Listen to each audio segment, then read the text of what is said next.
What's up, everyone? Welcome to the latest episode of Hero Spotlight, featuring Arlet, the Lone Lancer. Arlet is a highly mobile fighter that weaves through battle like a vengeful wraith. Hero skills. First skill, Dauntless Strike. Arlet slams down his spear, dealing physical damage. Closer targets will be stunned momentarily, while those further away will be stunned for the full duration. Second skill, Vengeance. Arlet charges at a target with his spear, dealing physical damage. If the target is marked by Demon Gaze, this skill is guaranteed to crit and reset its cooldown. It will also restore Arlet's HP. Ultimate Final Slash.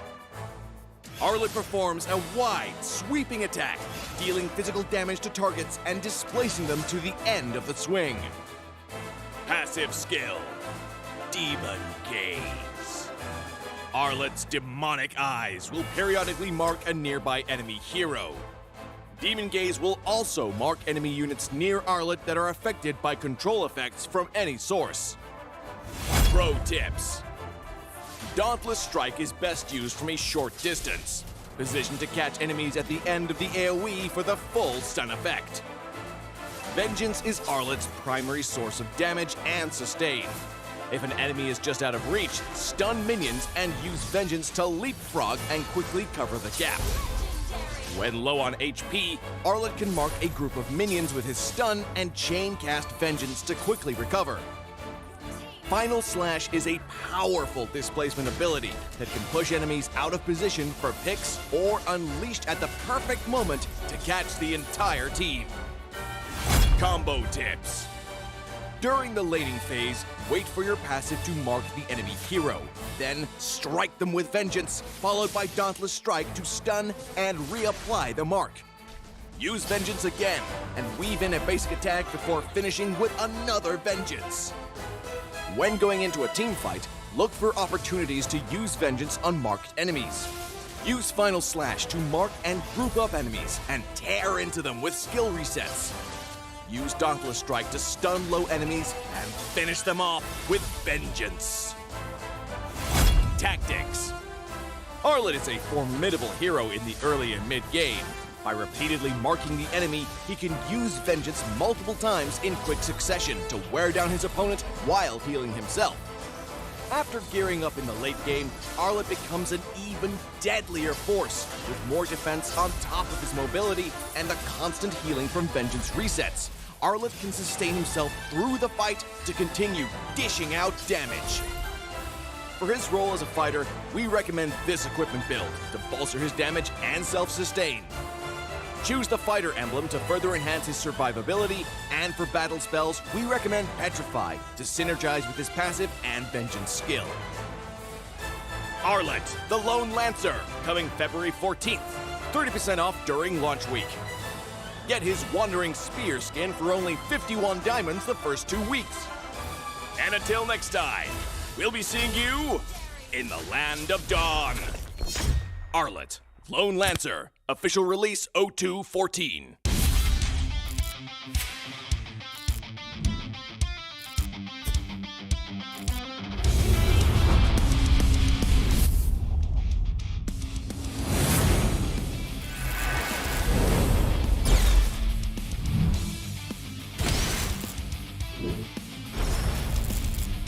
おっす決まってこうぜ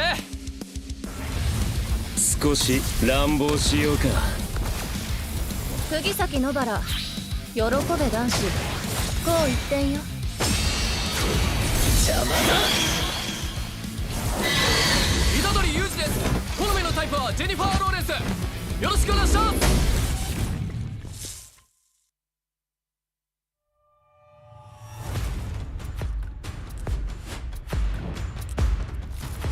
Gelanggang kita.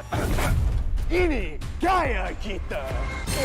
Every year, I gotta deal with your nonsense. Anyways, selamat datang kepada Format Expedition video kita.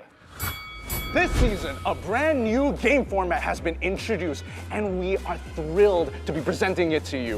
The MPL MY has been waiting for this revolution! Format kali ni lebih dramatic, lebih hangat. So let's begin. 10 teams will be seeded into one group.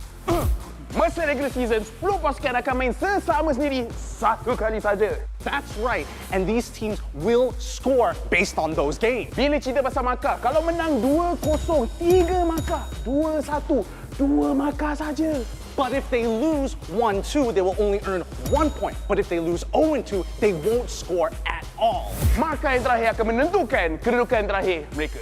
And the lowest 2 scoring teams will be relegated at the end of the regular season. And the top 8 will then advance to the playoffs. Sekarang, mari kita tengok format untuk playoff. All games in the play-ins will be a best of 3. Kecuali upper bracket final dengan lower bracket final, kita akan main best of 5. Best of 5. And grand final, kita akan main best of 7.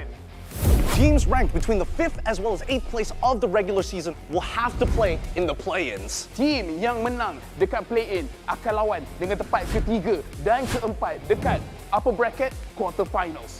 The winners of the upper bracket quarterfinals will have to face off against the first as well as second seed of the upper bracket semifinals. Team yang kalah dekat play-in dan juga upper bracket quarterfinals akan disingkirkan.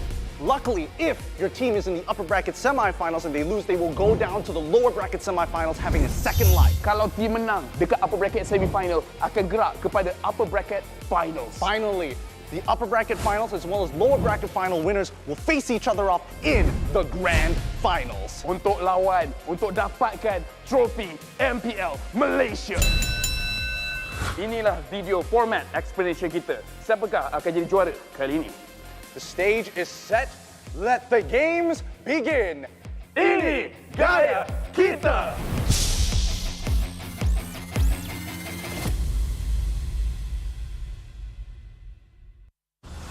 Ladi sebuah bandaraya. Rentak berterusan yang menggalakkan kita ke depan.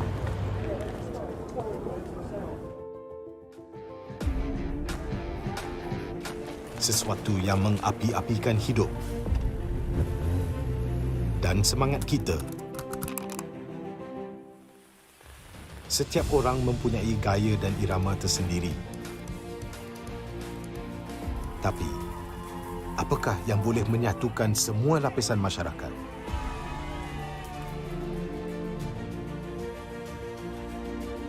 Yang akan menarik perhatian seluruh negara dan mengujakan fan-fan dan players kita.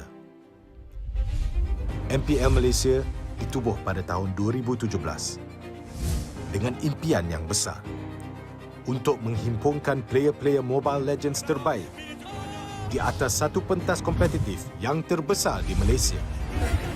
Musim-musim lepas menemui pelbagai cabaran dan halangan, tapi MPL Malaysia tidak pernah berundur. Sentiasa berdedikasi dan bertambah baik untuk meningkatkan pengalaman e-sukan yang bertaraf tinggi. Kini, MPL Malaysia adalah satu liga yang penting dan paling dinanti-nantikan di tanah air kita. Dengan fanbase yang setia dan pemain profesional dari pelbagai latar belakang yang berusaha menuju ke puncak MLBB Esports. Persaingan dah semakin sengit, namun juara hanya satu. Inilah aksi kita, budaya kita yang unik. Inilah MPL kita yang dipenuhi dengan drama dan emosi. Marilah kita nyalakan pentas kita. Ini gaya kita.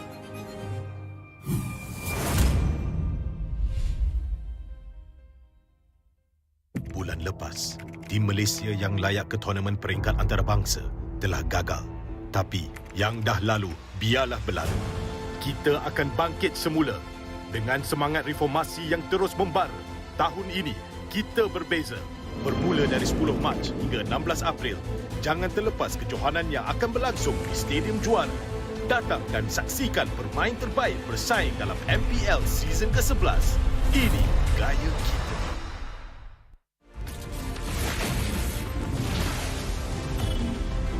Pain is the proof that I'm still alive.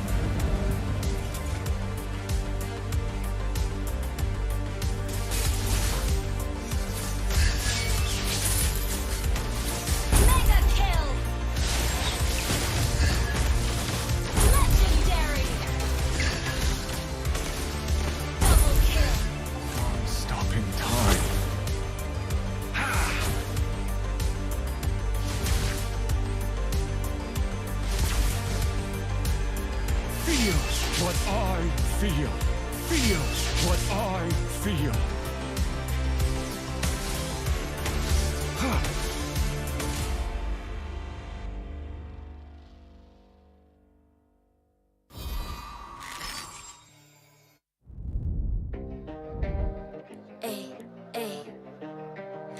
I'm a rock star. Yeah, rock star. Ay. I'm a rock star, baby. I'm a rock star. I'm a rock star. I'm a rock star. I'm a rock star. Panggil aku rock star. Ini kejohanan kita semua orang rock star.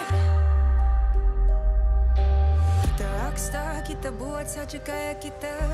Makin panas apinya sudah membara. Macam mana pun kau menempuh segala. Demi negara kau buat semua bangga. Step into my world, you know I'm always in my zone. You know I got my team, no I'm never alone. Bring out my best, buat yang terbaik. Jadi juara perlahan kita naik. Get on my way, aku nak push. Naik jadi lebih bagus. Jadi hero, ku ada skill. Berapa banyak musuh aku dah kill. Ramai cuba mencapai, cause they envy me. Tiap game aku pasti jadi MVP. I'm a rock star, baby, I'm a rock star. I'm a rock star, I'm a rock star. I'm a rock star, panggil aku rock star. Ini kejohanan kita semua orang rock star. I'm a rock star, baby, I'm a rock star.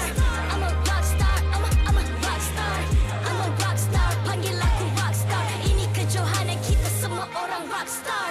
Tengok nanti siapa yang juara. Ni peluang kita bawa pulang piala. This is my game, this is my time. Menang semua, everything will be mine. Kalau jatuh kau pasti kembali. Bangun balik ku tegak berdiri. Kuatkanlah tenaga, ganjaran diperoleh. Ni kejohanan kita, Malaysia memang boleh. Rise up to the top, kita buat bersama. Semangat kita kuat di bawah satu bendera. I'ma go hard for the win. Win. On the battlefield till the end. I'm trying to beat the greatest anyone has ever seen. Stand by, I'm coming in for the win. I'm a rock star, baby, I'm a rock star. I'm a rock star, I'm a rock star. I'm a rock star, panggil aku rock star. Ini kejohanan kita semua orang rock star. I'm a rock star, baby, I'm a rock star. I'm a rock star, I'm a rock star. I'm a rock star, panggil aku rock star. Ini kejohanan kita semua orang rock star. Rock star.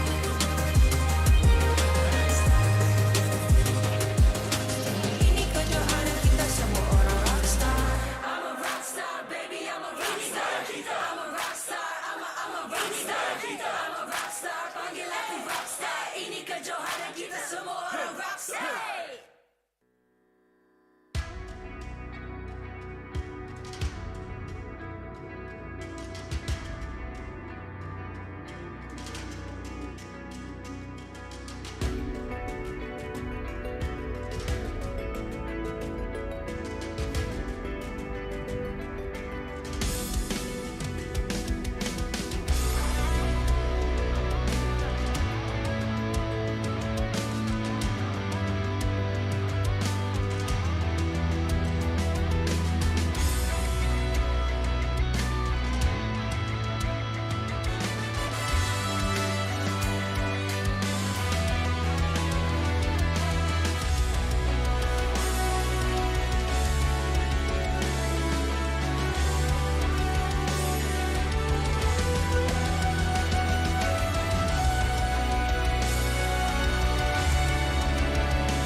I'm a rock star.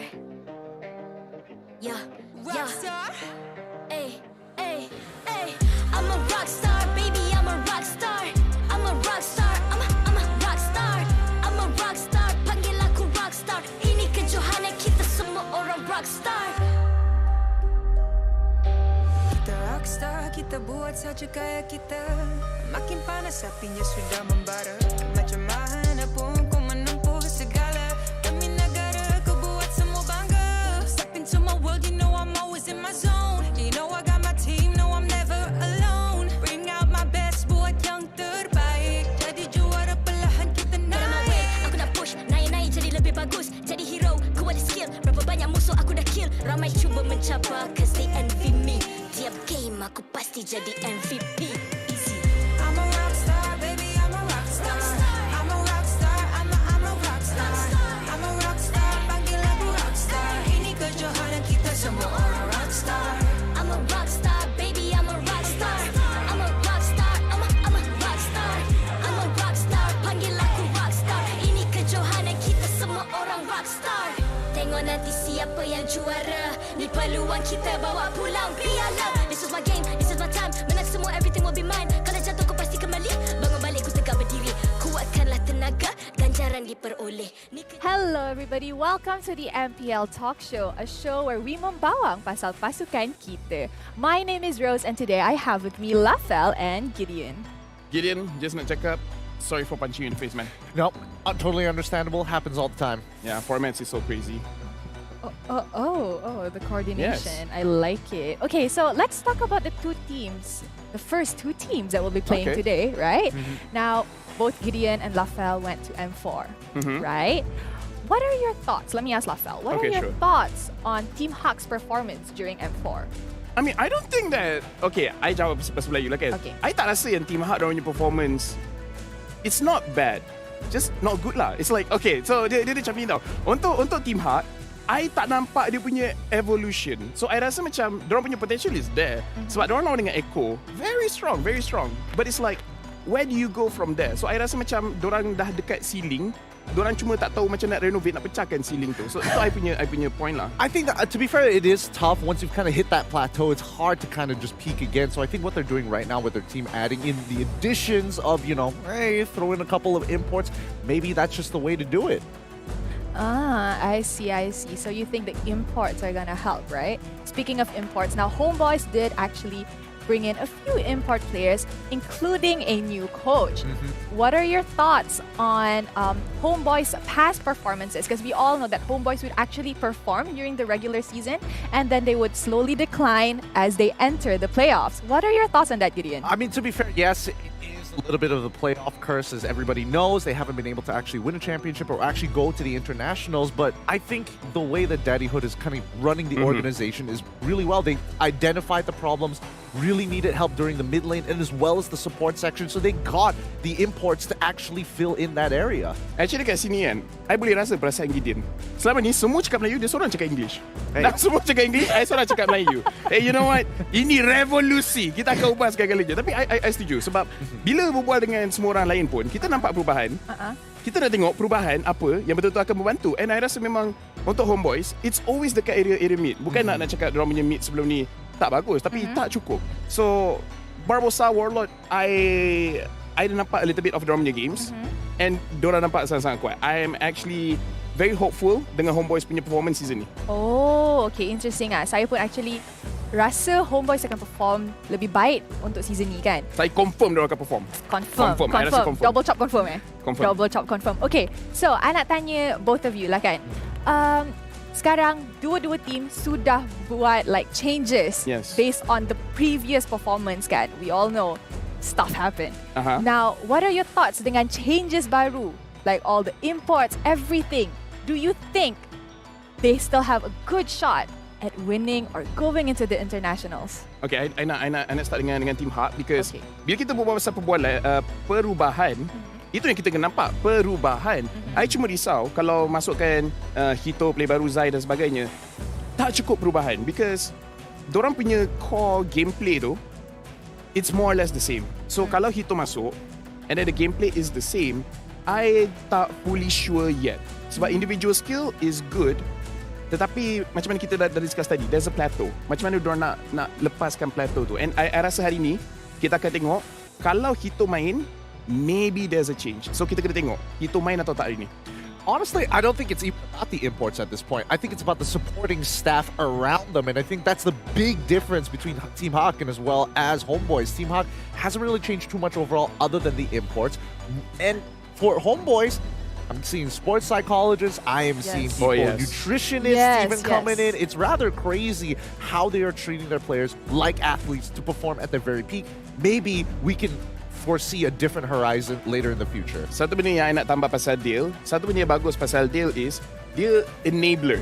Okay? Maksudnya macam dia tak semestinya ajar player-player dia apa yang diorang kena buat. Dia adalah ajar sikit-sikit. Tapi dia lebih pada I tahu kekuatan player ni individually dengan sebagai team. So dia create the meta around them. So I suka this style of enabling. Aku tak akan adjust banyak sangat. Ini yang kurang bagus, kita naikkan lagi. So like maksudnya kan, Coach Dale is more towards the coach yang dia macam, I trust you guys and I know your strength. So from there kita tengok korang boleh sampai mana, kan? And I think overall, with Coach Dale's experience that he brings over to Malaysia, you know, bringing back a medal from SEA Games, you can relate to that yourself, Lafel. I feel like his is a little shinier. It was a spicy punya perbualan, okay? I dapat berbual dengan Dale, okay? I just happy during SEA Games dia kenal I, okay? I appreciate it. The way he took a breath. The way he took a breath, right? But Coach Dale, obviously, with a lot of experience, and especially with the win rate that he's brought since M4 through the Myanmar qualifiers and walking with Yes. He's going to bring change to the team. Do we expect it this season itself? Maybe, but over the year, and I would expect by season 12, that will be the limit test. Well, since dia berbual pasal Dale, I pun kena berbual pasal Pubs, where I rasa Pubs betul-betul akan diuji because, again, Pubs pada pendapat I, Dale enabler. Pubs adalah innovator, right? Pubs nampak banyak possibility. Sebab tu kita boleh nampak banyak hero play macam Eudora, Nana dan sebagainya. Sebab the way that dia tengok game ni, dengan cara kegunaan hero ni, kita boleh create something new. So, Pubs is an innovator. Cuma bila pasal innovating ni, kita nak create something new, kadang-kadang jadi, kadang-kadang tak menjadi. So, untuk game pertama ni, I rasa dia lebih pada Homebois because dia ada platform yang bagus and then dia just naikkan lagi. Whereas for Pubs untuk Team Hawk, I tak tahu kalau dia dah jumpa ke tak that new innovation ataupun dia still mencari. So I think that's a big difference maker dekat dalam first match ni. Well, to be fair, innovation does have its own problems, right? Because you're taking away scrim time from their players to, you know, feel a little bit more comfortable in this quote-unquote innovation. It could be just spending time just playing the meta, playing what has already been proven to be good. Yeah, okay. So now we have talked about the coaches and you have both met them in M4, kan? Now let's talk about the latest lineup. We all actually have seen the latest lineup from the both teams. Dua-dua pasukan sudah release full roster. Apa pendapat anda? I dah tengok dah dua-dua team main. All right, since you've seen both teams play, how do you feel about Panda going into the role position? Okay, ini dah league I tengok because during dorang punya game, Hito tak boleh main. Right? So Panda has to be playing in the gold lane. Yes. Okay? And Panda dekat gold lane, I give 10 out of 10. The reasoning is because even bila nampak team dia tengah kalah, even though nampak it's a losing game, the way that dia farm and the way that dia masuk dekat dalam team fight, it shows that dia ada this I don't want to give up mentality.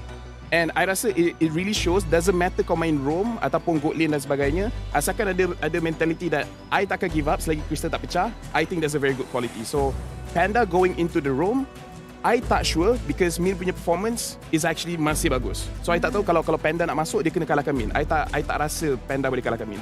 My personal opinion. Kita akan tengok nanti. So your opinion sekarang is Panda can still play the gold lane.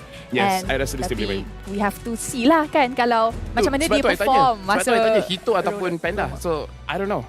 Have you seen Hito play? No. Tak nampak lagi. So kalau kita ada chance nanti, kita akan nampak Hito main as a gold laner. Personally, I would like to see Hito play in the gold lane. He has been labeled as the CEO, Chief Entertainment Officer, for a long time at MPL PH.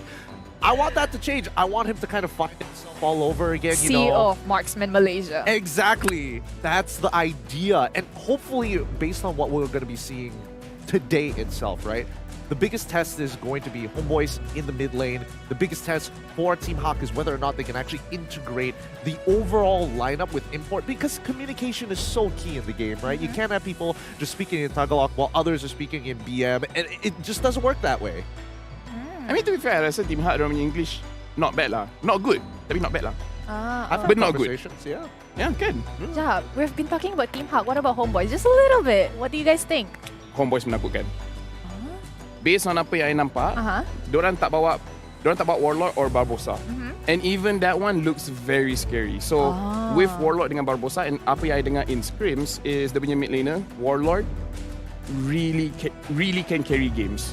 So sebab tu I rasa Homebois honestly untuk I as of right now one of my top 3.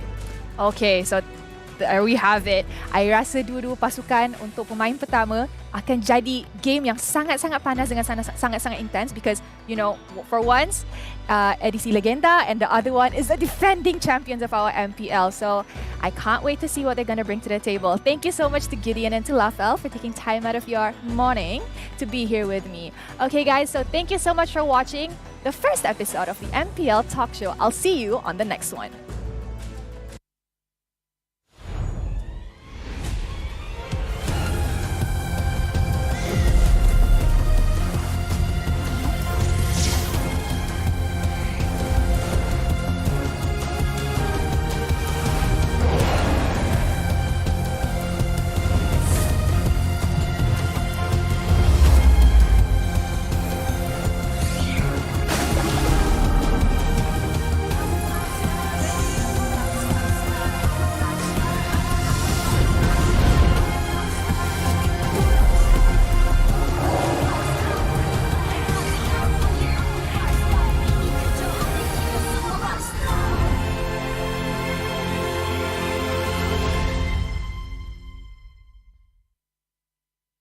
MPL Malaysia Season 11 is powered by Munton.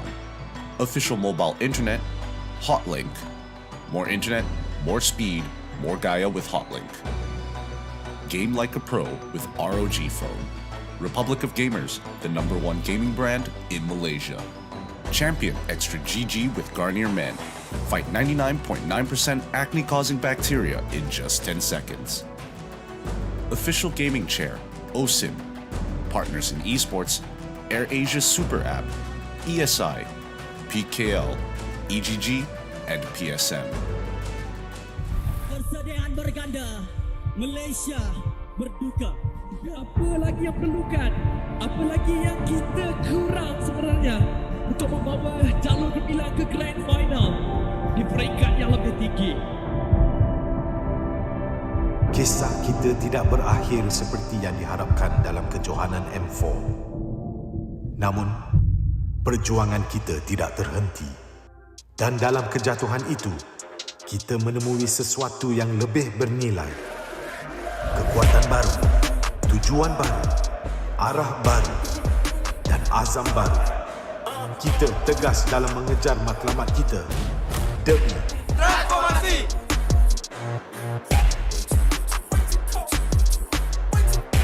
Aspirasi.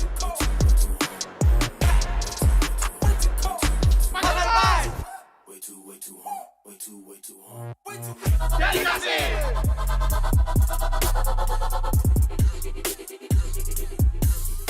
Oh my. Identity.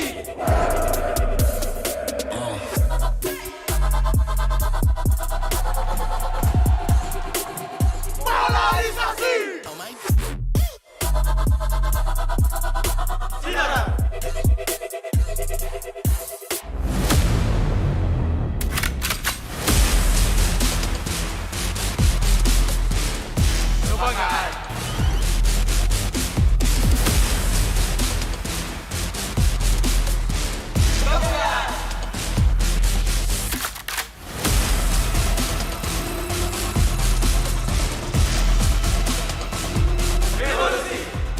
Kita dah siap bersedia capai impian kita.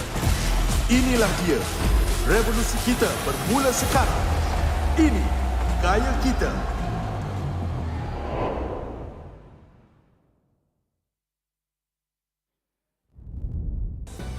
Selamat datang ke MPL Malaysia musim ke-11. Dekat sini saya nak dengar semangat, saya nak dengar suara, saya nak dengar tenaga semua orang dekat sini.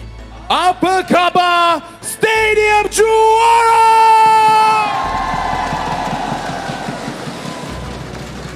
Oh my god, the energy here is insane. By the way, hi everybody. Nama saya Rose dan saya akan jadi host anda sepanjang musim ini. Dan of course, saya bersama the King of League, Lafel. Thank you very much, Rose. I punya league, I tak league banyak sangat, okay? SEA Games punya line up, orang still tak tahu. We'll get to that later. And by the way, we are live dari Stadium Juara, the home of MPL Malaysia. Yes, ini rumah baru kita, berikan tepukan. Kali ini lagi banyak seat, banyak ruang. Keselesaan korang adalah benda yang akan buat kita sendiri happy. So Lafel, kita dah ada venue baru, kita dah ada player baru, dah ada coach baru. Apa pendapat anda untuk musim ini? Musim kali ini, format dia memang akan streskan setiap team. Sebab daripada minggu pertama sampailah yang terakhir, mereka punya performance kena jadi tip-top. Tak boleh buat kesilapan sebab nak kejar top 2 tu sangat-sangat susah. I see. Korang rasa, korang yang kat sini korang rasa game pertama itu akan jadi stressful ke tak? Guys, come on. Team Hard dengan Homebois. Kau rasa stress tak game ni? Come on. Stress ke tak? Bagi Ci untuk stress. Kita semua suka stress. Bagi diorang pressure kat belakang tu jadi uish, stresnya. Tapi Rose, dengan tu, I rasa dah sampai masa untuk kita tunjuk jadual untuk hari ini. Siapa yang akan bermain hari ini? Okey, untuk game pertama, kita akan saksikan Team Hawk and Homebois. Kita dah boleh dengar dah, come on lah. Team Hawk memang bising, Homebois memang bising. Banyak perubahan untuk kedua-dua pasukan. Defending champion and legenda punya line up, siapa yang akan menang? We shall see. Dan untuk game kedua kita akan saksikan the debut of Team Secret yang akan melawan RSG Slate MY. RSG Slate MY, performance mereka ke belakang ini memang sangat-sangat kuat. Lagi dengan masukan Chris Povia. Team Secret akhirnya akan dedahkan rahsia mereka. Speaking of rahsia, ada satu rahsia yang nak tak nak, hari ini kita akan cerita. Itulah tu. I mean, Team Secret kan, would they be a secret kalau tak ada rahsia lagi kan? Are you guys excited for that? Okay, tapi yang secret yang I nak cerita. Siapa yang stay sini hari ini, kita akan announce line up SEA Games Team Malaysia 2023 dekat stage ini juga. Sebelum game kedua, kita akan announce the full lineup tau. Bukan leak dah, bukan mamak talk dah. Dah announce dah. Full lineup. Are you guys ready for the full lineup? Yeah. I love our audience. I love our audience. I know, right? Kalau korang dah ready untuk line up SEA Games kita, don't go anywhere because nanti, okay, sebelum game kedua, okay, we will announce it. And so, untuk kita level up stress dua-dua pasukan ini, mari kita tengok teaser match untuk game ini. Yes, antara Homebois menentang Team Hawk. Let's go. MPL Malaysia Season ke-11 akan bermula dengan pertarungan yang sangat sengit dan hangat. MPL Malaysia Headline Match. Di antara Homebois, line up edisi legenda. Menentang juara bertahan Team Hawk. Musim baru. Roster baru dengan player import dan rookie lokal dan juga soalan-soalan baru. Adakah pengekalan Gary dalam roster akan meneruskan dominasi Team Hawk? Bolehkah Coach Dale dan player-player import dapat meningkatkan prestasi Homebois? Apakah impak rookie-rookie baru Team Hawk dan juga tambahan Hito? Semua soalan akan dijawab dengan drama baru, gaya baru dan strategi baru. Selanjutnya, diharapkan gameplay dan prestasi MPL Malaysia musim ini semakin padu. Marilah kita saksikan aksi-aksi match pertama ini. Ini gaya kita. #Revolusi.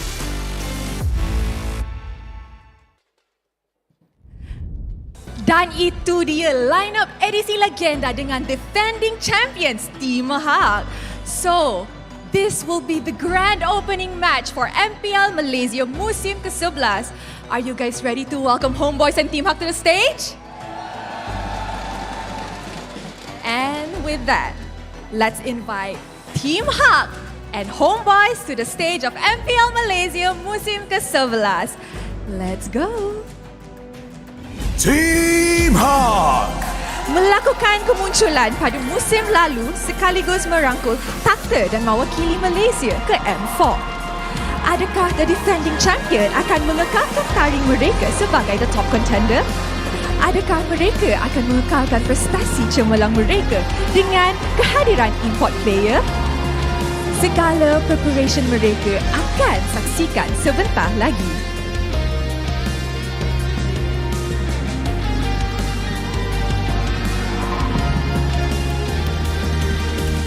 Homebois. Pasukan yang masih kekal di dalam MPL dari musim ke-7 kali ini datang dengan revolusi terkini. Dengan azam yang baru meletakkan M5 sebagai matlamat mereka, mereka ingin memburu gelaran juara MPL Malaysia sebagai batu loncatan bagi mencapai impian mereka. Mampukah mereka untuk menundukkan juara bertahan Team Hak?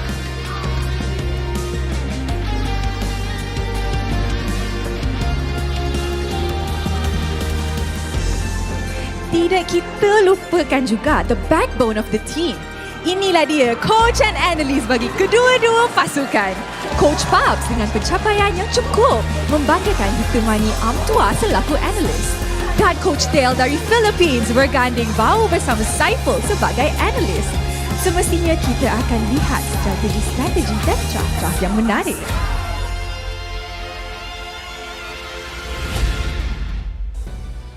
And with this, we have finally introduced the two lineup for our first game of the MPL Malaysia musim ke-11.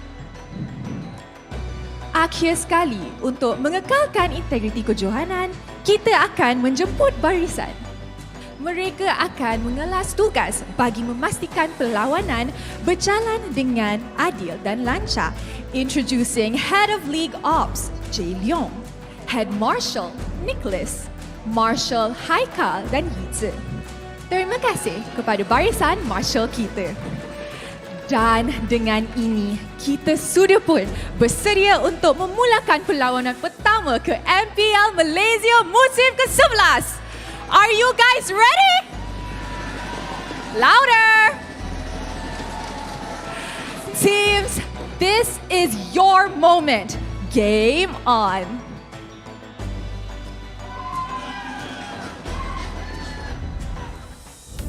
Well. This is where champions are made and legends are born. A brand new revolution, a brand new season. And it's great to be back again here. Introducing myself here. My name is ICBaby12. Joining me on the amazing desk here, we have Gideon as we take you through the English commentary of MPL MY Season 11. Gideon, brand new season, this opening matchup, defending champions going up a reformed team. What do you think about this? Personally, I think that these teams are going to be playing the best that they can. The format has changed and the revolution has already started, but this 1 year period, Malaysians have been extremely disappointed with our overall performance at internationals, and it's from ground zero right here in Stadium Juara is where we will see them grow to become champions. But speaking of which, the imports, we have to talk about them from both coming in from the Homebois as well as Team Hak. First of all, Hito has been a very big plus side for the side of Team Hak, otherwise known as the CEO, as labeled by the MPL PH. Hopefully, he's turning his Chief Entertainment Officer into something more, maybe the CEO of Marksman's? Well, it could be a possibility, but at the same time, I'm genuinely curious as well because we are talking about a new integration of imports, right? What about your thoughts regarding communication? You know, we've always had this issue. We brought it out before the show as well. What are your thoughts on this? Will they struggle a little bit, or will we see a newly improved one where they actually learn Bahasa Malaysia? Well, personally speaking, I do think that it's always going to be a point of conflict, I would like to say.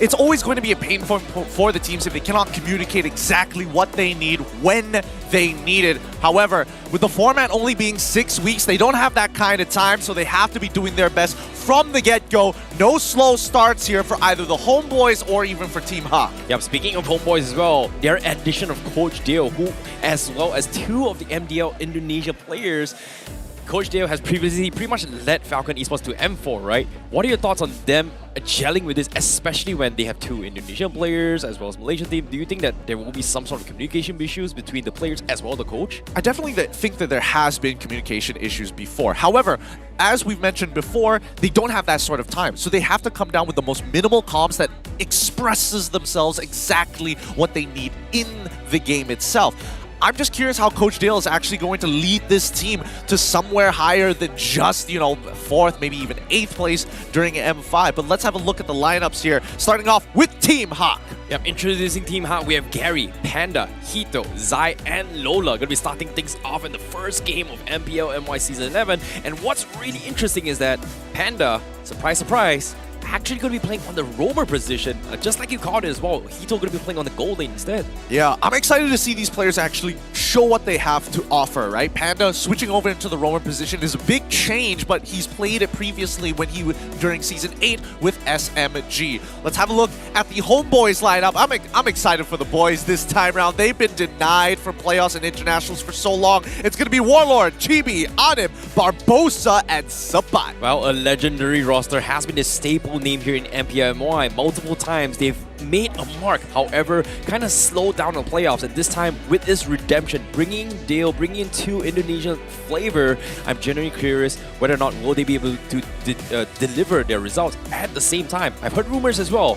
Anip from the side of Homebois has been delivering really well based on the SEA Game streams. Very, very good results, in a matter of fact. And I think that can be said for the whole entirety of the Homebois. And that's why I'm really excited for them, Daddyhood, through the Daddyhood podcast, I've been learning a lot about how he's been running his organization.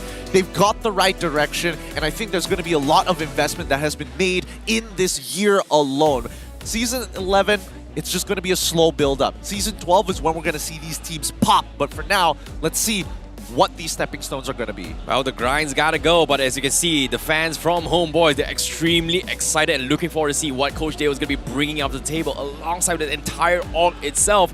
And you can see Daddyhood in the crowd as well, showing some much love for the fans. I mean, this is the very first day of the MPL, and it's going to be a banger of the game as well. Team Hawk defending champions as always. The Homebois, and you can see Coach Dale, he's pumped for this. He is pumped for this battle to start. He can feel the energy, and we were able to actually get a glimpse and talk with him during our bootcamp as well. He was very insightful in the way they think and the way he drafted in terms of his ideology as well as mentality, which is very different in terms of region. So I'm genuinely curious here, will this clash of the local mids versus the imported mids will be a big factor here in this game? Well, we'll have to see, because Zai, he's coming in very first time in the MPL, an absolute rookie, new blood for Team Hawk. He's got Coach Pubs to lead the way for him. He's got a lot of experience, and hopefully he can instill some good habits into the newer players, and especially when you're comparing him against someone like Warlord, for example, who has more experience, if not double the experience, because he played in the MDL ID under the banner of Bigatron.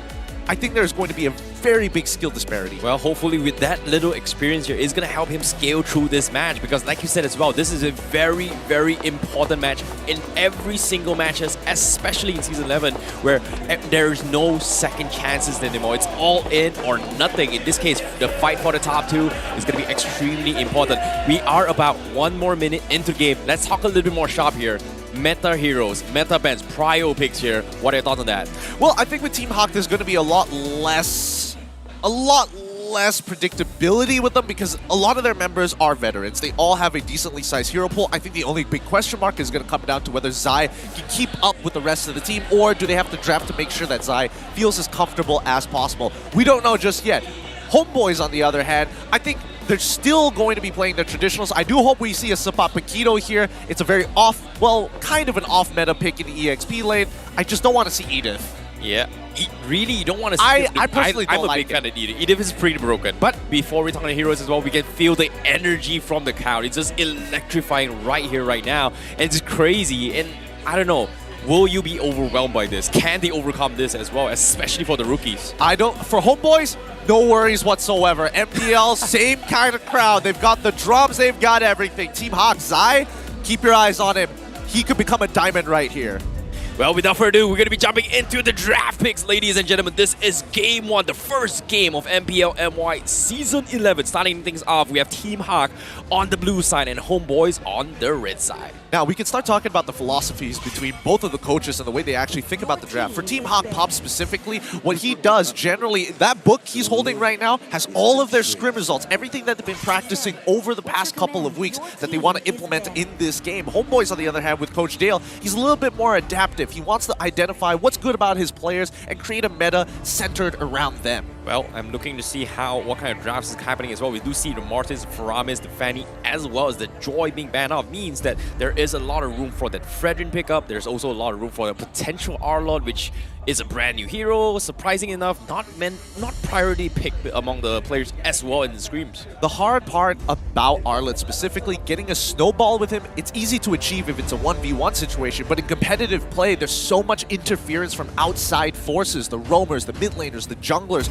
consistently throughout the game that it's hard for you to maintain that lead. Plus, you need enablers. CC is always great with Arlord. Yves, the follow-up ban coming up from Team Hawk Homeboys, now with their final ban of the very first phase, based on what we've seen here, right? The fact that Yves is gone, the fact that specifically Faramis is gone, Team Hawk wants to build a team fight composition, and they want a legitimate chance in that team fight. Yeah, I guess that's going to be the case. But at the same time, that leaves up open for the Valentina to be picked up as well. Likewise, can be said for the Farsa, but taking away the 1-1 is going to be good as well coming from Homeboys. Team Hawk, they have the prio pick here. Edith, personally, I'm a big fan. I know you absolutely hate it, but as a first pick here, is Edith worthy? It's not bad if you want to play flexible. I think Edith is an extremely flexible hero and especially can throw people off during the draft, but for the most part, we follow the win rates. Most teams would go for Fredrin at least within this first pick. If not, they would either go for Valentina or Farsa, both kind of doing the exact same thing. If one team picks Farsa, the other team will most likely pick Valentina if they don't have Yves in the hero pool. Oh, this is going to be a very difficult spot for Team Hawk in particular, but you can see Smiles on the Hito as well. We haven't talked about a particular marksman here. Hito, he can play a lot of marksman, and currently in the current patch, we have seen a surprising rise for Moskov as well. Could that be a first pick? No, but no. Okay. Speaking of which, they're bringing the Arlord right here, right now. Okay. Yep, Arlord, extremely flexible, can go into the jungle, can also go into the EXP lane. You can see Chibi's face, he's like, all right, Arlord, no worries. Fredrin, a good taunt can make all the difference. Plus, he's basically unkillable. And with the help of an artillery-type mid-lane mage, this is going to be an exciting match. Yep, Valentina is going to be up for open as well. Team Hawk can potentially look it up. However, we do have heroes like Kadita, which is a great way to just potentially one-shot the Farsa. So knowing Team Hawk, they do have the tentative flexible to play double mage back then, but that was with Min and Mun, right? Now, with Panda, I'm not exactly sure what his role feels, because back in the days, I remember he was playing Tigro for SMG, which was kind of questionable in my opinion. Yes, I definitely think he didn't get a lot of time to play up on the big stage with his time with SMG. But for now, let's have a look at what they're locking in. Valentina, that's already not a bad pick here. Do they want to have a secondary carry? Are they looking for EXP here? Maybe Lapu Lapu to try and jump onto the Farsa? No, instead, immediately locking in Hito's hero, Melissa, to ensure, hey, even though you can get me with a feathered airstrike, at least I'm not going to get locked down by Fredrin. Yep, that's going to be a Melissa, you know, in case they want to go for a dive composition. In this case, I think Edith as well as Fredrin are heroes that actually benefit from this kind of scenarios. But with this Melissa go away, those heroes kind of, I would say, lose its impact or its strength in general. They lose value. In this case, I don't think they would go for the Edith, even though I'm a big fan of it. But based on how the draft is going from Team Hawk, they are going to play a very defensive composition, which kind of deters the Fredrin from doing its own thing. Yeah, they don't need to. They honestly don't need to. If I was in Homeboys' position, I'm thinking maybe Lapu Lapu or maybe even Yu Zong. Both are really good in this position as well. Oh, but instead they're actually going to go for a Kufra. All right. Here's the thing. Now, here's the problem with Kufra. You're probably thinking, oh, wow, they've got multiple dashes, right? 3 heroes on the side of Team Hawk. They've all got dashes. Kufra can only stop 2 of them. Yeah, and a minimum of 2, right? No. They can only stop 2 of them. Arlott, unfortunately, with his dash vengeance, he goes right through the Kufra. Damn, that's pretty broken. It's not fair. Broken. Yeah, you would imagine that Kufra, the guy who's quote-unquote stops dashes, can stop everything. not Arla. There is it's not in fine text, it's literally written in the ability, animation cannot be cancelled. Yeah, that's pretty broken, not gonna lie, but that's gonna allow them to have a little bit more benefits as well. But I'm curious here, is this gonna be a potential jungle Arla? Because if you think about it here, we had this discussion after Cam as well, where it could be played XP, it could be played jungle, but so far, you know, you guys were saying that it's leaning more on a tank position, which is kind of questionable for me. I've not seen it before. Well, I think, you know, tank junglers are extremely consistent overall, especially when they get their lead. It feels impossible for an assassin to really come back into the game without having to, you know, go out of their mind, stealing jungles and as well as picking up kills at the same time, which is already hard to do unless you're Link. But I like where the mindset of Homebois is right now, right? Coach Dale identifies, hey, Arlet goes really, really well with CC. There's a good potential we could throw him into the EXP lane. We might be able to get a Kai. They might be able to get a Kai, so let's just get rid of it straight off. Yeah, I like the bans coming from Team Hawk as well. They know for a fact they are going to try and limit Anim's hero pool, but at the same time, Moskov is kind of popular in the current meta as well in terms of marksman department. Brody is still available. Beatrix is also available as well. So I don't think it's something that is going to be out of Adib's comfort zone, but it's more like, what are they going to focus on? I feel like the XP department is just completely ignored from Team Hawk, if you think about it. I think, you know, Homebois, they're focusing right now on, like, enablers, right? They're thinking how many people can actually enable this Arla, enable the rest of the team to start popping off. So that's why you're seeing the Akai specifically for Arla and Kaja, just because Kaja is really good. I'm surprised that none of these teams decided to pick up Kaja within the first phase alone. Team Hawk, on the other hand, right? The Moskov ban is a little bit more understandable because a lot of the short-range heroes here, except for Hito's Melissa, Arlet specifically can get knocked back. After he dashes. So I think Team Hawk are just trying to cover their bases here. I guess that's going to be the case as well because Team Hawk, they might be flexing the Arlet into as a XP jungle, right? So Homeboy's position is pretty much they're afraid of Archive, which really strong lockdowns. It's great for dealing with the Fredrin. But Team Hawk, they ban off the carry. This is interesting because I don't see a tanky composition coming from Team Hawk. So I assume the final two picks here is going to be picking on a very tanky composition. But Yu Zhong being picked up from the side of Homeboys. And we do see the AI predictions as well. It seems like everyone is favoring on Homeboy's composition a little bit more compared to Team Hawk. Yeah, and I think it's understandable right now. We don't see the full composition just yet coming in from the side of Team Hawk, and I think the fact that they banned out the carry, I would expect them to play hard tanks here, right? Yeah. So I'm expecting the Grok to go into the EXP lane, and I'm expecting maybe, do they want a Lolita? They need some, the Grok already cancels the Feather Airstrike, so I would imagine maybe Barats goes in. To the jungle, right? Yeah, I was expecting maybe a Cho as well for a Roman as well, which is very possible in terms of mobility. But I might be wrong, but seems like they are going to go for the Lancelot as well as the Kadita. I called the Kadita, but Lancelot. So this is going to be an XP Arlet, right? Yeah, it is an XP Arlet. It should with a roaming Kadita. So they don't really have a raw frontline. So I'm genuinely concerned with this, to be honest. It's a hit or miss. It's a hit or miss. The composition is designed around fast interactions, fast combat, fast interactions. Get that pick, get out. That's all you need to do. Team fight, the shape of the team fight is kind of awkward because how exactly, you're expecting Hito to kind of hold out on his own, right? He doesn't need too much support overall, but when you're looking at the Homeboys lineup with the Yu Zhong as well as the Kufra, mainly the Farsa, it could be a little bit of an issue. Yeah, this is quite worrisome as well because if you think about it here, the drafts coming in, Beatrix coming from Anim, no surprises here. I like the drafts from Homeboys just because it has a little bit more space to actually open up the map and actually contest for fights, but the win condition coming from Team Hawk is so small to a point that it requires like one-shot capabilities and just completely back on and win the fight. So the idea here, it's all about having that upper hand in catch potential for Team Hawk, whereas Homeboys is looking for a full-fledged team fight. Yeah, I think Homeboys, their composition is very straightforward. They have 4 peelers, they have easy ways to get on towards that back line, especially with that Farsa, pretty much infinite scaling at this point. Team Hawk, their composition, as you mentioned before, very tight win condition, but it's all about that skill. How fast can you hit your opponent? How much can they actually pull this off? Because we're looking at the charts. Overall, it feels like Homeboys have won this draft. Well, this is based off the stats as well. It seems like definitely they have just so much more capabilities here as well. The utility is just great. The team fight looks great as well. And I'm excited to see how this goes down, whether or not will Team Hawk rise up the challenge. Well, ladies and gentlemen, this is game 1, the first game of MPL MY Season 11. And it is going to be Team Hawk going up against Homeboys to start things off. And as you can see, Lola is going to be starting with the Arlott on the XP lane. Okay.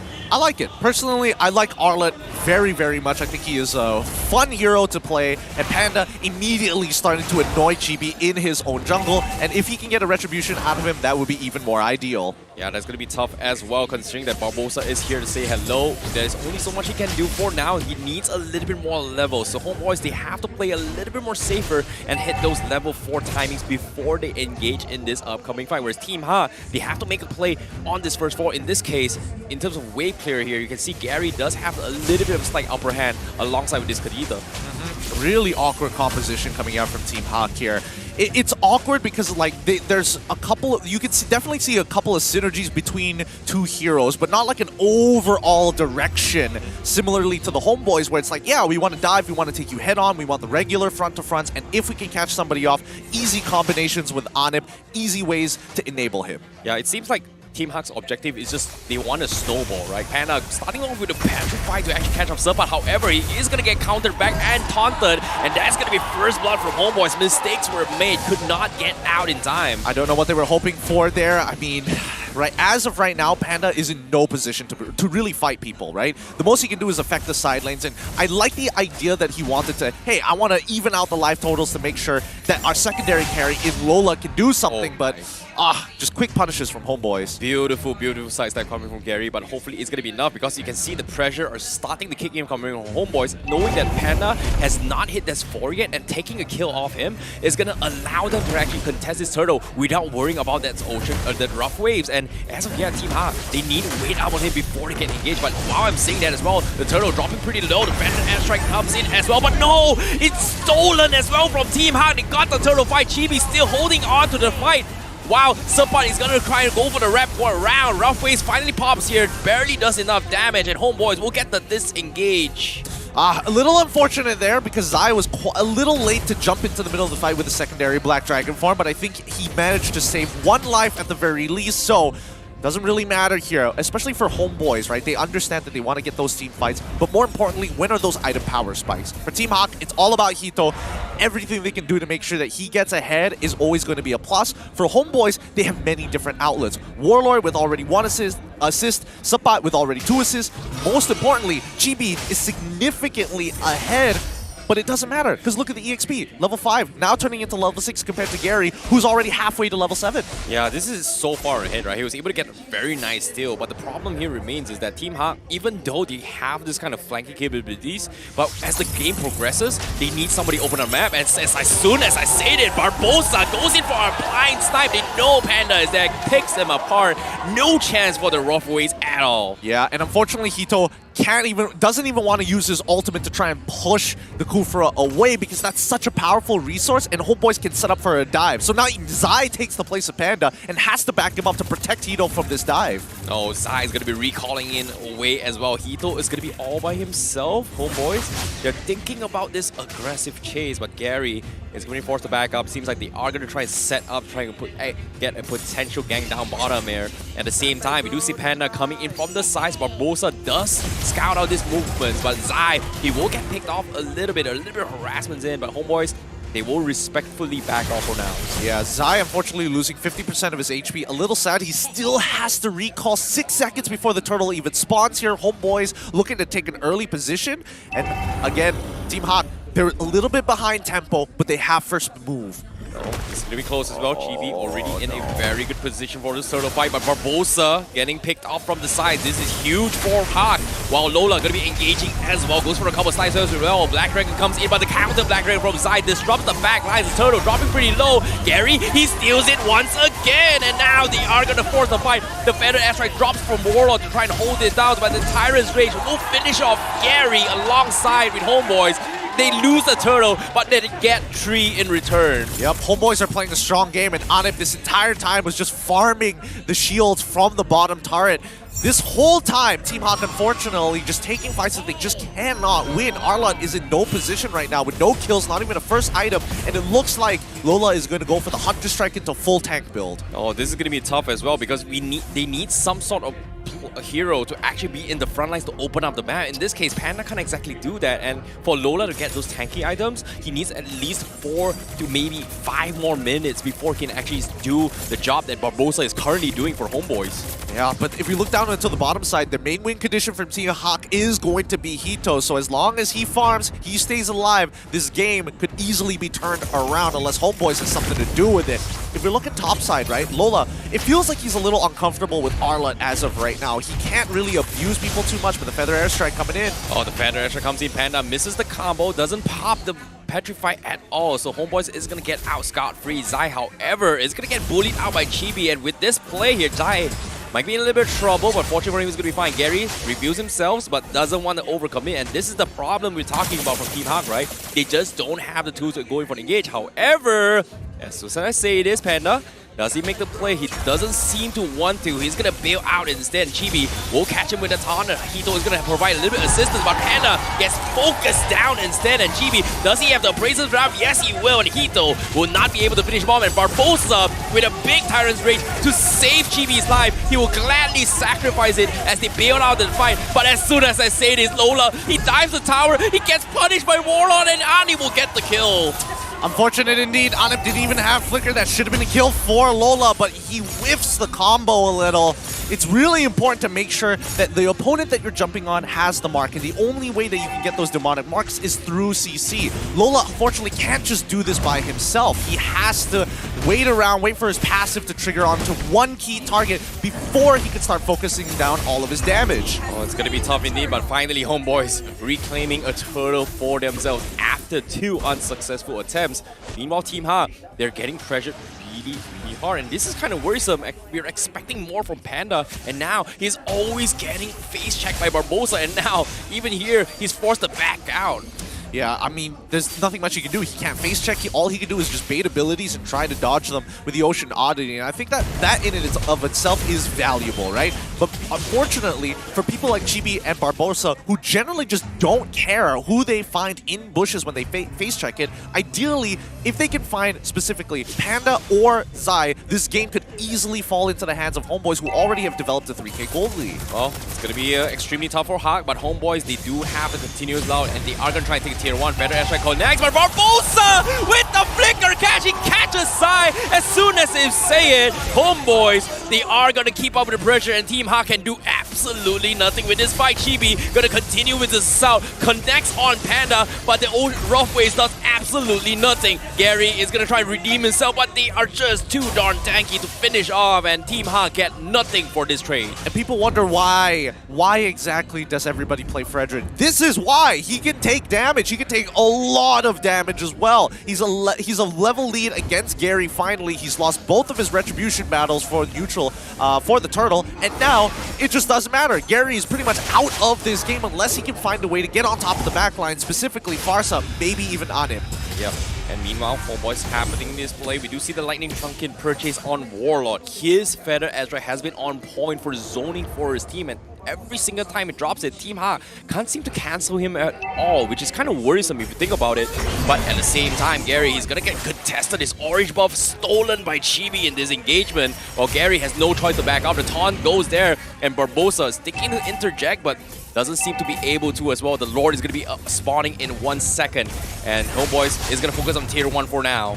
Yep, I love these plays coming out on both sides of Homebois. He is going to get caught up. The Rough Waves will be baited out as well. He does have the immortality, but once again, they cannot chip it away, and once the zoning coming from Warlock just completely scaring off Team Hawk completely in this fight. Yeah, I just love the movements coming out of Homebois. They just go one after the other. Wait a minute! The catch comes in. They are going to force the fight. Lola is going to scare off Warlock. They don't have the ultimates here, but Serpent is there to help zone out the back lines. He's got the Black Dragon. He's doing a lot of damage, but he's going to get completely cheap off by Hito. He's doing so much, and Chibi doesn't have a Abrasive Wrath. The rest of Homebois finally connects, but they don't seem to be able to trade off each other for now. Not at all. Not even close. They trade 2 for 1 in favor of the Homebois, and now this Lord falls into their hands for free. Team Hawk, unfortunately, in these cases, they're going to need like 4 items before they can actually feel some form of damage, because Homebois is just too thick. Oh, you hate to see moments like this, right? Like a big ultimate coming from the Feather Airstrike, a big ultimate coming from the Yu Zhong as well being used absolutely nothing. But at the same time, they just couldn't get a trade-off in kills. And I feel like this level lead is just benefiting from Homebois to actually snowball even harder. And with this Lord coming in, it's kind of worrisome for Team Hawk to actually bounce back. What's the game plan now for Team Hawk? I think Team Hawk has to just stop the bleeding, right? They need to make sure that this 5k goal lead doesn't develop into a 10k goal lead, which might be a bit difficult with the Lord walking down on towards their tier 2s. Noticing the items as well, still 2 steel plates coming in, leggings for Yu Song. Interesting, right? But at the same time, Zai gets completely bullied out with the Feathered Airstrike full reset. But at the same time here, with the Lord knocking in Homebois, do they knock in the middle? But it seems like they are going to go for a map control instead. But little to know, pay attention to the mini-map right now. You can see Panda all the way in the back lines. They don't seem to be able to scout him. He's looking for Anip. Does he get connect? But no! Wasted attempt, and Anip will flicker out. Barbosa looking to punish the aggression. But Team Hawk immediately backing out. Great reaction coming in from Anip. He doesn't have his flicker, but it doesn't mean that the Homebois are completely out of this. They got all the tier 2s, and now if they can get at least one inhibitor, this will be a huge swinging goal for the favor of Homebois. Yeah, this is going to be tough as well. Anip with the snipes just completely harassing him here. The disciplined plays coming from Homebois is extremely annoying. But at the same time, once again, in the mini-map, we see Panda so far off the other side of the map, and he is going to try and review himself. The rest of Homebois, they're actually looking for him. Yeah, I think Homebois want to make sure that they keep Anip alive. He doesn't have his flicker anymore, so if Kadena gets on top of him, he's in a lot of trouble. Homebois finally give up the chase, but they're just controlling this top side of the map. They're making sure that purple buff is basically untouched by Team Hawk, and they can only play on the bottom side of the map, which is technically the weakest side of the map for them. Now, this is pretty much the only hope for Team Hawk. They need Panda to make some sort of play, and currently he's so far off in terms of radar, while Gary is just pushing on the other side of the map, whereas the rest of Homebois is slowly making his way to actually try and catch him potentially, and this is kind of dangerous based on Team Hawk's position right now. But Homebois, looks like they do finally see where Gary is. Misses the stun coming from Barbosa, but the rest of the team from Homebois is here. Gary, can he sidestep? Yes, he will get out. So that is going to be space created for Hito. Yep, and so far, I think Hito is going to start struggling, right? I'm noticing a big trend coming in from the Homebois. Barbosa also just purchased his blade armor. Subpad was speccing into it as well. So as soon as they get those items, it's going to be a little bit tougher for people like Hito to actually dish out that damage, especially if you don't have something like a Malefic Roar. You have to build defensively. You have to depend on that golden staff on-hit damage to make the difference. Yep, Panda here going to be catching on Chibi, but a better airstrike comes in. Panda could not pop the rough ways in time, gets shut down by Warlord once again. The nuke from Forza is a little bit too much to handle at Team Hawk now. Without their roamer, without their main source of engagement, this Lord is going to be free for Homebois once again.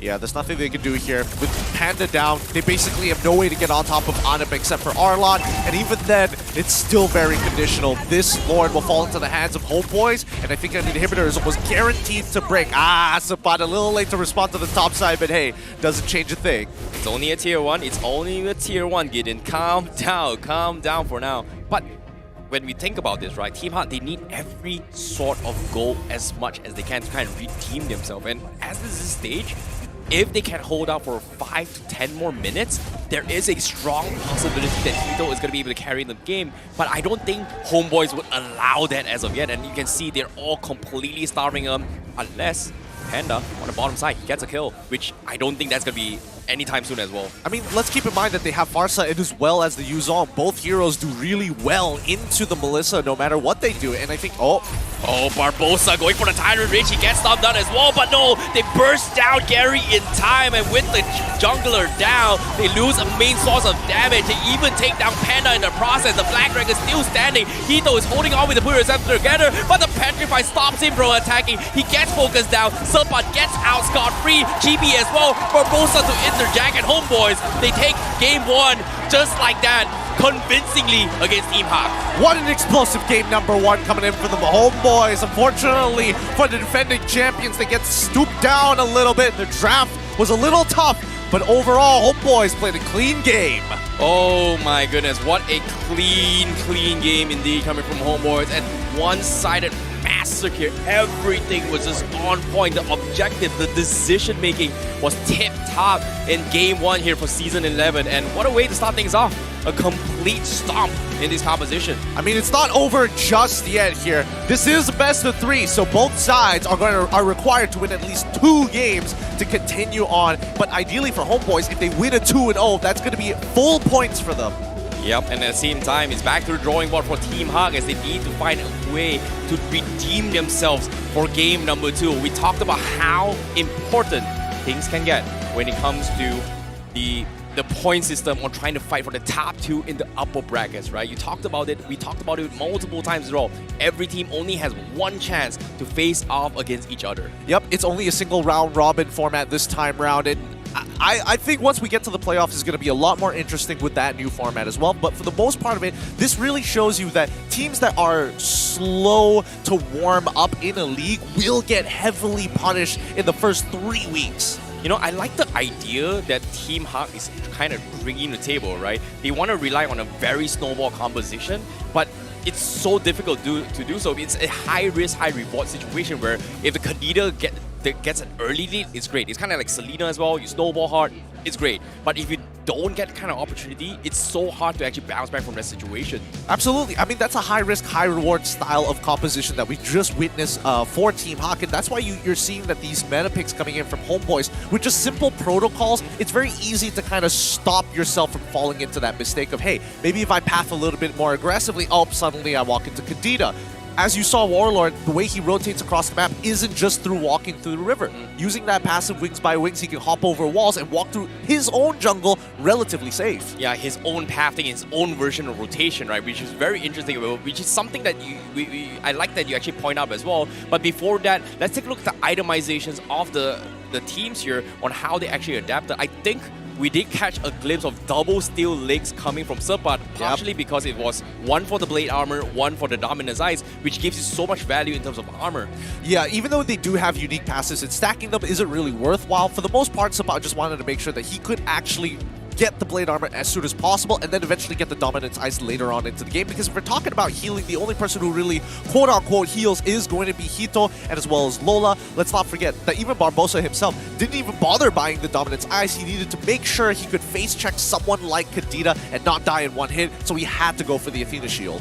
I think when it comes to this composition, right, like the dominance ice wasn't necessarily important because of the fact that Homebois has a one-shot capability composition where they don't really want to prolong the fight, and if the fight is prolonged, it kind of defeats the purpose of their burst composition with this Farsa as well as the snipes coming from Beatrix, right? So I guess it can make sense why they do go for the dominance ice, but for me, my biggest question for Team Hawk was that who was the front liner? Because if you think about it, their jungler wasn't tank, their XP laner wasn't a full tank until like at this point where he actually got the Fury Hammer. Yeah. Oh wait a minute. Lancelot was playing tank the whole time. I don't know what you're watching, but I think you're just imagining, you know, pro build, slap it, copy, paste, and that's what his build is gonna be. No. Gary was opting to go with the belt, with the Thunder Belt, also with a Molten Core. Overall, he wanted to be a tank. He had true damage. He's fast. High burst. The only problem is that with a high damage composition like this, he needs the rest of his team to chunk out the Homeboys so he can finish them off, or at the very least, just get a lot of shred from the Hito itself. Now, the overall issue, once again, is that the damage dealers from the side of Homebois are basically untouched. People like Warlord, people like Ane, both dealing a significant amount of damage for the team. Chibi, of course, he's playing Fredrin. I don't think it's very fair to compare it, but the 17-3 score tells us this entire story. Yeah, and based on this position as well, it's kind of no surprises that Team Hawk will find difficulty, right? You have Chibi who's really tanky, you have Kufra is also in the front line, Serpat is also extremely annoying. How do you actually break through a Black Dragon composition with Bouncing Ball? Yes, arguably, the Arlott can actually pierce through it, but that's only one hero that actually cut the back lines, and I think this pretty much guarantees our spot where Team Hawk can't actually pierce the back line, and it is a big problem to actually deal with the Warlord. In this case, 42,000 damage, that's a lot. So I'm looking forward to see who the MVP for that match is. It is going to be none other than Chibi on his Fredrin on 2009. Yep, and this just shows how powerful Fredrin is. He's always relevant at every stage of the game. Early game, he's good. Mid game, he's good. Late game, he's even better. And the more tanky you build him, the more power that you get. It's a straightforward hero that doesn't require too much to pick up. Yeah, and based on this itemization as well, he was zoning off Lancelot time and time again. He was just making so much pressure across the map, and there was just nothing much they could have done in this kind of scenarios. And I'm really, really glad that this is a way for Homebois to open things up, to start off strong once again. And a legendary team will always be a legendary team, right? Every single season, regular season, they will always be at the top of the game. Well, that's the problem with the Homebois, right? That's not why they struggle. Group stages, league formats, they do completely fine. Playoff time, that's where they struggle, man. Every single time we've seen the Homebois, their biggest issue is as soon as they get on to high-stakes matches in the playoffs, they somehow just get knocked out a lot earlier than they would like to be. Yep. And before that, let's take a look at the goal graph on how the game kind of transitioned as well. It's pretty one-sided all the way through. Homebois was just dominating from, I think, the beginning of time. Ever since they got the first blood on Panda, everything just went south all the way, and Team Hawk had just no opportunity to actually bounce back at all. To be fair, I think Gary was gapping Chibi in the earlier stages of the game. He was landing retributions, even though he was like, he was a level up even. He was farming very, very well as Lancelot, but with the continuous deaths that were occurring from Panda, the quick feeds, it started to tumble up, and especially for Chibi, where he could basically 1v3 members of Team Hawk. That's already a very difficult problem to get around. I assume based on this draft as well, if Team Hawk Gary did not get the first 2 turtle, the graph would have swung even way down below compared to before. But even then, the second turtle, I believe that Homebois, they were able to trade off 3 players despite Gary being able to steal the turtle themselves. Well, I think the biggest swing here, despite just the second turtle, would probably be like, but the very first Lord. 4 turrets fell down into the hands of Homebois throughout that fight. And if you look into the highlights, it becomes even clearer to us that Lola unfortunately wasn't able to get the lead that he was looking for. Like Panda, great punish hit coming in from Chibi here, right? Right place, right time, able to get Panda after he uses his Ocean Oddity, so he has no mobility. Then down on bot side, Homebois made a good read onto Panda as well. Yeah, that was crazy how Homebois was able to blindly fight on it as well. And that's the thing about Kufra, right? You can force a dive onto a bush, knowing that if there's someone there, they can't counter-engage if you're going in with a Tiger's Revenge. So I like how Homebois uses this Kufra with Barbosa, using it as an initiative to face check rather than just walk up and get punished by a Kagita. So it was a very interesting way. It kind of worked out as well. And you can see a heavy emphasis on making sure that Anip kind of scales into the game in the bottom side as well. Yeah, I mean, he was trying his absolute best here, and I feel like Anip was doing pretty well against Hito overall. But Homebois, you have to give it up for Barbosa here. I think he was doing a very good job as a support. He was clearing off the most important positions on the map, and more importantly, I don't know who's making the calls and making the reads onto Panda, but if it's Barbosa, hats off to him. Yeah, I swear, Panda has had no chance to actually go in for the flank, and every single time he tries to go for a very drastic off-angle position to actually hide in the bush, none of the Homebois actually cared at all, and they just completely ignored him, and it was so difficult to hit this kind of plays. And because of this, because of Panda being not with the team, everyone of Team Hawk were kind of choked into this very small hole time and time again, and it's kind of worrisome. And hopefully, into a second game, Coach Pops is going to be able to adapt in this draft, because that was not it at all. Yeah, I definitely think there was an idea behind the overall composition, and I liked it a lot, but it's very dependent. It's very dependent on the individual skills of the players, and especially the first 3 minutes of the game. Not even bleeding into like 4 to 6.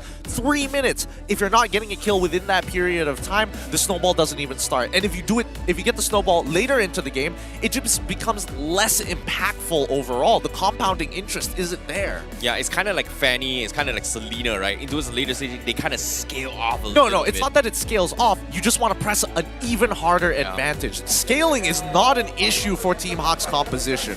Okay, fair enough. But now, coming into this game number 2, we can see that the players are ready. We are about 2 minutes in the game. We get a little bit of recap of how game 1.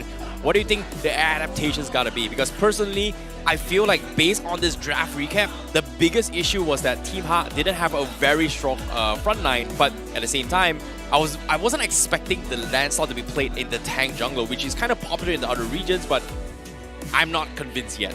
Well, the main idea is to pull attention to yourself, right? You have a lot of dashes, you have high base damages, and his ult works in a very interesting manner where it depends on your enemy's missing health, right? So we have to start talking about Peel. That's where Hito, that's where Panda, that's where Zai, as well as Lola come in. Their main goal is to dish out as much damage as possible, and in terms of the hierarchy of who's the most important, Hito comes right on top, Lola comes in at second, everybody else is expandable. Homebois, unfortunately, their lineup is really tanky, right? So the question is, how do you not make a mistake? How do you not give that initial lead over towards Team Hawk? And that's where those reads coming in from Barbosa were so key. Well, that is where things can get a little bit difficult, right? If you think about how Barbosa's position and the way he played the Kufra, well, I kind of like how Kufra is back in the current meta as a great way to kind of face check against Kadita, but is it meta worthy to be an S tier roam right now? I don't think it's an S tier roam. I definitely think that it's very situational, but it's high risk, high reward. Meta would mean that it's effective no matter when you get it. Something like Lolita, for an example. Effective no matter what. Kaja, effective no matter what. You miss a single lunge coming in from Kufra, you're basically out. You're dead. I wouldn't consider that S tier, but with 40 seconds left on the clock, I would expect Team Hawk, if they want to pull off this composition again, it's not a bad idea, but really start thinking about your win conditions, especially with Melissa. She struggles against the Farsa. She really struggles against the Yuzong in the mid game. Well, that's going to be a problem as well, considering that Farsa is going to be a priority. I was very surprised that they actually let it off the hook. Arlott being first picked as well. First ever Arlott, seen on Pro Scene personally on MPL MY. I was kind of surprised that this is happening. But now, adaptations needs to be made. Team Hawk, they're still having their morales for now. We're going to be jumping into the drafts very, very shortly. But for now, game number 2 is on its way. This is the drafts and we're jumping right in. And this time, who is it going to be? First pick, it is going to be on Team Hawk, I believe. We're just guessing here. No, Team Hawk actually opted to go for the red side while Homebois take the blue side this time around. And immediately we're seeing the Kaja ban within the first phase. Martis as a quick follow-up coming in from Team Hawk.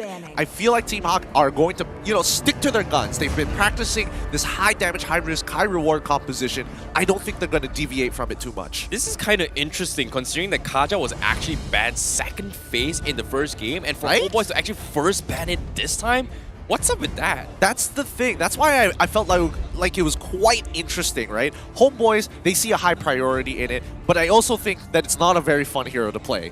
It is super straightforward. One-dimensional. It's one-dimensional. You need to know one mechanic, which is flicker alt, and then after that, lightning bomb your way out of there. Super boring to play. I would rather see Cho. I would rather see Kufra, and I think it's a good time for Warlord.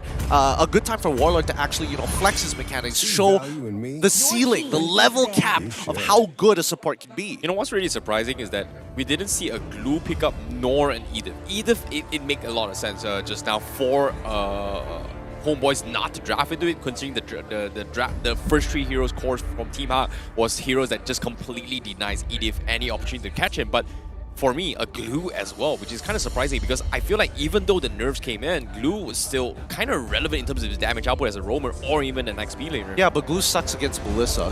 Okay, fair enough. He does terribly against Melissa. It's like, oh, I'm going to zone you out, get away from me. And then you just see you and your 50 globules just hopping around, praying to God when this ultimate ends. I swear if the cam was on you, you would be very, very much meme-worthy when I see your face. But at the same time... I'm just vibing, bro. I'm just vibing. Definitely. The energy here is just electrifying, right? It's nice, it's feel, the vibes are cool, the fans are absolutely crazy, especially for Homebois, but I want to see Team Hawk bounce back because I haven't heard the fans coming from Team Hawk yet, but we have a little bit of kids here. Yo, we've got future Mobile Legends pro players in the making in the crowd. We have the next generation of Homebois fans already walking. That's crazy to think about. That's really crazy. But coming back to the draft with 20 seconds left on the clock for Team Hawk, we do see the Fanny as well as Wanwan banned out from the Homebois. Fredrin is the quick follow-up, and now for the very final ban in this first phase. I guess they don't want to deal with tanks overall, but it feels like their red side draft has skewed compared to their blue side. So Yeev is going to be the final ban here in this first phase. First pick coming in from the side of the Homebois is going to be Joy. So now Hito, he's really got to step up here. Joy, very annoying for most marksman players. I think Joy is going to... Wow. First pick Joy for support, I guess. I assume this is going to be on the XP lane here. So far, Vengeance is just great on him, but the reaction coming from Team Ha? What is going to be the priority? Because right now, I think Farsa is up for grabs as well, which is something that Homebois kind of... It's very obvious that Vora is very comfortable on that hero. Do they want to force a Farsa? Yes, they will. 100% pick rate so far. Next pickup. Are we going to see the Edith or not? I really want to see an Edith. Or are they going to steal the Kufra, denying Homebois that opportunity again, like how game 1 kind of went away? No, they probably aren't. I would imagine if they do decide to pick up the Edith, it's more of a flex pick, but they're going to be locking in Arlet once again. Like I mentioned, this is something that they've been practicing time and time again, and it definitely fits the build. Now, coming back to it, Melissa gets locked in for the side of Homebois to deny Hito overall. Joy, yes, it's an awkward amount of space when you pop that ultimate, especially with the Get Away With Me, where you're like close, but not close enough to deal enough damage when you don't have a dash. Yeah, I like the Faramis pick up here. I'm not a big fan of Faramis in the current patch, but because Arlot is in the picture, every single time Art dives in, it kind of gives this Shadow Stampede an opportunity to pull an Arlot out of position. So I guess getting this Faramis kind of makes sense as well, considering that Team Ha kind of banned it first phase in the first game in rotations. Yeah, and I think overall, whenever I see a Faramis composition built, and especially when they're going up against an artillery mage, it's rough because you gotta clump together, you gotta stick very close to each other, and that Feather Airstrike just shoots up in terms of value. I hope they go for...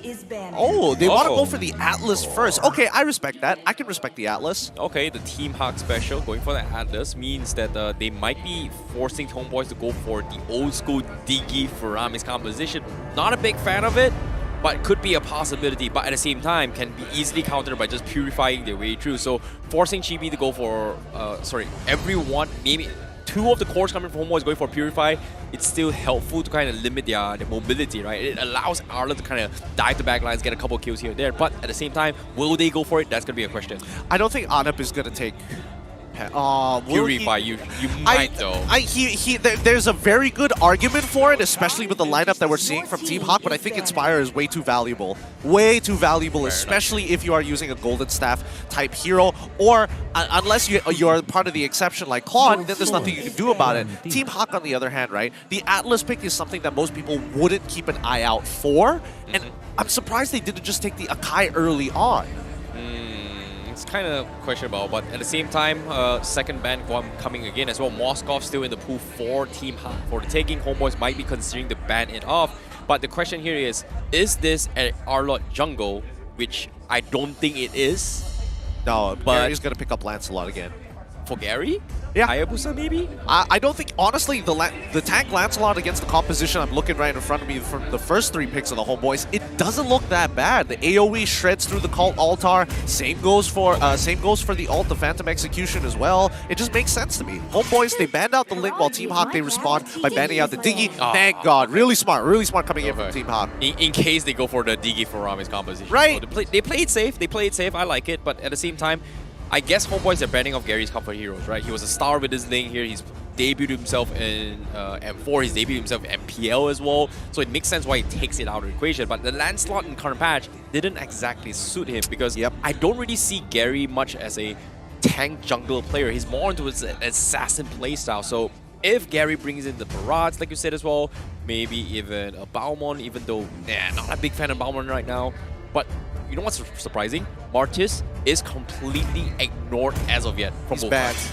Oh wait, it is banned. Yeah, he's banned. First ban, sorry, my bad. They can't really do too much about that. This tough, that's tough. Smart! Homebois, they ban out the Claw to make sure that even though Melissa does kind of struggle against high bursts, and especially for those who are unaffected from the Get Away With Me, Claude usually being a very solid answer. You just Blazing Duet her down, force her to use that Winds of Nature early, and you basically win that fight. So now, first picks on the second phase are going to go to the red side, and it looks like red side's composition is looking very, very good based off of our AI predictor. Well, this is completely different from what we see. It seems like the roles are reversed from each side, but Hayabusa jungler coming in from Team Hawk. I guess, like I see that, Team Hawk has a little bit more room to work with compared to Homebois this game because of the fact that Joy as well as Varamis doesn't necessarily do a lot of damage, but it is very annoying to deal with, right? Like, in terms of mage department here, you need to have magical damage coming from Joy as well as the Faramis to kind of actually dish out damage. So I guess in this kind of scenario, why the AI Predictor kind of balances it out and favors Hak more. But they bring in the Karina as well as the Hilda. So we do have a jungle Karina to help out with the magical damage, but Hilda also with the physical damage to actually zone off the Hayabusa. So I like it, but at the same time, it's different from what we saw in Game 1. Yeah, but this definitely means that, you know, our AI predictor is still leaning more the favor a little bit more to the first 4 picks, but let's see whether or not this last pick is going to make any difference whatsoever. I think if they really wanted to, a marksman doesn't feel good in this position, so maybe play Lunox, you could play Harith even. Ideally, it would be Lunox because she doesn't care about the get away from me too much. At least she can deal damage to the Karina. If they want to go for a marksman, Beatrix is not that bad, but still, Karina is going to be a bit of an issue. So Harith, there we go, called it. Love it, love it. I love the Harith gold lane coming in, and it seems like they do have a decent amount of damage to actually deal with the Cloud Altar as well. The Harith crit will scale really, really hard. But the question here remains here, is this a tank Karina or a mage Karina jungle? It's most likely going to be a tank Karina. If not, worst comes to worst, a hybrid. It really depends on how far ahead GB gets into the game. Let's say, for example, he had the start like in game number 1 where he gets 2 kills 3 minutes into the game. Man's gonna build the Calamity Reaper and then eventually build full tank. Yep. Without further ado, this is pretty much the stats here before we head into his game number 2. A little bit of insights on how both teams are going to be looking like as well. Seems like the stats are going to be favoring Team Hak this time for game number 2. And hopefully they will rise up to the challenge and bounce back and tie the series for this first series here in MPL MY Season 11. Without further ado, we're jumping into game. This is game number 2 of Team Hak versus Homebois. Yep, very minute differences between the two comps with Homebois on the blue side and Team Hak on the red side. Really love what Team Hak have adapted here in the draft, and Hito playing on that Harith. He needs to start winning this lane as early as possible, and I think he might be able to get a trade. No, he's not even going to bother. He just wants to make sure that the doll is in an awkward spot. Barbosa is just being extremely annoying, but he might pay with his life. Forces a flicker, but he actually manages to get out. So a little bit of a distraction to slow down the rotation. Chibi, however, being very sneaky. He's thinking of stealing off the orange buff, and looks like we are going to see a retribution battle here. Do they force it off from Chibi? It seems like he's no choice but to do it. Finally pops it off, but Boron, where is this damage coming from?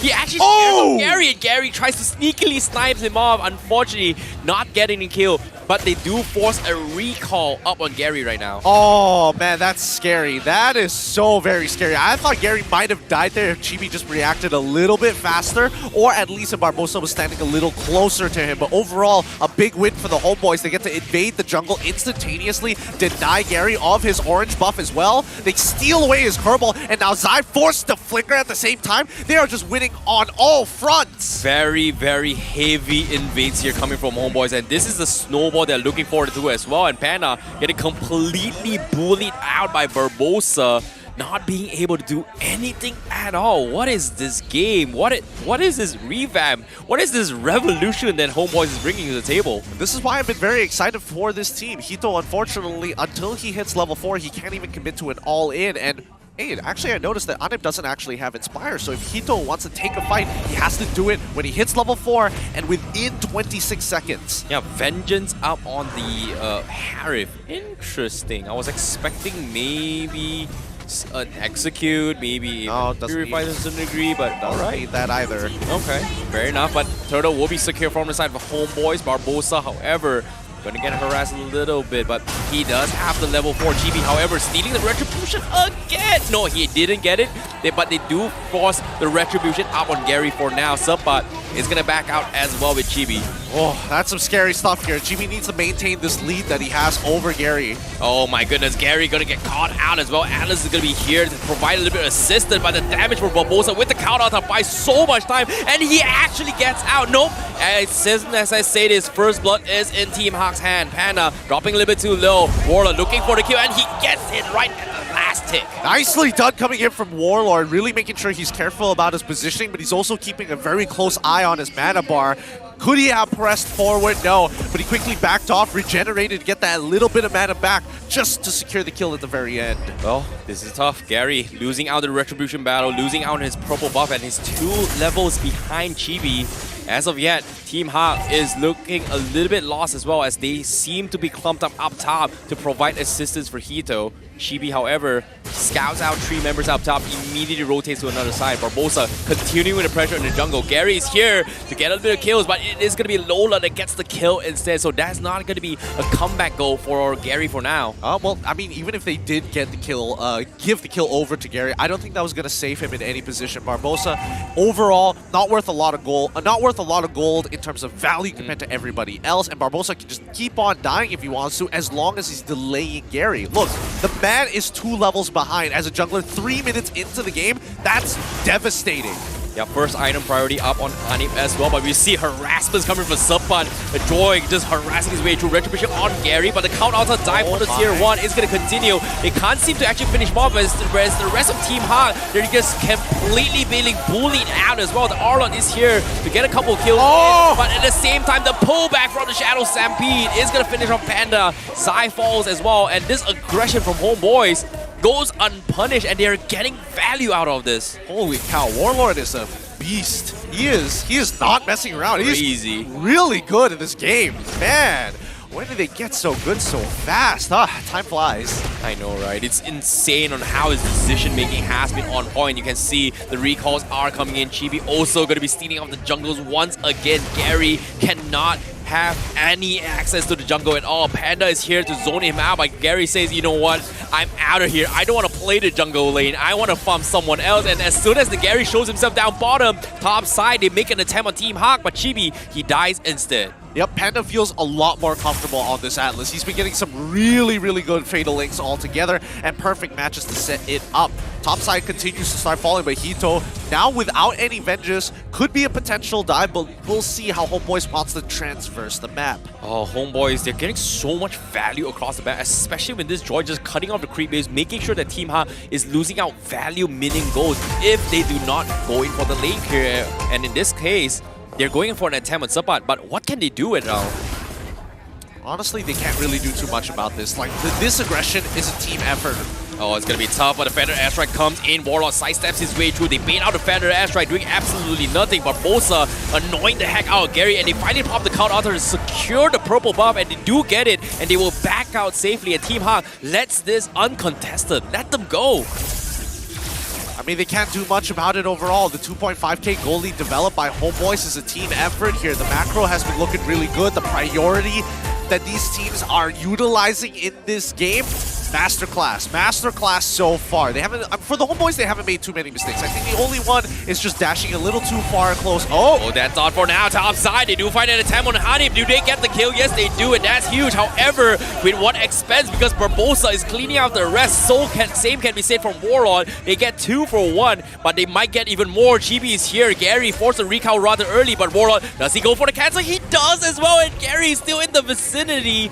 But Barbosa is ready to cut them off in the track. Do they take the tier 1 or do they go for heroes? Gary dropping really low. He go for OK Shadow Q. Doesn't have the illusion. But Warlord at the last tick with the Stampede pulls them back. They get the kill. And now Hito forced to go for the Zaman Force to fight back. But Subban says, I don't care. I'm okay by myself. Barbosa a little bit off angle by himself. He's overcommitted a little bit. He won't sacrifice his life, but at the same time create space for middle lane. Countouts are being expended. The Fatal Links connects on Anim, and this is Team Hawk's opportunity to bounce back. And now Team Hawk take the lead here. The gold's still in favor of Homebois, but that was a really unfortunate turn of events, right? Homebois are starting to get really, well, not uncomfortable, but desperate almost to try and take down that tier 1, to try and make something happen on the top side of the map. But honestly, nothing much will come out of it. Oh my goodness, Hito finally is getting a little bit in terms of damage, which is kind of surprising, but this is exactly what Team Hawk needs. A little bit more space, a little bit more room to bounce back, but with this Turtle contest, it seems like they don't have much more room to go for. Turtle will be secured from Homebois, and Warlord here thinking about engaging, but seems like the rest of the teams are not prepared for this fight. They have to go for the lane check, they have to play it safe. Anik, however, just got his golden staff. Yeah, and that's already a very big upgrade here, but Homebois are very clearly in the driver's seat, right? The tempo is dictated by them. If Team Hawk want to take control the game, they have to start eliminating information. And number one, that's Barbosa. That's why they have Zai just mirroring him wherever he goes, because he's the only person who can have enough damage to threaten Barbosa and force him out of the jungle. Oh my goodness, Warlord, what is this angle as well? It's dropping so low. They force out the feather airstrike, but the damage from GB chips him down pretty low, but they're diving behind backlines. The countouts that keeps them alive, but at the same time, they're all completely shut down. The Fatal Links look good, but the clutch countouts are from Warlord saves the day, and they will win the top fight. So very clean indeed. And this whole time, Gary has just been trying to scale. He gets his Malefic Roar. He's been pushing down on bot side to try and get something back for his team. But Homebois, Lola. What are you thinking? Lola, he's dropping a little bit too low. Chibi has the damage, but with the protection of a tier 2, that's only so much he can do. But Homeboy says, we're playing it safe, we're taking objectives, we want to make sure that Gary cannot play this game at all. The review comes in, but what can they do with this information? Honestly, I think for the side of Team Hawk, basically items that we are seeing right in front of us, nothing really matters here, right? At the end of the day, Homebois, with their 5k gold lead, is currently at 30k, right? The moment they hit 32, their carries would have made the third items complete.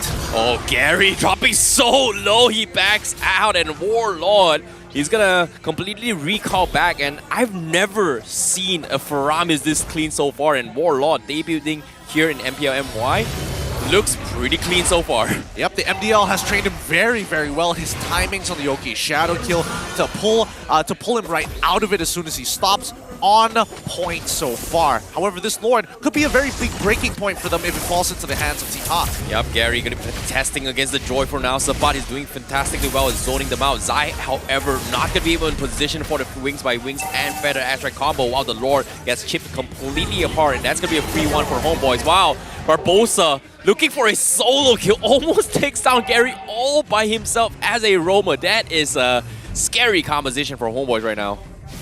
Yeah, it is indeed. I don't know. I feel like Hito's in a really awkward spot, right? Because if you compare him to Anip at this stage of the game, in terms of gold ranking, he's actually falling behind by at least 1,000. And his items are very expensive in comparison to Anip, who's getting extremely cost-efficient items in the Golden Staff, for example, the DHS, so on and so forth. Yep, despite having the Magic Shop, it is kind of worrisome as well, especially when 3 of the players coming from Homebois is higher net worth than Hito as of now.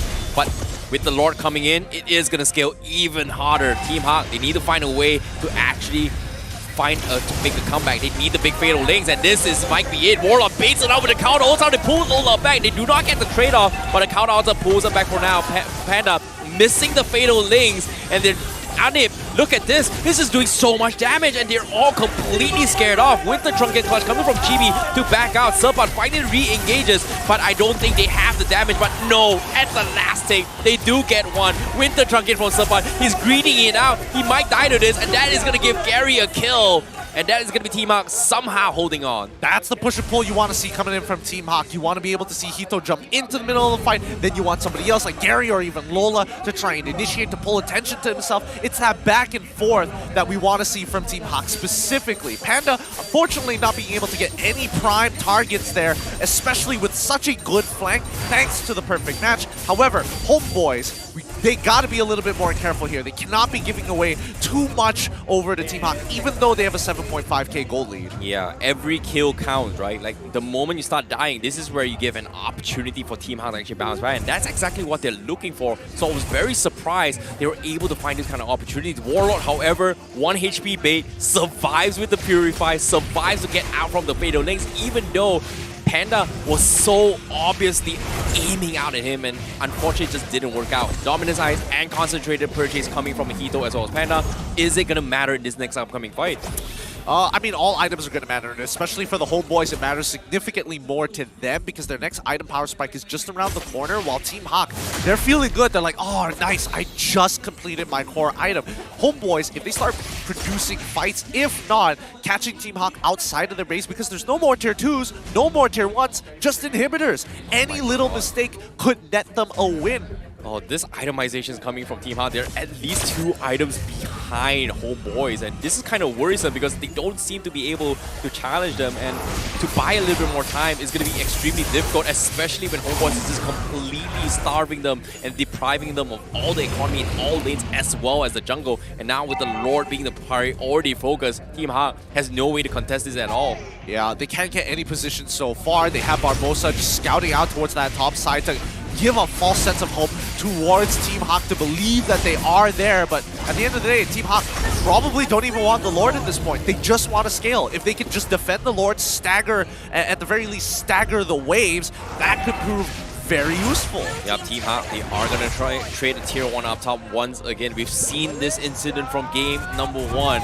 But is it good enough? Because with this next Lord push, we are expecting inhibitors to fall, potentially the game to close out as well. And what is the big win condition for Team Hawk to actually bounce back? Who do they need to kill off right now? I think they need, first off, they need to be able to kill Warlord. That's number 1. Second would be Anip, right? Ideally, you would do it in the opposite order, but you need to get the Cult Altar out of Warlord first. It's going to be very difficult though as well. But because if you think about it here, who's going to be the ones that bait the Cult Altar? Is it going to be Zai? Most likely that's going to be the case, right? But without further ado, let's find out. Because now with the Predator Asher comes in, Zai immediately gets hands on as well. The Cult Altar also going to be expended, but the Lord is still relatively healthy. He's keeping alive. They take 2 inhibitors, while Panda looking for the Fatal Links, completely whipping the mark, and Ane will completely chip them apart bit by bit. They get completely wiped, and Homebois, they get 2 games in a row as a clean 2-0 as they take the first series in MPL MY Season 11. Solid game coming out of the Homebois on the very first week. Daddy Hood proud of his boys, of course, and even the fans are making sure they maintain integrity here. Great plays overall, and it looks like the integration of the 2 MDL Indonesian players have definitely been a worthy investment. Oh, you can see the screams, the cheers, the excitement of the fans. We have a full house here in Stadium Juara, where the champions will be making a brand new fight here. But before that, let's take a look at the heat map for Home. Okay, hold up. We'll see it in a little bit. We're just giving you a bit of a teaser of the movements and the conversations we'll be having in the future. But once again, congratulations to the Homebois winning a 2-0 victory over the defending champion, Team Hawk. Oh my goodness, you look at the excitement of the players. They're just vibing up on stage, and the fans are just going absolutely bonkers for Homebois. And I'm excited to see more games to come. But for now, Homebois, they are very, very strong in MPL MY Season 11. What a strong statement here in the first game. Very good showing indeed. A very, very good showing. And a very much a Malaysian welcome to the 2 imports here. Hopefully they feel at home here in Malaysia. As we are going to be seeing, we are going to be jumping in a very, very short interview with Homebois as we throw it with the host, as Rose is going to be interviewing with them right here, right now. Congratulations to Team Homebois for winning the game with a 2-0. Okay, so saya nak tanya Chibi boleh? Okay, ni mic. Okay, so Chibi, kita nampak tadi game tu korang dominate kau-kau Boleh cakap lah kan dominate kau-kau sebab 2-0 dengan defending champion. Apa perasaan korang selepas menang besar yang macam tu? Kita orang tak tahu pun siapa enemy, kita orang fokus kita orang je. Sebab nanti kau fokus enemy nanti lag pula. So kita orang just nothing. Fokus in game. Okay. Saya nak tanya Chibi satu lagi soalan. Apa yang korang nak cakap dekat Team Secret, which is your next opponent? Okay. Kalau untuk Team Secret, turu lah Secret. Hati-hati dek. Oh. Okay, guys. I nak tanya juga coach dorang. Coach Dale. Thank you. Coach Dale, come here.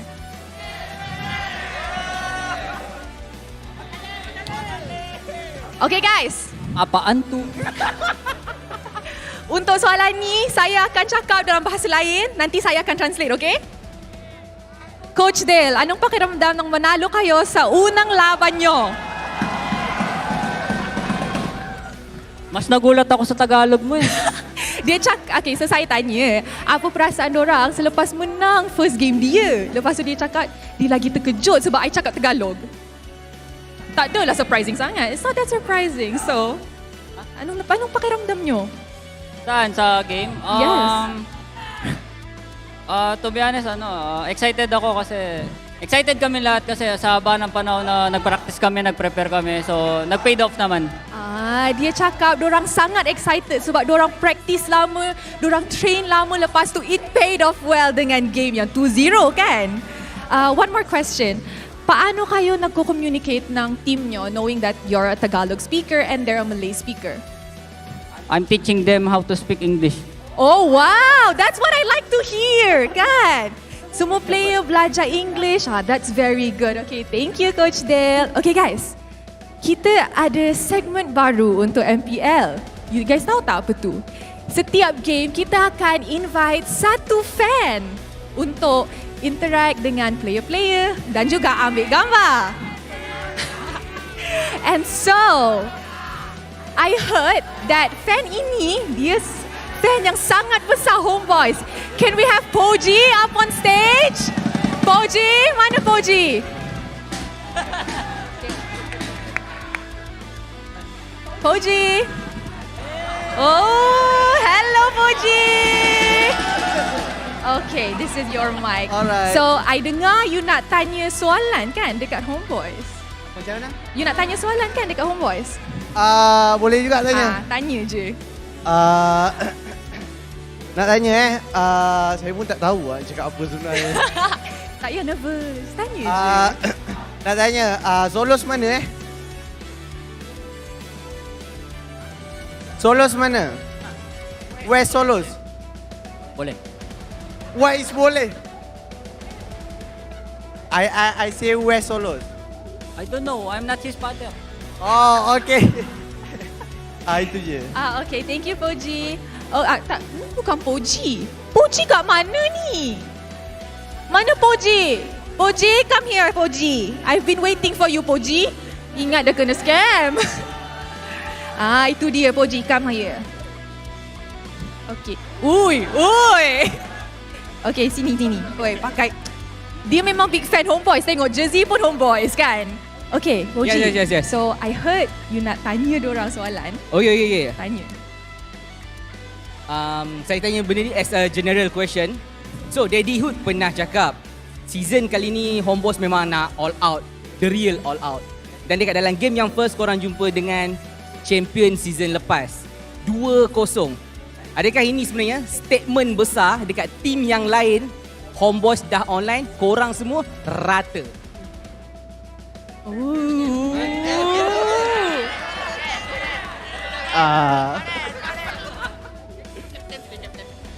Okay. Bagi kapten. Ui, bodoh aku. Tak apa, jawab je. Cibi je lah. Cibi je.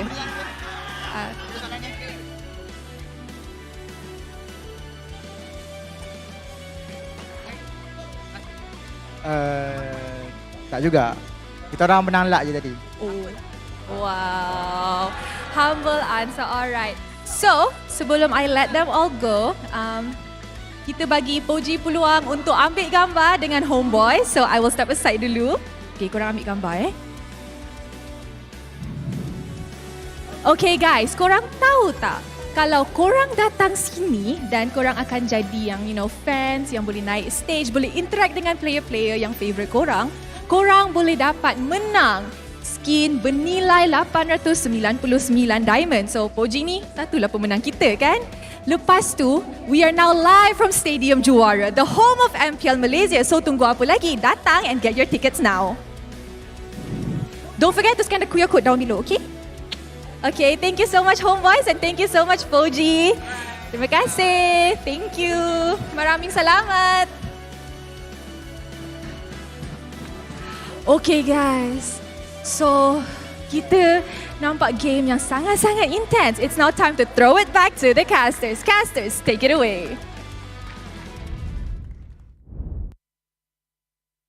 Kita terus immortal guys ya. Okay. Kali tak ada combo ya guys. Aku sun. Kena. Udah aku cari ya, gambar. Mati dia. Nice man. Salah. Tak apa, ada kaitan ni. Okay. Gua balik ya, bisa enggak gua balik? Mati. Aku sun. Mati. Handai. Lancet ada utian ni ya. Okey. Dapat sikit. Kalita. Kalita. Nice one. Nice. How about the Parsa? Parsa. I think no problem. Yeah, no problem. A very, very important question for you, Gideon. Where is Solos? Do I look like his mom? Hell nah, man. I don't have the answers for you, boy.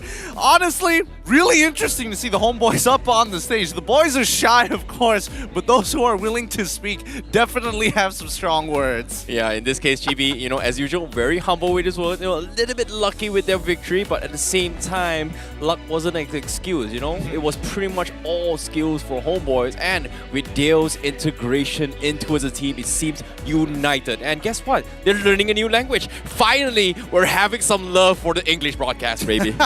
Guys, if you don't know just yet, look, from this matchup, we're definitely seeing, you know, a good blend of regions here. We have Brains coming all the way from the Philippines. We have integral, like, just well play, just well to fine-tuned, that's the word, fine-tuned mechanical players in Indonesia, and we have a bit of Malaysian flair in staples like the Homeboys. 3 countries have joined forces together. What's gonna stop them? We don't know just yet. Exactly. You know, as a Malaysian, we always have that Malaysian flavor, right? We like things to be rojak, you know, as the Malaysian calls it. You know? Oh, So yeah. in this case, having 3 countries all in one, who would have thought it could work? But at the same time here, you know what's really surprising? Rose can speak Tagalog? Yeah, that too. I didn't expect that to happen, but hey, you know, just more reason for more imports from the Philippines to come on over. You got people to interact with. At the very least, you can make sure that you can answer interview questions. That's Fair a plus enough. point. Fair enough. But at the same time here, in case you guys are big fans of Mobile Legends, obviously you guys are, right? If you're watching MPL, there is a special promotion right now. The MLBB X Jujutsu Kaisen skins are now available in the game. You can check out the Yin Yuji Itadori skin, the Julian Megumi Fujiguro skin, the Melissa Nobara Kugisaki, and none other, the Xavier, the Gojo Satoru skin. That is the big win. If you guys are big fans of the Jujutsu Kaisen series manga, you can go for it as well. And of course, you can join the MLBB X Jujutsu Kaisen gacha event from the 18th of February all the way to the 20th of March and enjoy 50% off on your daily first draw one time.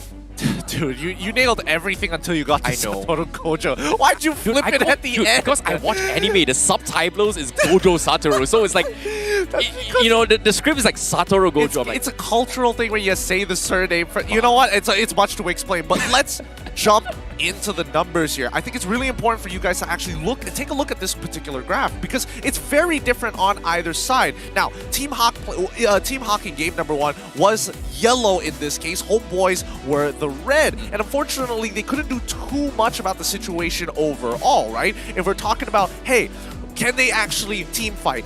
Their team fight is generally going to be weaker. They're stronger when it comes down to a couple of areas like kill pressure, and they have a little bit of utility where they're very small margins amongst each other. But then we start to jump back in towards game 2, where Team Hawk, now red, Homeboys, yellow, you can see the overwhelming majority. Late game scaling is on their side. They're already talking about kill pressure fairly high as well, especially when you have someone like Hilda as well as the Joy. you know, I guess drafting the Hilda was something kind of unexpected, right? We know for a fact that Team Hawk is very comfortable with having a Hilda composition. So, in my opinion, I felt like Homeboys was denying it away and drafting it themselves, but somehow made it work in their flavor. Because if you pay attention to the drafts from both Game 1 and Game 2, it feels like they understand what they need to do in the game when it comes to their given role, which is something that I think we had this discussion with Coach Bobs, which Team Hawk is very objective-based, right? You give them a task, they need to fulfill the role. But in this case, Homeboys just does it way better in their composition. No, I think Homeboys, they really looked at the draft and they understood what they wanted to do. As soon as Team Hawk, they locked in, hey,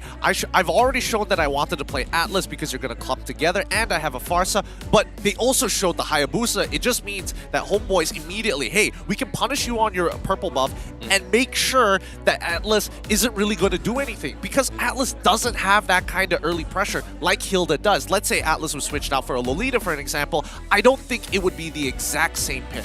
Well, what if, what could have, should have, would have, it is pretty much done and does it. We have to wait until at least the playoffs if we want to see Homebois going up against Team Hawk once again. But as of yet, based on this composition, I definitely agree. The Hilda definitely really stood up. But in Lolita's aspect, I feel like Lolita is more on the defensive side. So I don't know. I feel like at least she has a better level 1 than Atlas. Definitely. But in this case, the jungler here for Team Hawk, I don't know what to say about this because it seems to be a rough one for them. Hopefully, they will bounce back for the next game.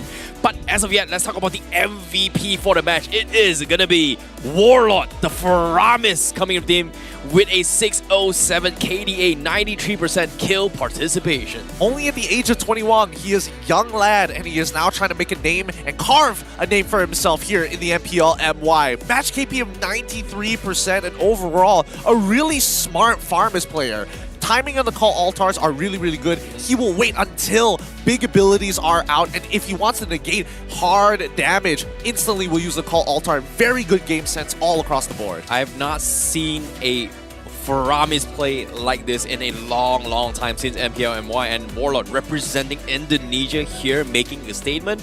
I really like this integration from Homebois as well, from Daddyhood, to actually acquire Warlord into this match, and I'm looking forward to see how much Homebois can actually grow, especially when their next opponents is going to be Team Secret, which is going to be happening this next couple of days. I'll tell you what, Daddyhood knows how to make a player feel at home. If you look onto the left, is that the left? Right, left shoulder of Warlord himself, you can see he has the Indonesian flag on his jersey. So again, just mad respect to Daddyhood. He knows how to take care of players. He knows how to run his organization, and these players are exemplifying the kindness that they felt. Well, let's take a look at the highlights brought to you by Garnier Men. And as of yet, this is pretty much the highlights from game number 2. An early aggression coming from Barbosa. Even though they kind of lost first blood, he himself has pretty much slowed down Gary's rotation and farming speed all the way through. And every single time that they are fighting the fight, Gary is nowhere in a position to actually contest at all. And look at this, he's half HP, he's a level behind. He's always getting distracted throughout the entirety of the game, which is a big problem if you think about it. He's not getting distracted. More importantly, he's getting attacked in his own jungle, and I think a lot of it just comes down to the early game composition we saw coming in from the Homebois, who can force priority in their lanes. Joy clears faster than Arlot in this situation. Anip is able to clear a lot faster in comparison to Hito, and with the help of Barbosa getting that free information in the jungle, they can start pushing out their waves and then starting to help Barbosa, making it even harder for Gary to deal with the numbers advantage that Homebois puts them in. Yeah, and time again, the countouts are coming in from Warlord just so on point, which is kind of crazy, right? Normally, it's either hit and miss or the countout doesn't bring a lot of value, but this time, every single time Team Hawk tries to make a very crucial play, he somehow saves on the player, turns the tide around, and just completely comes up on top. But GG well played coming from Homebois, but now we take a look at the current standing, and as of yet, with a 2-0 victory, Homebois rise up to the top in the first series so far. Yep, already a very, very good day 1 match for the Homebois. Team Hawk are going to have to pick up the slack later on this week, and hopefully they're able to score some points to keep them out of the red. Now remember, in this format, everybody is going to be playing at least the best of 3 against each other. The bottom 2 teams will get relegated. Yep, in this case, this is going to be a tough one as well, because this is only the first series so far in MPL Season 11, so the standings will be a little bit unstable. It will be shifting around in this couple of few days, and once maybe second and third week, we do kind of see a little bit of a consistency between the teams eventually, though. Yeah, absolutely. And you know, the beauty of this particular format, winning 2-0 is extremely valuable here. No matter what, winning 2-0 is going to be the most ideal situation for these teams. And the Homebois now achieving 1 time. All right, that's great. Can they maintain this? Is this something that where other teams will start to take over them once they start feeling a little bit more comfortable, hit that skill cap ceiling? They might be able to flip them over. Well, we've heard a lot of rumors about Homebois before coming to MPL Season 11, so there is a lot as well. But before that, let's jump into the standings again, because it seems like there is a little bit more correction coming in. There we go. They did win 2-0, right? So technically, they will have 3 points instead of 2 points. So we apologize for that, but their corrections has been made right now and adjusted up on screen. Don't worry, guys. We're on top of it all. Just a number. It's just a single number that you may not have noticed, but it's extremely important to these teams. Because let's say Homebois and let's take Todak because they're just under them conveniently, right? Let's say they win the same amount of games, but Homebois win 2-0 each and every time. Every time they win, they have 1 extra point on top of Todak. Just think of it in that sense. then you'll understand the value of just winning clean sweeps all the way through is way more important than just winning a series. Yeah, if we were to actually base off Season 10's point system as well, and how close between the upper bracket fight was. Yup. Yeah, you know how important this is. And of course, we want to maintain the integrity of the tournament here. We want to be fair for the teams. We want to be fair for every one of you guys that is supporting Mobile Legends. We have to show it here. But before that, we'd like to shout out to our amazing sponsors here. Hotlink for showing you some amazing games. Yep. More internet, more speed, and more Gaia with Hotlink. Enjoy 30 GB plus an extra 20 GB of bonus high-speed internet for only $35 a month, only with the Hotlink prepaid Pantas. They have their own little bar there. Just scroll a little bit further, you'll find exactly where it is, because you can enjoy that 50 GB and a new device for only 0 ringgit with the new Hotlink postpaid 60. Wow, that's a pretty sweet package as well, because you can get a new device with only the postpaid plan with 60. That's pretty insane. And while we were talking about, did I hear that right? It's 35 ringgit for a month 35 ringgit for 50 GB? What? Yeah, pretty crazy, right? I mean, I literally just subscribed to it in the bathroom. Damn. But at the same time here, I know you guys are excited for the next upcoming match. Let's talk about this next upcoming match here for day number 1 in Season 11. It is going to be between Team Secret and RSG Slate MY. The first debut of Team Secret. What are your thoughts on this? Honestly, Team Secret, they've been hiding their roster for a while, so it's hard to really develop their opinions on it. And more importantly, we didn't get to see them play too much at all. Like, even during SEA-Game qualifiers, didn't get to see Secret at all. RSG, on the other hand, man, what a lineup they have. They're just putting, hey, you could be a potential superstar. You're a potential superstar. Come join this team. Wait, did I recall that Repo, all the way from BTR in Indo, representing Malaysia for a long time, is in RSG MY? Yep. If I'm not mistaken. In correct? RSG Slate MY. Damn, I'm looking forward to see that. But before that, that pretty much concludes our first series so far. It has been exciting. I know you guys are excited to see how Team Secret and RSG Slate MY is going to be performing. Be sure to stick around. But for now, we're going to be taking a very short break here. Gideon, any final words? None at all.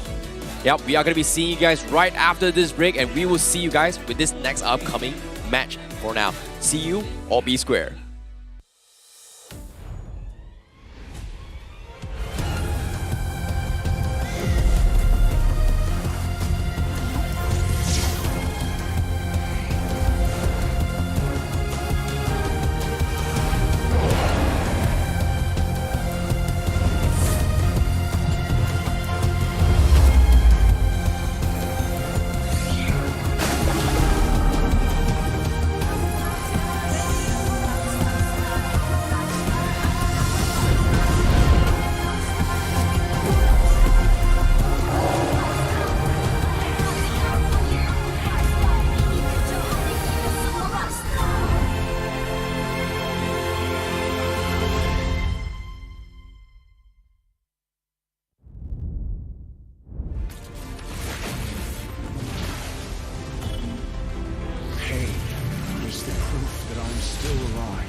What I feel.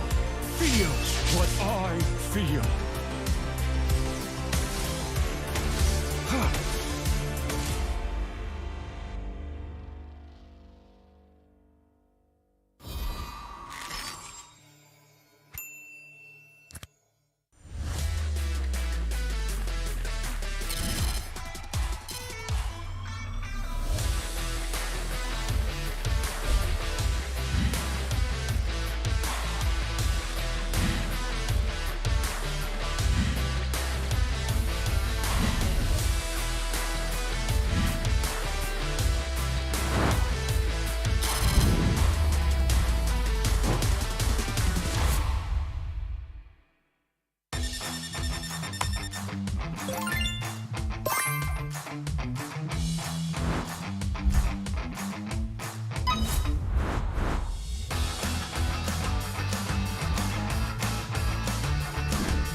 What's up, everyone? Welcome to the latest episode of Hero Spotlight, featuring Arlet, the Lone Lancer. Arlet is a highly mobile fighter that weaves through battle like a vengeful wraith. Hero skills. First skill, Dauntless Strike. Arlet slams down his spear, dealing physical damage. Closer targets will be stunned momentarily, while those further away will be stunned for the full duration. Second skill, Vengeance. Arlet charges at a target with his spear, dealing physical damage. If the target is marked by Demon Gaze, this skill is guaranteed to crit and reset its cooldown. It will also restore Arlet's HP. Ultimate Final Slash. Arlet performs a wide, sweeping attack, dealing physical damage to targets and displacing them to the end of the swing. Passive skill, Demon Gaze. Arlet's demonic eyes will periodically mark a nearby enemy hero. Demon Gaze will also mark enemy units near Arlet that are affected by control effects from any source. Pro tips.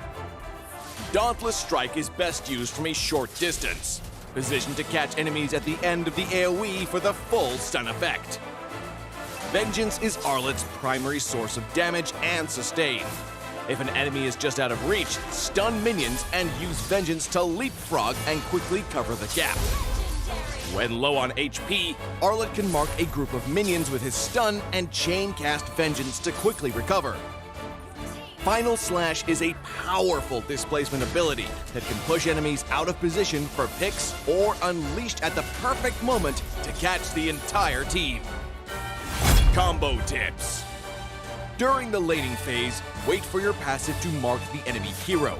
Then strike them with Vengeance, followed by Dauntless Strike to stun and reapply the mark. Use Vengeance again and weave in a basic attack before finishing with another Vengeance. When going into a team fight, look for opportunities to use Vengeance on marked enemies. Use Final Slash to mark and group up enemies and tear into them with skill resets. Use Dauntless Strike to stun low enemies and finish them off with Vengeance. Tactics. Arlet is a formidable hero in the early and mid-game. By repeatedly marking the enemy, he can use Vengeance multiple times in quick succession to wear down his opponent while healing himself. After gearing up in the late game, Arlet becomes an even deadlier force, with more defense on top of his mobility and the constant healing from Vengeance resets. Arlet can sustain himself through the fight to continue dishing out damage. For his role as a fighter, we recommend this equipment build to bolster his damage and self-sustain. Choose the fighter emblem to further enhance his survivability, and for battle spells, we recommend Petrify to synergize with his passive and Vengeance skill. Arlet, the Lone Lancer, coming February 14th, 30% off during launch week. Get his Wandering Spear skin for only 51 diamonds the first 2 weeks. And until next time, we'll be seeing you in the Land of Dawn. Arlet, Lone Lancer, official release 0214.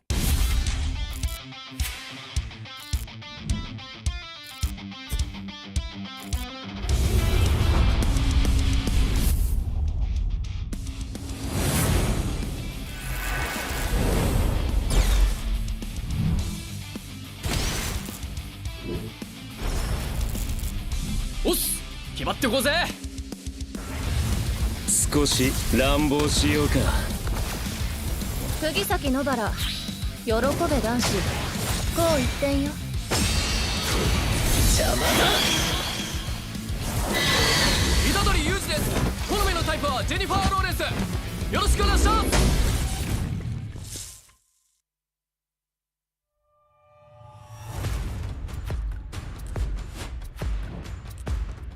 Ini kelanggaan kita. Ini gaya kita.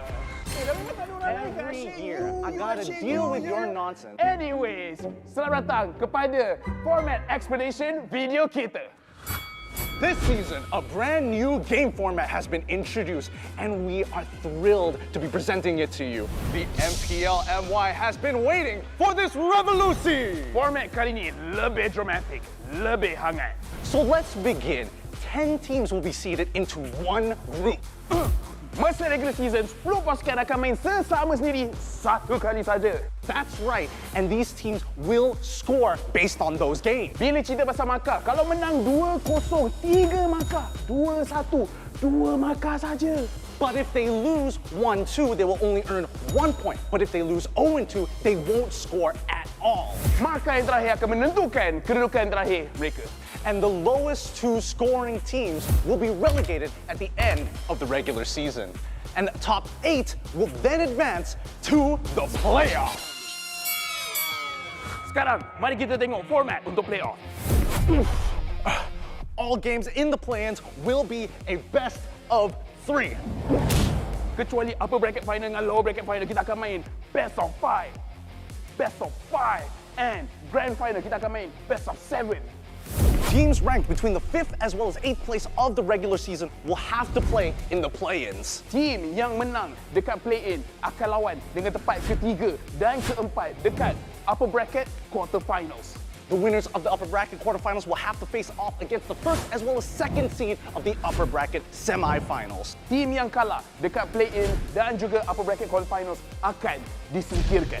Luckily, if your team is in the upper bracket semifinals and they lose, they will go down to the lower bracket semifinals having a second life. Kalau team menang dekat upper bracket semifinal, akan gerak kepada upper bracket finals. Finally, the upper bracket finals as well as lower bracket final winners will face each other off in the grand finals. Untuk lawan, untuk dapatkan trofi MPL Malaysia.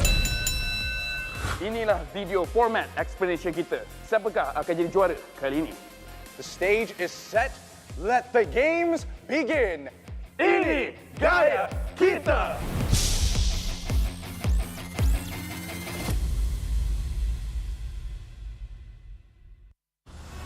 Nadi sebuah bandaraya. Rentak berterusan yang menggalakkan kita ke depan.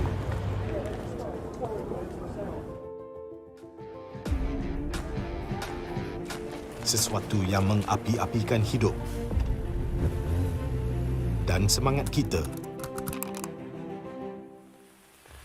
Setiap orang mempunyai gaya dan irama tersendiri. Tapi, apakah yang boleh menyatukan semua lapisan masyarakat?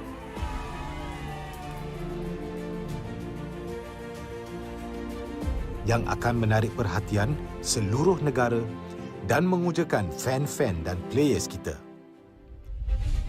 MPL Malaysia ditubuh pada tahun 2017 dengan impian yang besar untuk menghimpunkan player-player Mobile Legends terbaik di atas satu pentas kompetitif yang terbesar di Malaysia.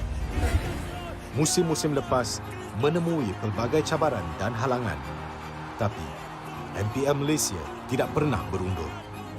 Sentiasa berdedikasi dan bertambah baik untuk meningkatkan pengalaman e-sukan yang bertaraf tinggi. Kini, MPL Malaysia adalah satu liga yang penting dan paling dinanti-nantikan di tanah air kita.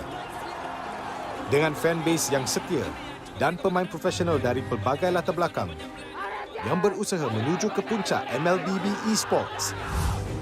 Persaingan dah semakin sengit, namun juara hanya satu. Inilah aksi kita, budaya kita yang unik. Inilah MPL kita yang dipenuhi dengan drama dan emosi. Marilah kita nyalakan pentas kita.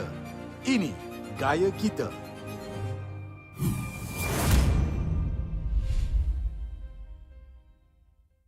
Bulan lepas, tim Malaysia yang layak ke tournament peringkat antarabangsa telah gagal. Tapi yang dah lalu, biarlah berlalu. Kita akan bangkit semula dengan semangat reformasi yang terus membara. Tahun ini, kita berbeza. Bermula dari 10 Mac hingga 16 April, jangan terlepas kejohanan yang akan berlangsung di Stadium Juara. Datang dan saksikan pemain terbaik bersaing dalam MPL season ke-11. Ini gaya kita.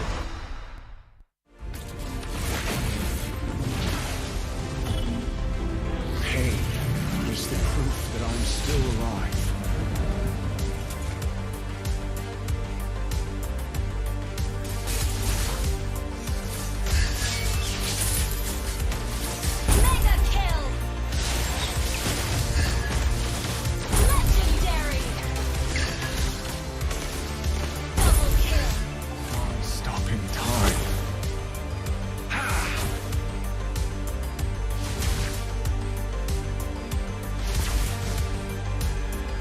Feel what I feel.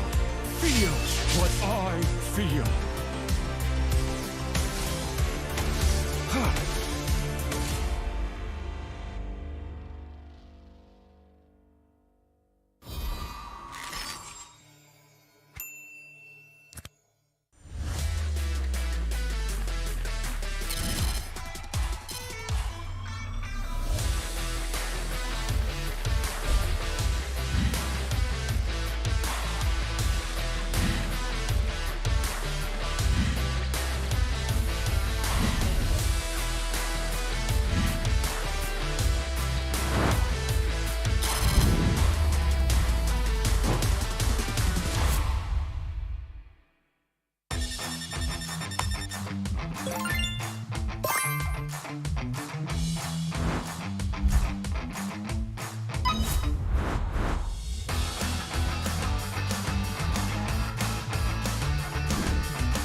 What's up, everyone? Welcome to the latest episode of Hero Spotlight, featuring Arlet, the Lone Lancer. Arlet is a highly mobile fighter that weaves through battle like a vengeful wraith. Hero skills. First skill, Dauntless Strike. Arlet slams down his spear, dealing physical damage. Closer targets will be stunned momentarily, while those further away will be stunned for the full duration. Second skill, Vengeance. Arlet charges at a target with his spear, dealing physical damage. If the target is marked by Demon Gaze, this skill is guaranteed to crit and reset its cooldown. It will also restore Arlet's HP. Ultimate, Final Slash. Arlet performs a wide, sweeping attack, dealing physical damage to targets and displacing them to the end of the swing. Passive skill, Demon Gaze. Arlet's demonic eyes will periodically mark a nearby enemy hero. Demon Gaze will also mark enemy units near Arlet that are affected by control effects from any source. Pro tips. Dauntless Strike is best used from a short distance, positioned to catch enemies at the end of the AoE for the full stun effect. Vengeance is Arlet's primary source of damage and sustain. If an enemy is just out of reach, stun minions and use Vengeance to leapfrog and quickly cover the gap. When low on HP, Arlet can mark a group of minions with his stun and chain cast Vengeance to quickly recover. Final Slash is a powerful displacement ability that can push enemies out of position for picks or unleashed at the perfect moment to catch the entire team. Combo tips. During the laning phase, wait for your passive to mark the enemy hero. Then strike them with Vengeance, followed by Dauntless Strike to stun and reapply the mark. Use Vengeance again and weave in a basic attack before finishing with another Vengeance. When going into a team fight, look for opportunities to use Vengeance on marked enemies. Use Final Slash to mark and group up enemies and tear into them with skill resets. Use Dauntless Strike to stun low enemies and finish them off with Vengeance. Tactics. Arlet is a formidable hero in the early and mid-game. By repeatedly marking the enemy, he can use Vengeance multiple times in quick succession to wear down his opponent while healing himself.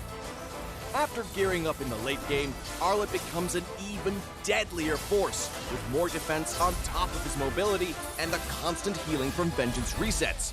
Arlet can sustain himself through the fight to continue dishing out damage. For his role as a fighter, we recommend this equipment build to bolster his damage and self-sustain. Choose the fighter emblem to further enhance his survivability, and for battle spells, we recommend Petrify to synergize with his passive and Vengeance skill. Arlet, the Lone Lancer, coming February 14th. 30% off during launch week. Get his Wandering Spear skin for only 51 diamonds the first 2 weeks. And until next time, we'll be seeing you in the Land of Dawn. Arlet, Lone Lancer. Official release 0214.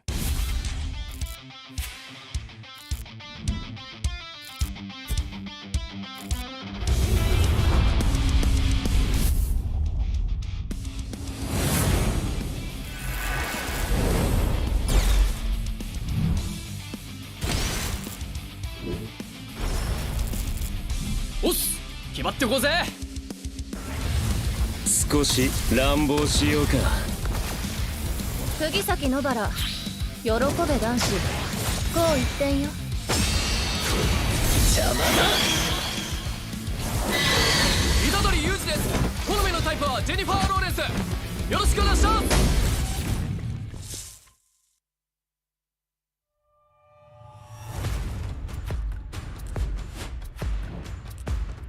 Ini kelanggaan kita. Ini gaya kita. Every year, I gotta deal with your nonsense. Anyways, selamat datang kepada format explanation video kita. This season, a brand new game format has been introduced, and we are thrilled to be presenting it to you. The MPL MY has been waiting for this revolution. Format kali ini lebih dramatic, lebih hangat. So let's begin. 10 teams will be seeded into one group. Masa regular season, 10 pasukan akan main sesama sendiri satu kali saja. That's right, and these teams will score based on those games. Bila cerita pasal markah, kalau menang 2-0, 3 markah, 2-1, 2 markah saja. But if they lose 1-2, they will only earn 1 point. But if they lose 0-2, they won't score at all. Markah yang terakhir akan menentukan kedudukan terakhir mereka. And the lowest 2 scoring teams will be relegated at the end of the regular season. And the top 8 will then advance to the playoff. Sekarang, mari kita tengok format untuk playoff. All games in the play-ins will be a best of 3. Kecuali upper bracket final dengan lower bracket final, kita akan main best of 5. Best of 5. And grand final, kita akan main best of 7. Teams ranked between the 5th as well as 8th place of the regular season will have to play in the play-ins. Team yang menang dekat play-in akan lawan dengan tempat ketiga dan keempat dekat upper bracket quarterfinals. The winners of the upper bracket quarterfinals will have to face off against the first as well as second seed of the upper bracket semifinals. Team yang kalah dekat play-in dan juga upper bracket quarterfinals akan disingkirkan. Luckily, if your team is in the upper bracket semifinals and they lose, they will go down to the lower bracket semifinals having a second life. Kalau team menang dekat upper bracket semifinal, akan gerak kepada upper bracket finals. Finally, the upper bracket finals as well as lower bracket final winners will face each other off in the grand finals. Untuk lawan, untuk dapatkan trofi MPL Malaysia. Inilah video format explanation kita. Siapakah akan jadi juara kali ini? The stage is set. Let the games begin. Ini gaya kita.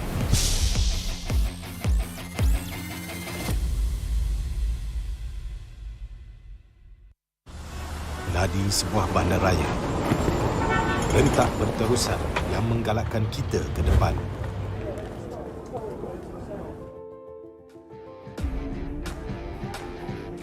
Sesuatu yang mengapi-apikan hidup dan semangat kita. Setiap orang mempunyai gaya dan irama tersendiri. Tapi, apakah yang boleh menyatukan semua lapisan masyarakat?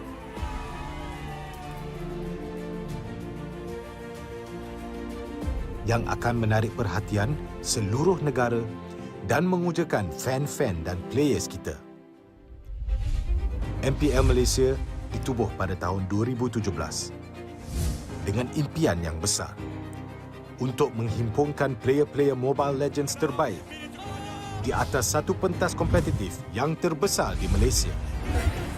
Musim-musim lepas menemui pelbagai cabaran dan halangan, tapi MPL Malaysia tidak pernah berundur. Sentiasa berdedikasi dan bertambah baik untuk meningkatkan pengalaman e-sukan yang bertaraf tinggi. Kini, MPL Malaysia adalah satu liga yang penting dan paling dinanti-nantikan di tanah air kita. Dengan fanbase yang setia, dan pemain profesional dari pelbagai latar belakang yang berusaha menuju ke puncak MLBB Esports. Persaingan dah semakin sengit, namun juara hanya satu. Inilah aksi kita, budaya kita yang unik. Inilah MPL kita yang dipenuhi dengan drama dan emosi. Marilah kita nyalakan pentas kita. Ini gaya kita.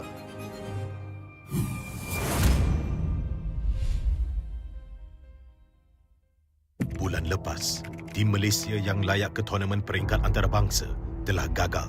Tapi yang dah lalu, biarlah berlalu. Kita akan bangkit semula dengan semangat reformasi yang terus membara. Tahun ini, kita berbeza. Bermula dari 10 Mac hingga 16 April, jangan terlepas kejohanan yang akan berlangsung di Stadium Juara. Datang dan saksikan pemain terbaik bersaing dalam MPL season ke-11. Ini gaya kita.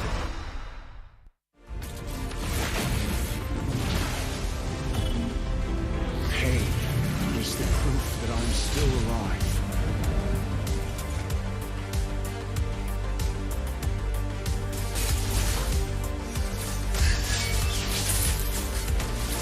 Mega kill! Legendary! Double kill! Stopping time.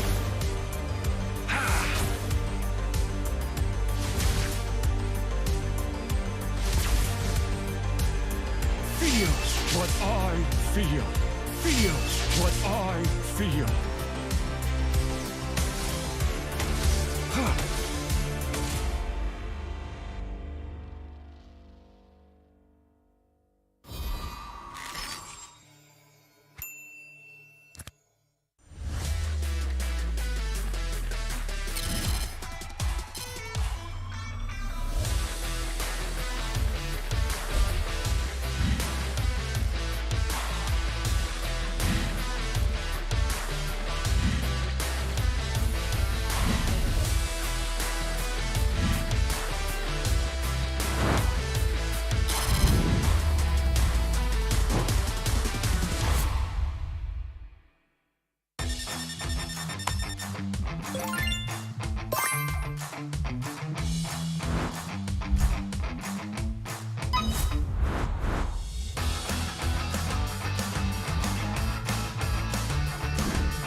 What's up, everyone? Welcome to the latest episode of Hero Spotlight, featuring Arlet, the Lone Lancer. Arlet is a highly mobile fighter that weaves through battle like a vengeful wraith. Hero skills. First skill, Dauntless Strike. Arlet slams down his spear, dealing physical damage. Closer targets will be stunned momentarily, while those further away will be stunned for the full duration. Second skill, Vengeance. Arlet charges at a target with his spear, dealing physical damage. If the target is marked by Demon Gaze, this skill is guaranteed to crit and reset its cooldown. It will also restore Arlet's HP. Ultimate Final Slash. Arlet performs a wide, sweeping attack, dealing physical damage to targets and displacing them to the end of the swing. Passive skill, Demon Gaze. Arlet's demonic eyes will periodically mark a nearby enemy hero. Demon Gaze will also mark enemy units near Arlet that are affected by control effects from any source. Pro tips. Dauntless Strike is best used from a short distance, positioned to catch enemies at the end of the AoE for the full stun effect. Vengeance is Arlet's primary source of damage and sustain. If an enemy is just out of reach, stun minions and use Vengeance to leapfrog and quickly cover the gap. When low on HP, Arlet can mark a group of minions with his stun and chain cast Vengeance to quickly recover. Final Slash is a powerful displacement ability that can push enemies out of position for picks or unleashed at the perfect moment to catch the entire team. Combo tips. During the laning phase, wait for your passive to mark the enemy hero.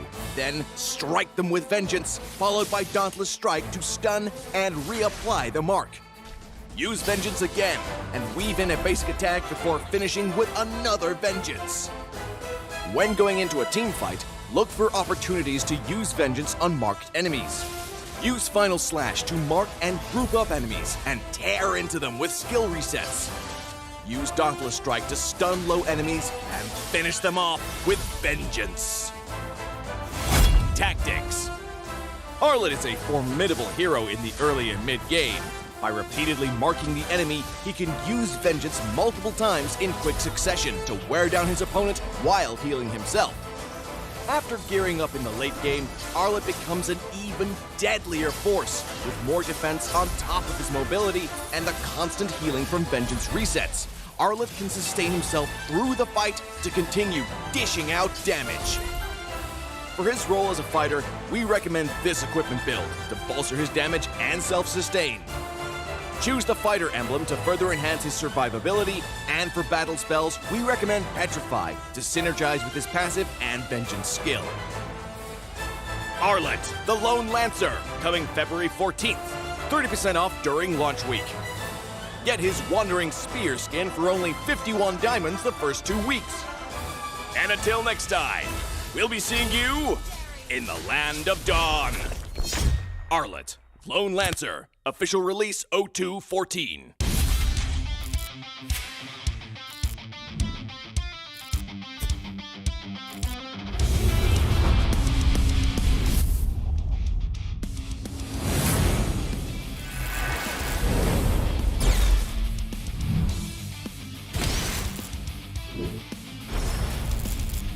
Oss!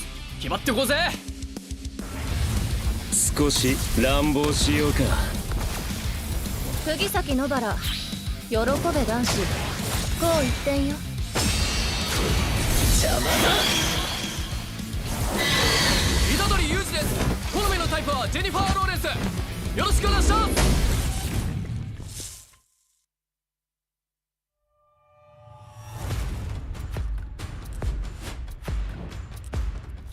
Ini kelanggaan kita. Ini gaya kita. Every year, I gotta deal with your nonsense. Anyways, selamat datang kepada format explanation video kita. This season, a brand new game format has been introduced, and we are thrilled to be presenting it to you. The MPL MY has been waiting for this revolution. Format kali ini lebih dramatic, lebih hangat. So let's begin. 10 teams will be seeded into one group. Masa regular season, 10 pasukan akan main sesama sendiri satu kali saja. That's right, and these teams will score based on those games. Bila cerita pasal markah, kalau menang 2-0, 3 markah. 2-1, 2 markah saja. But if they lose 1-2, they will only earn 1 point. But if they lose 0-2, they won't score at all. Markah yang terakhir akan menentukan kedudukan terakhir mereka. And the lowest 2 scoring teams will be relegated at the end of the regular season. And the top 8 will then advance to the playoffs. Sekarang, mari kita tengok format untuk playoff. All games in the play-ins will be a best of 3.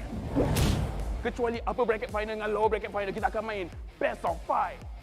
Best of 5. And grand final, kita akan main best of 7.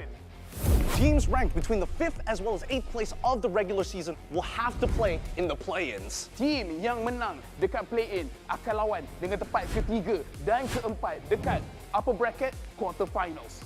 The winners of the upper bracket quarterfinals will have to face off against the first as well as second seed of the upper bracket semifinals. Team yang kalah dekat play-in dan juga upper bracket quarterfinals akan disingkirkan. Luckily, if your team is in the upper bracket semifinals and they lose, they will go down to the lower bracket semifinals having a second life. Kalau team menang dekat upper bracket semifinal, akan gerak kepada upper bracket finals. Finally, the upper bracket finals as well as lower bracket final winners will face each other off in the grand finals. Untuk lawan, untuk dapatkan trofi MPL Malaysia. Inilah video format explanation kita. Siapakah akan jadi juara kali ini? The stage is set. Let the games begin. Ini gaya kita.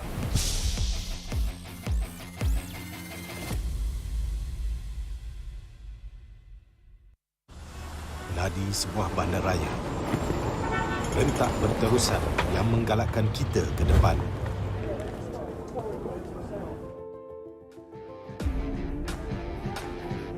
Sesuatu yang mengapi-apikan hidup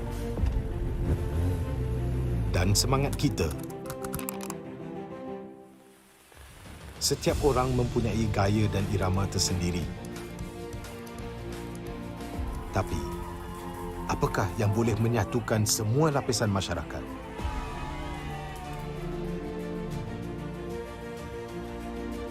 Yang akan menarik perhatian seluruh negara dan mengujakan fan-fan dan players kita.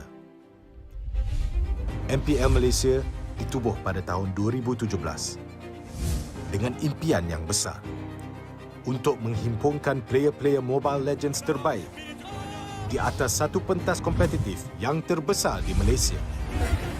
Musim-musim lepas menemui pelbagai cabaran dan halangan, tapi MPL Malaysia tidak pernah berundur. Sentiasa berdedikasi dan bertambah baik untuk meningkatkan pengalaman e-sukan yang bertaraf tinggi.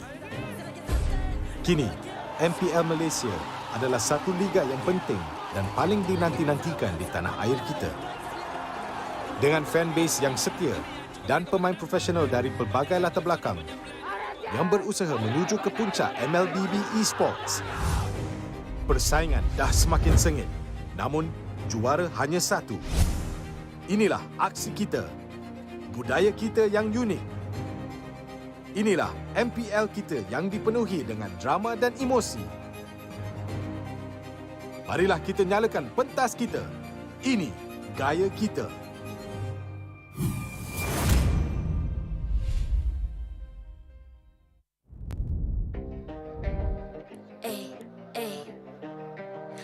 I'm a rock star. Yeah, rock star. Ay, ay, ay. I'm a rock star, baby. I'm a rock star. I'm a rock star. I'm a rock star. I'm a rock star. Panggil aku rock star. Ini kejohanan kita semua orang rock star. Kita rock star, kita buat saja gaya kita. Makin panas apinya sudah membara. Macam mana pun kau menempuh segala. Demi negara kau buat semua bangga. Step into my world, you know I'm always in my zone. You know I got my team, no I'm never alone. Bring out my best, buat yang terbaik. Jadi juara perlahan kita naik. Aku nak push, naik-naik jadi lebih bagus. Jadi hero, ku ada skill. Berapa banyak musuh aku dah kill. Ramai cuba mencapai, cause they envy me. Tiap game aku pasti jadi MVP. Easy. I'm a rock star, baby, I'm a rock star. I'm a rock star, I'm a rock star. I'm a rock star, panggil aku rock star. Ini kejohanan kita semua orang rock star. I'm a rock star, baby, I'm a rock star. I'm a rock star, I'm a rock star. I'm a rock star, panggil aku rock star. Ini kejohanan kita semua orang rock star. Tengok nanti siapa yang juara. Ni peluang kita bawa pulang piala. This is my game, this is my time. Menang semua, everything will be mine. Kalau jatuh kau pasti kembali. Bangun balik ku tegak berdiri. Kuatkanlah tenaga, ganjaran diperoleh. Ni kejohanan kita, Malaysia memang boleh. Rise up to the top, kita buat bersama. Semangat kita kuat di bawah satu bendera. Ay. I'ma go hard for the win.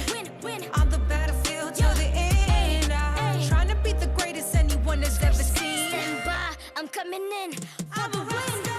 I'm a rock star, baby, I'm a rock star. I'm a rock star, I'm a rock star.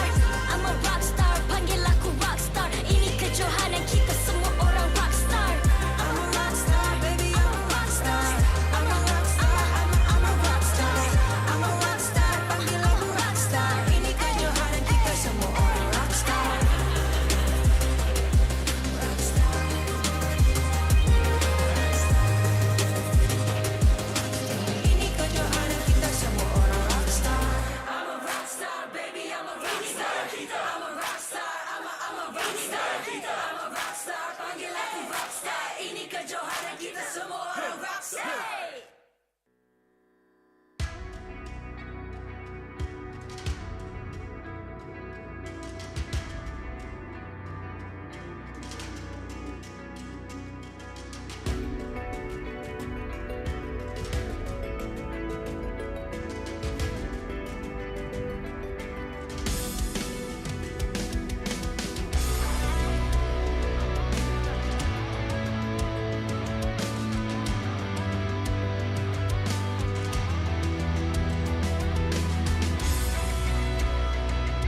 I'm a rock star.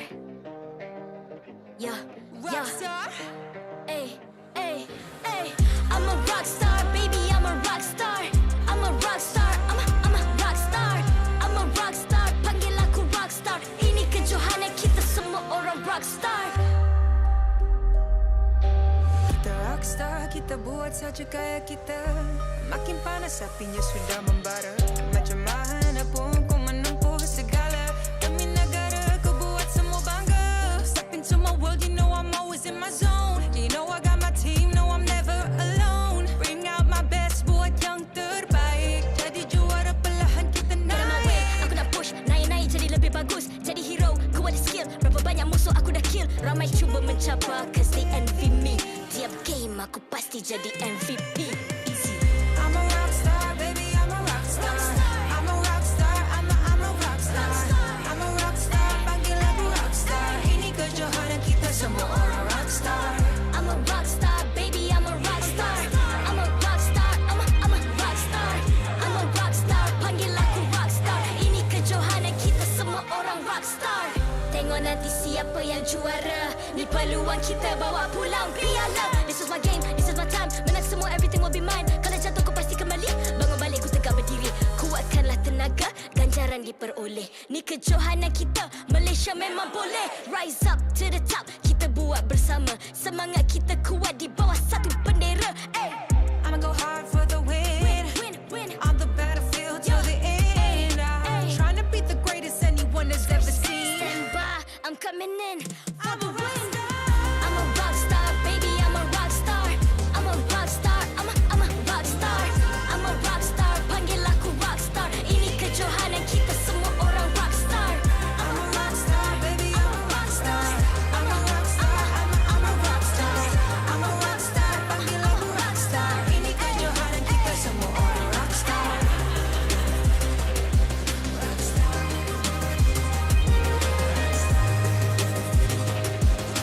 Ini kejohanan kita semua orang rock star. I'm a rock star, baby, I'm a rock star. I'm a rock star, I'm a rock star. I'm a rock star, panggil aku rock star. Ini kejohanan kita semua orang rock star.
I'm a rock star.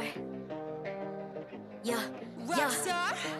Ay, ay, ay. I'm a rock star, baby. I'm a rock star. Hello everybody, welcome to the MPL Talk Show, a show where we membawang pasal pasukan kita. My name is Rose dan hari ini, sekarang kita ada Sith dengan Sunfrost. So guys, untuk game kedua kita untuk hari ini kan, kita ada pasukan Team Secret dengan RSG Slate MY. Tapi untuk pasukan Team Secret, ini adalah game debut diorang dekat MPL MY. What are your thoughts? Okay, kalau kita bercakap tentang Secret Secret ni satu pasukan ataupun satu nama yang cukup besar. Yes. Kita tahu dia bukan berasal daripada Malaysia. Jadi ini satu organisasi daripada luar. Jadi dengan kehadiran mereka dekat sini, bagi saya dari sudut marketing, dari sudut brand, itu satu benda yang cukup best sebab diorang ada peminat diorang sendiri. So nak tengok adakah peminat diorang datang hari ni, itu akan jadi satu benda yang cukup tak sabar saya nak saksikan. Okey, kalau kita lihat juga untuk perspektif daripada para pemain, ada daripada bahagian luar dan juga dalaman. Untuk pemain-pemain dekat bahagian luar, kita cerita tentang tier 2, semi profesional dan sebagainya. Ini akan menarik minat mereka untuk masuk ke dalam professional scene dengan lebih yakin lagi sebab mereka nampak betapa berpotensinya pentas profesional ini dan menjadikan mereka lebih bersemangat untuk masuk ke dalam profesional scene. Tapi untuk mereka yang dekat bahagian dalam ni juga, macam orang kata, nama yang lebih besar menggaras tanggungjawab yang lebih besar. Yes. Jadi mereka perlu untuk mencapai ekspektasi para peminat seperti yang saya dikatakan tadi, mereka ramai peminat. Jadi mereka ada ramai hati-hati yang perlu untuk mereka puaskan. Yes. Jadi mungkin itu menjadi satu tanggungjawab yang besar dan juga tekanan yang besar untuk mereka. Perlu untuk bermain dengan lebih hebat lagi. Setuju? Saya setuju. Korang rasa itu macam added macam mana like added pressure untuk player-player nanti kan? Ya, sebab dia orang galas nama yang besar. The moment dia orang galas nama, the moment dia orang masuk je team secret, maksudnya expectation sangat tinggi. Kita dapat tengok dekat social media pun, team mana dia orang nak tengok? Secret. Even masa kita keluar pun, dia orang still nak secret. Jadi itu expectation yang cukup tinggi. Jadi dia orang kena carry benda tu sebaik mungkin. Alah, kan team secret, international team. Tapi diorang akan lawan RSG Slate MY yang dah lama dalam MPL juga. So, in your thoughts kan, like as we all know, RSG Slate MY ambil players, import players dari Indonesia sahaja. Diorang tak ambil dari Philippines macam team lain. Do you think it's a good call? Bagi pendapat peribadi saya, apabila mereka tukar, even diorang punya identiti pun sekarang dah berbeza. Season lepas RSG, kali ni RSG Slate MY. Kat situ dah nampak diorang memang betul-betul fokus season 11 ni mungkin season mereka. Jadi dari segi branding, dari segi even logo pun mereka dah tukar. Mereka tak ada touch of orange, something like that. Jadi nak tunjuk kat situ memang mereka betul-betul tukar 360 darjah. Betul ke? Habis kurang macam tu. Tapi yang paling penting juga, nampak benda ni antara salah satu kesan bagaimana bila ada kuasa baru yang masuk, mereka juga perlu untuk tingkat kuasa mereka punya kualiti sendiri. Bukan setakat daripada nama, logo ni saja. Diorang punya player pun diorang tambah baik. Mereka punya facility juga mereka tingkatkan dengan cukup cemerlang. Jadi dengan benda-benda macam ni, macam saya cakap tadi, nama besar dan juga tanggungjawab besar, tambah lagi tanggungjawab daripada organisasi sendiri untuk memberikan segala yang mereka ada, segala yang mereka mampu untuk tingkatkan lagi kualiti para pemain mereka sendiri. Dan satu lagi saya, kalau boleh saya nak tambah, ramai netizen cakap RSG season ni antara RSG yang terkuat. Jadi sebenarnya saya tak sabar nak tengok game lepas ni. RSG yang terkuat. Sebab pemain-pemain Indonesia ke? Apa? Ya, sebab boleh saya katakan diorang punya preparation agak preparation diorang agak sulit. Saya masih ingat lepas playoff musim lepas, mereka tak ambil sampai seminggu pun untuk directly train untuk season ni. Serius? Antara yang macam paling tepat lah untuk like macam diorang tak ambil cuti yang lama and everything. Antara yang paling betul-betul look forward terus untuk pergi. Eye on the goal. That's it. Eye on the goal. Dan player, kalau kita cakap pasal player daripada pasukan RSG sendiri, kita kena faham mereka ambil jungler baru. Jadi bukan nak cakap jungler lama mereka tak bagus. Mereka bagus tapi nak letakkan satu persaingan internal punya competition dengan bawa masuk Zaid. Jadi ini satu tough call untuk Kuja pilih mana satu jungler yang terbaik. Ya, kita tahu Kuja juga dia pandai nak main dengan dia punya catur. Dia tahu siapa yang dia perlu untuk keluarkan pada saat yang sepatutnya. Jadi ini juga bila dah ada pemain yang baru, like banyak option untuk dimainkan. Okay, so tadi kita dah touch bases on RSG Slate MY. Lepas tu kita dah touch bases juga on Team Secret.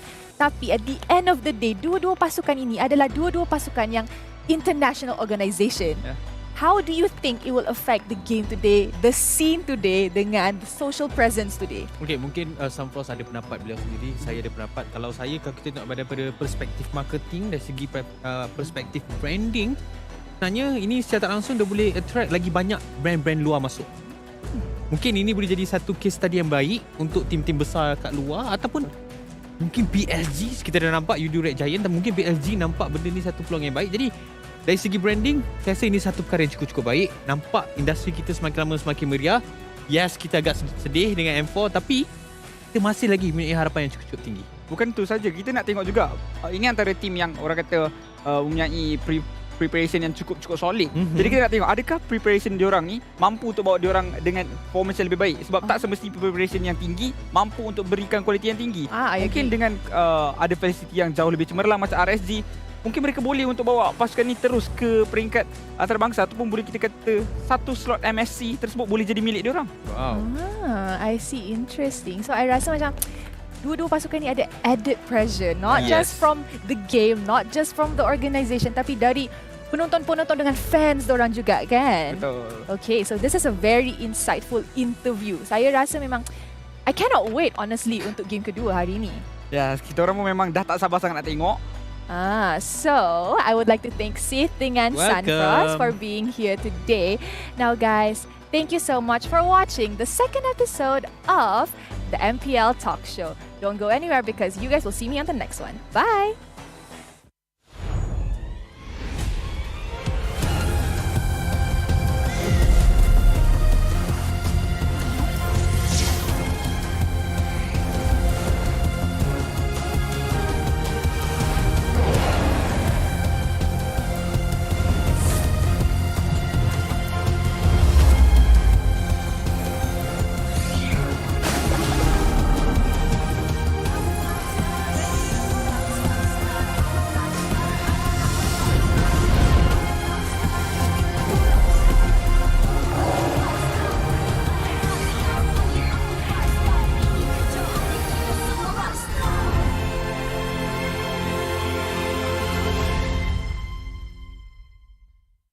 MPL Malaysia Season 11 is powered by Munton.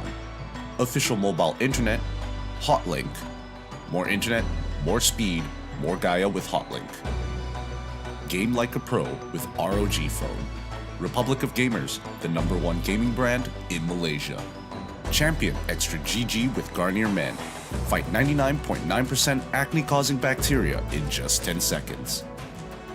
Official gaming chair, OSIM. Partners in Esports, AirAsia Super App, ESI, PKL, EGG, and PSM. Selamat kembali ke MPL Malaysia musim ke-11.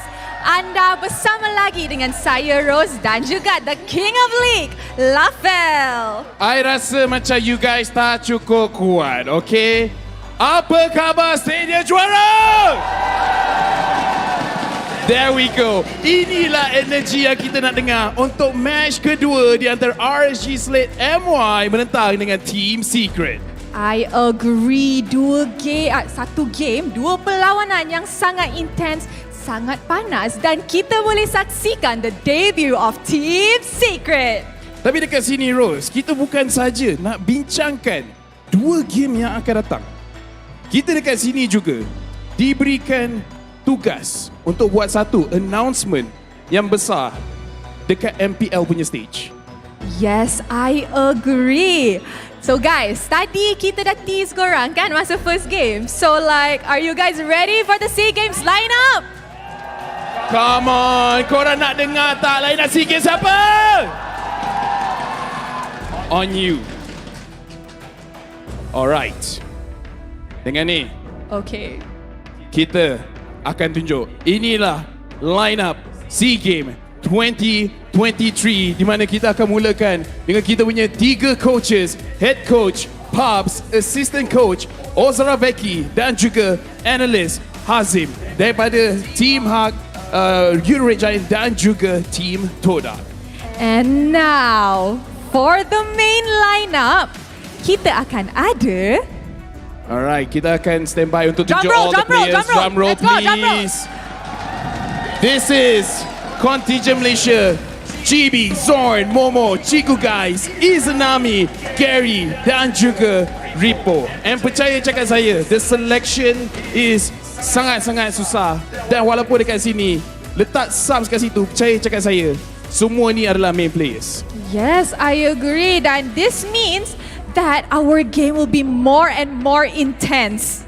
Yes, and tengok dekat sini juga, 2 player yang akan wakil Malaysia dekat SEA Games nanti akan bertarung dekat atas stage. Ripo akan main ke tak game pertama ni? Ripo ke Iris? I pun tak tahu. Oh, Ripo ke Iris. So Yeah. guys, kita akan tengok dua-dua pasukan ini. And are you guys ready? Tak cukup energy lah. Come on. Are you guys ready? And with that, it's time to kickstart the second game of MPL Malaysia Musim ke-11. Let us invite on stage Team Secret and RSG Slate MY. Inilah dia, nama yang ditunggu-tunggu untuk masuk ke scene Mobile Legends Malaysia. Team Secret hadir dengan familiar faces di dalam MPL. Tanpa pemain import mereka, adakah mereka akan kekalkan semangat dengan gameplay yang menarik? Big name comes with big responsibilities. Mereka harus buktikan sesuatu untuk debut pertama mereka.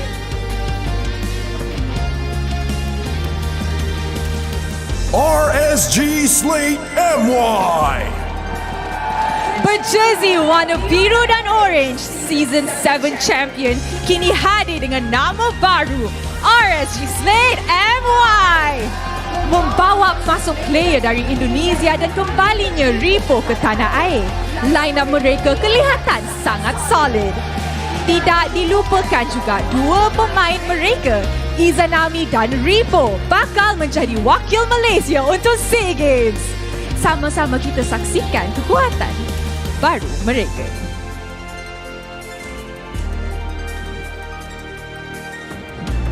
Dan sekarang masanya untuk kita jemput the mind behind the team. Amax, coach yang telah berada di MPL Malaysia, kini bersama pasukan baru Team Secret. Di sebelah RSG pula, coach yang tidak asing lagi, Huja, hadir bersama analis baru dari Indonesia, EGM. Who's the better coach? Sama-sama kita saksikan sebentar lagi. With the two teams that are now on the stage. Oh my God! Two international organizations yang akan face to face untuk game kedua MPL Malaysia musim ke-11. Are you guys ready? Wait. Let me rephrase myself. Are you guys ready?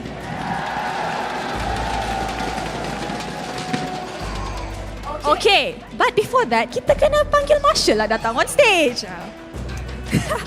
Okay, so untuk mengekalkan integriti kejohanan, kita juga akan menjemput barisan Marshall kita.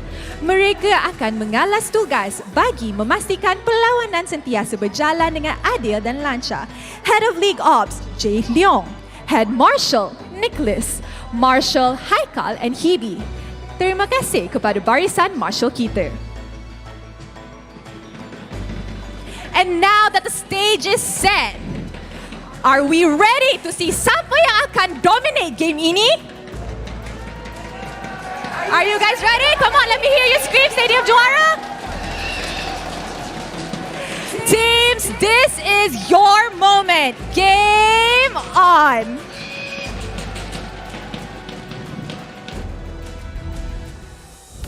Thank you so much, Rose, for that introduction, and welcome back to the English broadcast once again. My name is ICBaby12. This is Gideon Q as we take you through the English commentary for today. And Gideon, did I hear that right? Did they announce the SEA Games lineup? Yes, they did. Our representatives for the Southeast Asian Cup is going to begin really shortly, and we're actually going to see some of the representatives play on the stage itself with the rebranding of RSG to RSG Slate MY.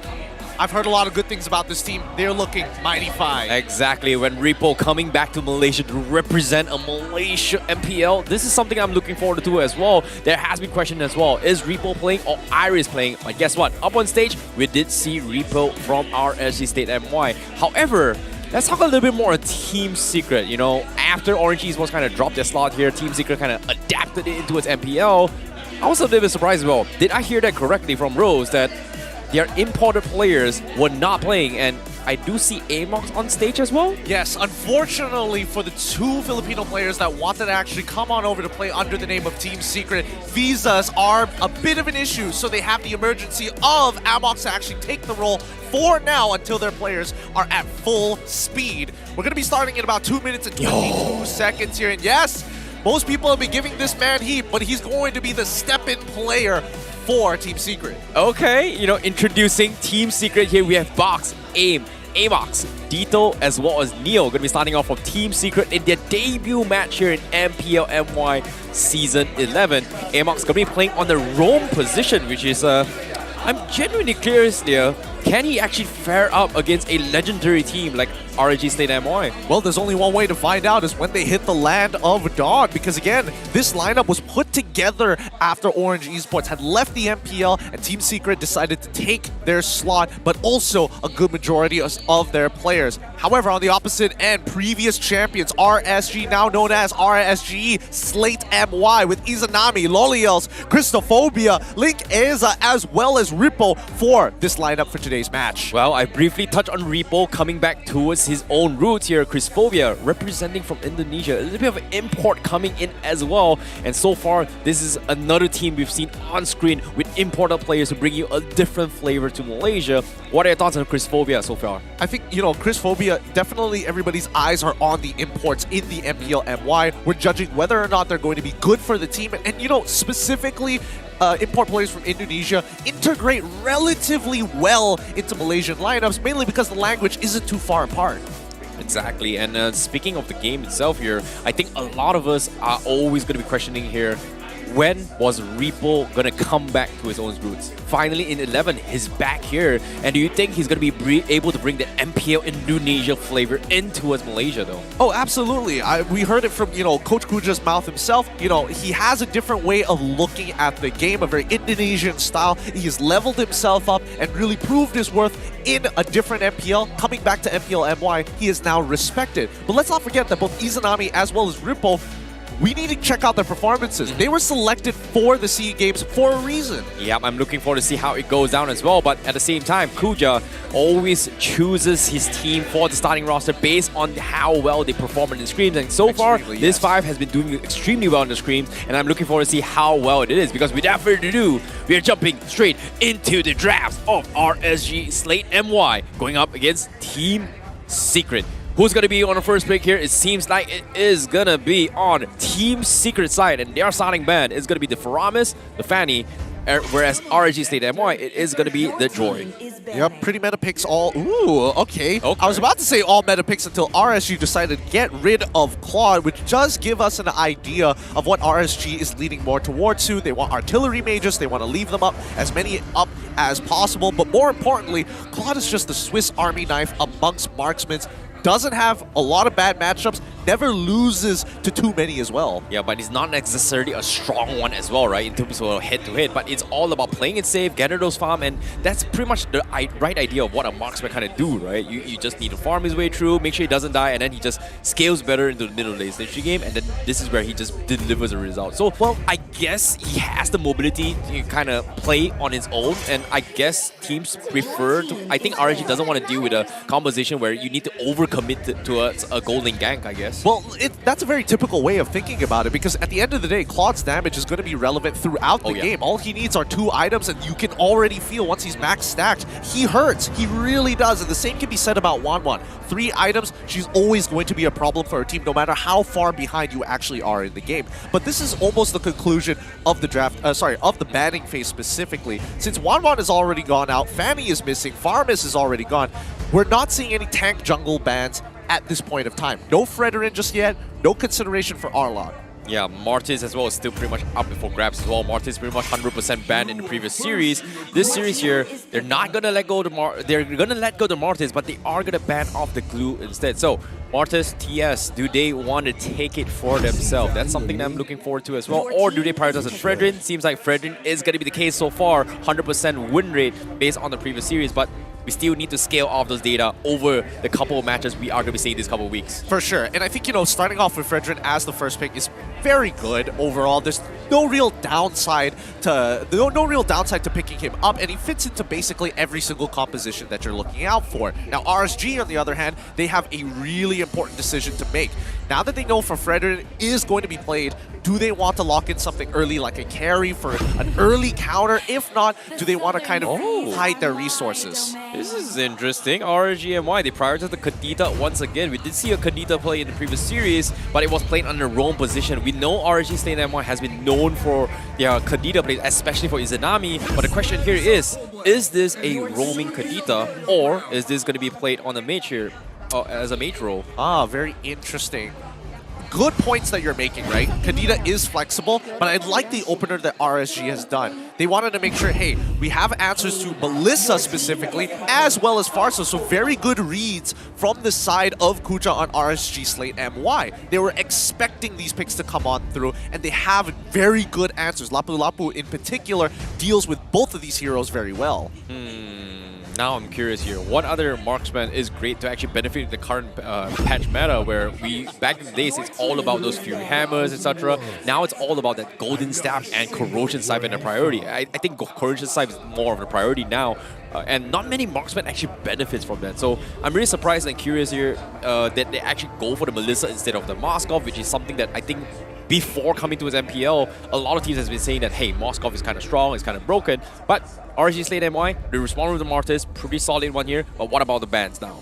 Well, I think when it comes down to the bans, it's pretty straightforward for Team Secret. They can start banning out. Hey, they can start banning out really safe mages in the gold lane. Lunox, Harith are considerations to keep in mind. But let's look at the other areas of the map, right? We see that RSG Slate, they're banning out the Arlet. Nobody touched it within the very first phase, which is great because now RSG MY, realizing that their composition is very, well, not as tough as a Fredrin, but should be able to do the job, quote unquote.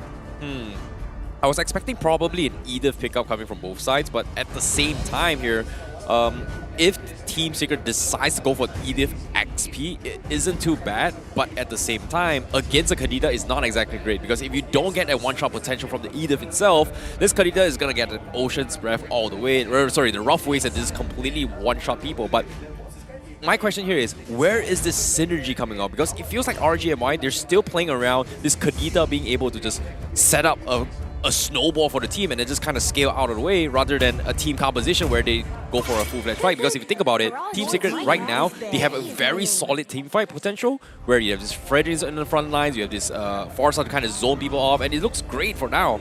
I mean, for now, it looks good, right? Those first 3 picks, I don't deny it. They are very meta. But however, RSG, if I'm trying to get into the mind of Kuja here, I think he's playing for the counter draft for sure. I mean, look at that. He's banning out the Diggy. He's making sure that the glue is already gone. They got rid of the Claude super early on. And not to mention that they got rid of Joyce, so they want Lolios to technically play a marksman. They don't get access to Melissa, but they have the counters for it within the first phase. And now that we do see the Atlas get banned out, Team Secret are saying, we know for a fact that RSG isn't going to focus down on the gold lane too much, and there's nothing we can do about it, so let's get rid of bigger factors here. Let's get rid of the Cho who can get past to get away from me. Let's also get rid of the Atlas who can lock Melissa down. Yeah, as soon as they actually go for the Diggy ban, it pretty much kind of has a good tell on whether or not they want to go for the Atlas, right? But at the same time, I feel like this is a little bit unnecessary, but let's take a look at what the AI thinks about this prediction, because it seems like everything is favoring on towards RSG Slate MY's position with an 82% early game as well as 82% ultra late game because of the Kadita, and now with the Grok on top of it, it kind of solidifies that early game even more harder right now. Yeah, really well played coming in from Kuja. He's thinking way further ahead than he has to, and I think with the Grok at the very least is going to be a good way to stop the Feathered Airstrike, and it allows Grok and Lapu Lapu to work in tandem, where if one is unable to stop these big ultimates or actually pressure the Melissa, the other could do so.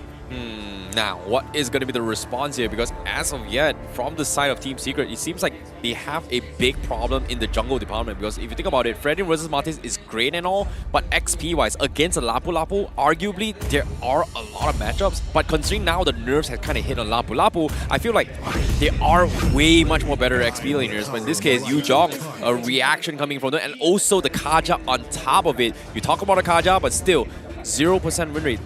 So it's far, not really picked. I mean, it's been banned twice, out yeah. a majority of these games, but here's the biggest weakness that I'm seeing coming out from Team Secret, right? Kaja is great and all, but half of the targets, the priority targets, they're hard to hit. Izanami isn't going to be face checking Russian. He has the Ocean Oddity to create distance and the rough waves at the very least to get out of tight spots. Everybody else has anti-CC some shape or form. So that means the marksman or the gold laner in this case from the side of RSG Slate MY is going to be heavily punished and is going to rely on his teammates to kind of clear up the map. Yeah, and in this case, I think having the Lapu Lapu, the Grok, as well as the Mortis can completely zone the Kaja, considering that Kaja can only synergize with the Farsa. Either or, you zone both of them, pretty much the Divine Judgment does absolutely nothing, right? They don't really have a lot of strong burst potential, but the response here, the Harif instead, I was expecting a marksman. You talked about this as well. They might be punished from this Kaja. Harif is a great mobility hero. Exactly. Personally, I would have been like, you know, maybe Lolios could have just played, you know, get access to Brilliance. Maybe even the Dark Assault coming in from Lunox. That would have been nice, but Harith, he wants an ego challenge. He expects the Yuzok to chase after him, and he is expected to outkite him. Now, I'm genuinely curious to see how the draft is going to go, because RSG Slate MY doesn't have a late game marksman, whereas Team Secret has a stronger late game potential. And based on this stats, is still favoring on this RSG Slate MY. Care to explain? Well, in RSG's case, they just have a lot more tools to work with in comparison to Team Secret, and hopefully Team Secret are able to crack them open. Yep, without further ado, jumping straight into the game, the second series for day 1 in MPL MY Season 11. This is Team Secret going up against RSG Slate MY, game number 1. All right, I'm very curious to see how Christophobia is going to perform this game. We saw Warlord and Barbosa doing God's work in the last series. Maybe we might get to see a repeat of that this series. Well, it might actually happen, but we do see Amox going to be going for a little bit of harassment. And it's interesting for me to see actually Amox playing in the game, because we're so used to him on the backseat, you know, kind of coaching the team. But for him to actually come down to the stage and actually show it how it's done, I'm looking forward to see whether or not can they actually deliver, because as of now, it seems like RSG Stay MY, they're winning on the neutral objective of department. Absolutely. I mean, Linkeza is just going to be clearing just slightly faster, taking that Lethal Wander, and I don't expect the mid lane to actually go down too quickly. Christophobia just knows his limits. Fredrin, however, doesn't really need to do anything this early on into the game. There are no points of contention so far.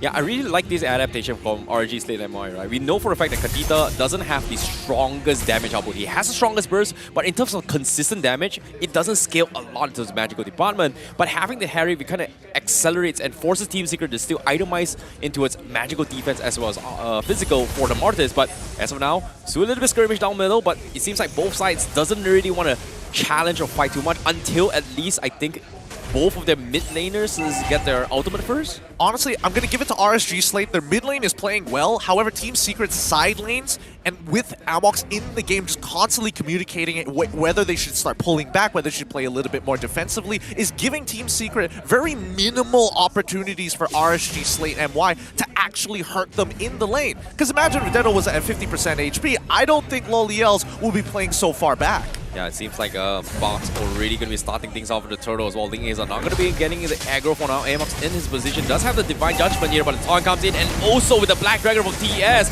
But they do focus down Box first, coming in from RSG Slate MY. They take him out from the get-go, but the Turtle also being secured. Neo going to be stranded as well. He does have the Dragon form for now, but RSG Slate MY, they don't think they have the damage to do so, but it seems like they do have the CCs to control him. But the Decimation, just at the nick of time, will get the kill. Beautiful plays coming out from RSG Slate MY. They understand the early game is where they can dominate. They have high base damages. Even Linkeza helping out Rippo on this top side. Look at him just chunk away at that gold plating just because of a kill. Oh my goodness, the Ashura's passive on top of it all. They actually take the tier 1 with a 2-man push in 3 minutes into the game. That is ridiculous. I want to sheesh so bad, but that's very 2022 at this point. Mid lane once again getting controlled, and AIM can't do much about the situation until he has his very first item. I think for the most part, Team Secret are like, okay, yes, it kind of sucks that we lost our tier 1 on the top side, but Dedo is still our win condition. Let's play around him, and as long as AIM doesn't die too, and we both scale towards the later stages of the game, we're eventually going to outscale RSG. Now, speaking of outscale, right? Team Secret seems like they pretty much lost the XP lane right now. It feels like the only comeback mechanic is they need to find an opportunity for Amox to actually get this Divine Judgment to set off. But at the same time, with 40 seconds flickered downtime, it feels like it's a very, very tall order right now. I think they're basically giving Neo the EXP lane treatment of the lifetime of like, yeah, just live, play for your life, play for yourself. There's nothing we can really do about it. We're playing for Dedo. Ooh, good dodge. Yeah, but at the same time, with the top lane being shoved in, they forced the Yuzhong up top for Neo. The rest of RNG State MI was expecting a gank down bottom, but unfortunately doesn't seem to find an opportunity. Box, however, needs to back out. The rest of the team from RNG State MI reviews himself down middle.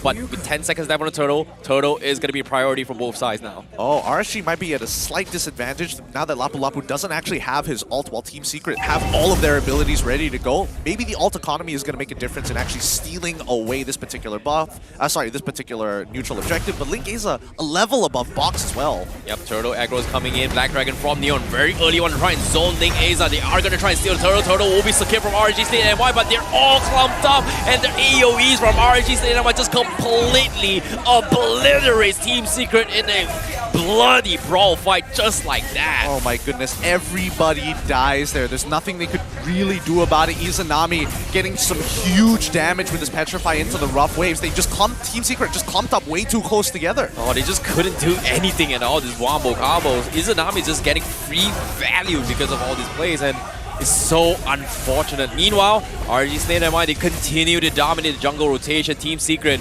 not going to be able to actually shove up and push out. In this contrast, they are just barely hanging on, getting some form, and on top of it all, gold ranking. Everyone from inside RNG State MI, except for Chrisovia, is topping right now. Yeah, it's 5 minutes of the game with a 5k goal lead in favor of RSG. I think this is rather crazy because RSG is doing what teams would like to be, right? They're being the aggressors. They're taking the initiative to force mistakes out of Team Secret rather than playing passively, similarly to, you know, previous iterations of SMG.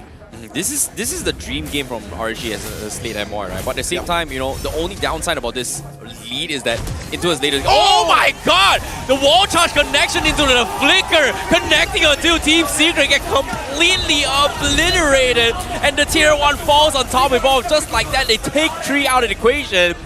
RSG Slate MY. What was that? Christophobia. Beautiful. I just got Christophobia right there. Yep, man, he's mind freaking everybody out. Christophobia is doing a very good job and a very good showing on his debut game. He sees the angles, finds the value of 2, and RSG Slate is ready to pounce. I've never seen a wall charge flicker transition like that before, and it's so darn clean. Team Secret weren't prepared at all, and this will, with that play, it continues to scale the economy even more for RSG Slate MY.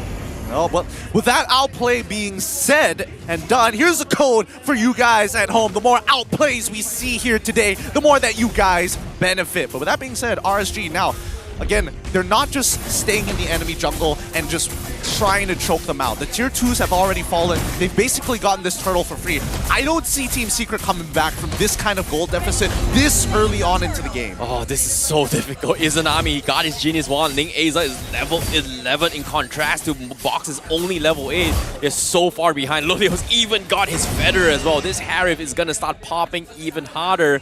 Team Secret, they have no choice but to turtle up and play safe. But Chrisovia goes for the wall charge, connects on 2. Looks huge, but they have to back out. The Black Dragon comes in, RNG State MI. They're trying to bait this out and prolong it all. But guess what? They don't need to commit. All they gotta do is just play on the cooldowns. Just very lovely here. Christophobia didn't even use his flicker. The rest of the team called it off, realizing, yes, there are 2 peoples, and yes, we do have an 8k gold lead, but there's no point in throwing it right now. We could just back off and set up a fight that's more in our favor, where Team Secret is pushed out from their inhibitor turrets. Oh, this is insane. What does Team Secret do at this stage of the game? Because look at the items itself. There's at least 1 to 2 items behind everyone from the RNG State MY. Well, ideally, they want Almox to actually try and find Harith and pull him in with the Divine Judgment, but I don't think that's happening anytime soon. RSG Slate MY, even if they do lose Harith, it doesn't necessarily mean they lose the team fight.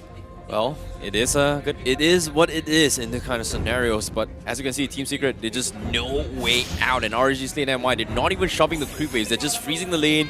Doing nothing is the best way to do right now. 35 seconds on the clock, just wait for the Lord and close out the game, and I guess RSG Slate MY understands this, knowing that if they give any sort of lead or any sort of chips or crumbs for Team Secret, they will bounce back because of how strong they are in the league game potential. Well, actually, it's the opposite. RSG Slate want to actually dribble a little bit of crumbs here and there. Wait, Amox is in a really nasty position here. Hold up. Seems like Amox is going to be concealed. He will get revealed, but Izanami on the sides will get an easy pick off on Neo.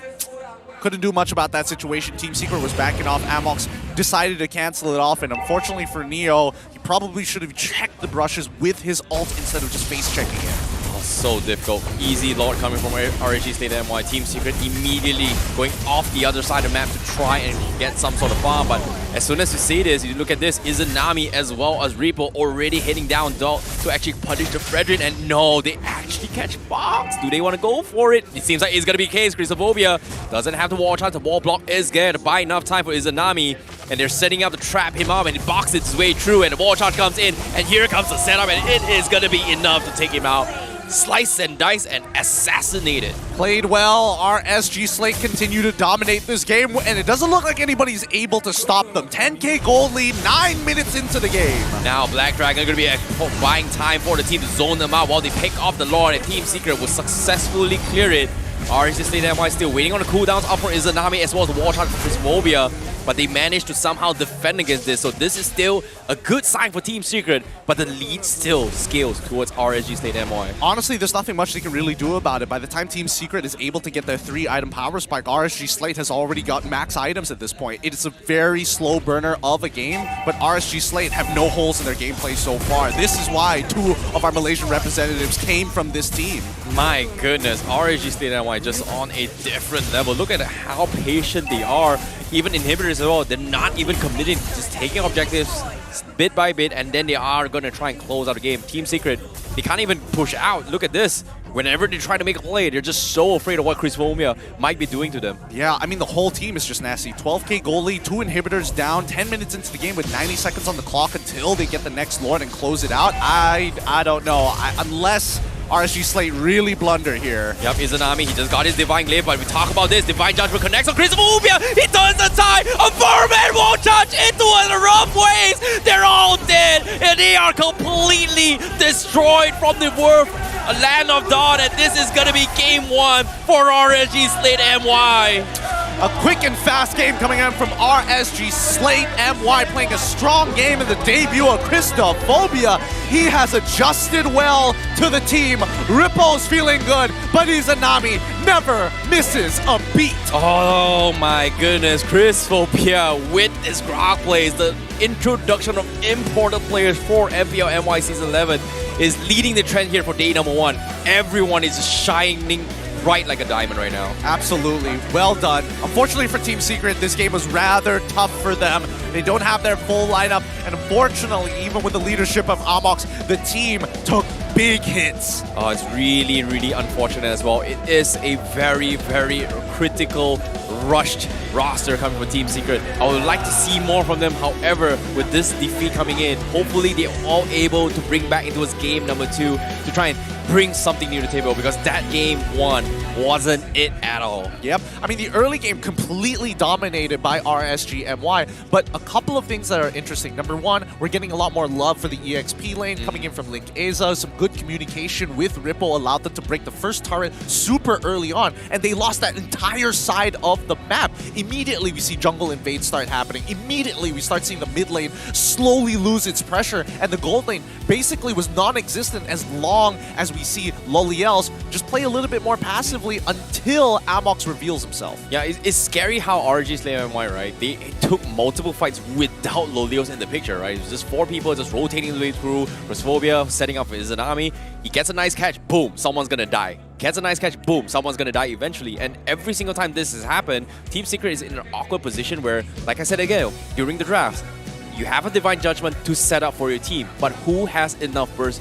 And pretty much only the Farsa has it, which is pretty much not enough to actually guarantee a success every time Amox goes for a pull. Especially when the EXP lane and as well as Christophobia in the roam position are constantly around. So, oh yes, Lapu Lapu already uses his ult. Feather Airstrike comes out, Guardian's Barrier cancels it. Ooh. So annoying. It's ridiculous. ridiculous. And honestly, I'm feeling depleted right now. Yeah, exactly. If you pay attention to our what we're sitting right now, it's called the OSIM U-Tron gaming chair. And guess what? You can recharge and game on with OSIM U-Tron gaming massage chair Transformers series. Yes, like I said, it is the Transformers series. On the English broadcast, we're having the is this Optimus Prime one? Yeah, okay. I was about to say Decepticon, okay? It is the Optimus Prime edition, but on the BM broadcast, it is the Bumblebee, right? Yes. Sorry, I remember my Transformers. I do remember. I'm not a Transformer guy, you forgive me, but at least I got the name right, alright? You find new ways to hurt me, my guy. You find new ways to hurt my feelings. But yes, thank you so much, OSIM, for providing the chairs to keep us comfortable, and more importantly, during the downtimes to work on my back. But with that being said, overall, I think this is going to be a continuously devastating game for Team Secret in particular. It's very clear that RSG is a lot more sharp, a better, well-oiled machine as of right now. Yep, but before that, let's take a look at the itemizations here from game number 1 on how things kind of progress here. Look at this, Izanami, very early Clock of Destiny, Genius one, as well as a Divine Clave 11 minutes into the game. Yeah. That's pretty fast. I mean, this game ended really, really quick. I mean, look at the members from the side of RSG, Slate MY to this 2-15 victory overall. Like, Lolios, 3 items already completed on his side. Barely participated in any of these fights, to be honest. And even Link Eza was there just to be a mediator. He was playing a very tank-dependent role. However, when he sees the opportunity to set up for Izanami, clap him close together, send Kadita in with a quick petrify, and he is going to put somebody down in the dirt. Yeah, Ling Eza has been setting up a lot of this decimation. He was just getting so much more value. But what's interesting is that I was expecting like a full tank composition up on Mortis, but for him to actually go for a Hunter Strike as his first item progression, what I thought is it still typical? Much more, I would say, advisable to get an early Fury Hammer first and then transition to tank? I think, in Link Aza's position, it's very understandable why he just decided to rush it. He rushed it because he's got a fat lead. He got 3 kills off the first interaction, off of the first turtle. Okay, enough of the stats here. To be honest, let's talk a little bit more on how things are happening here. Because if you think about it, RSG Slate MY just completely destroyed Team Secret. Let me ask you a question here. Why is Amox playing here? Well, mainly because the 2 Filipino players that were supposed to be part of Team Secret are having a bit of a visa issue. It's tough getting people in and out of the country. I'm not going to lie. It does take a lot of paperwork and a lot of red tape. So unfortunately, Amox has to step in as the emergency player for the overall team. It's clear to see that Amox is a little rusty overall compared to his counterparts who've been playing the game. We don't get to see him roam around as much. He was sticking around with Deto for a large majority of that game. We're not seeing his pressure as much as we'd like to. Yeah, it's really unfortunate as well. Based on him as well, he's got the damage down of 5.6k, damage taken is 332,000, but I feel like Boxhead was in a very awkward position because normally you kind of want to have this Kaja kind of open up the map, but Box was always being the first one to get focus fire by RSG Slate MY. But without being said here, speaking of focus fire, let's talk about the MVP of the match. Who's the MVP? It is going to be none other than Izanami himself, one of the representatives for our SEA Games for Malaysia. Absolutely. Give the man a round of applause. 3-0-12, a perfect KDA, 100% match KP. His combos are clean. He does not miss an opportunity, and he's only 20 years old. Yeah, all the way from Sabah as well. We've seen him multiple times coming into his MPL here. He is the Prince of Mage for a reason. However, seems like RSG Slate MY looking pretty solid in game number 1. Hopefully, we will see it again for game number 2 because Izanami, there is going to be a lot of eyes on him, especially when we just recently announced the SEA Games roster. Why are they this good? Why were they selected? These are all going to be the questions that are going to be surrounding around the community and the rest of the teams participating in MPL MY Season 11. Absolutely, and that's why I feel like RSG Slate MY, as of right now, super well-oiled machine, Their communications are looking really, really good, and just to explain this even further, let's show you guys the heat map of how he's moving across.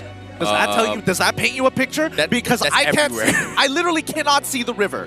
Where is the river? It is non-existent because Izanami has full control over this district of the map.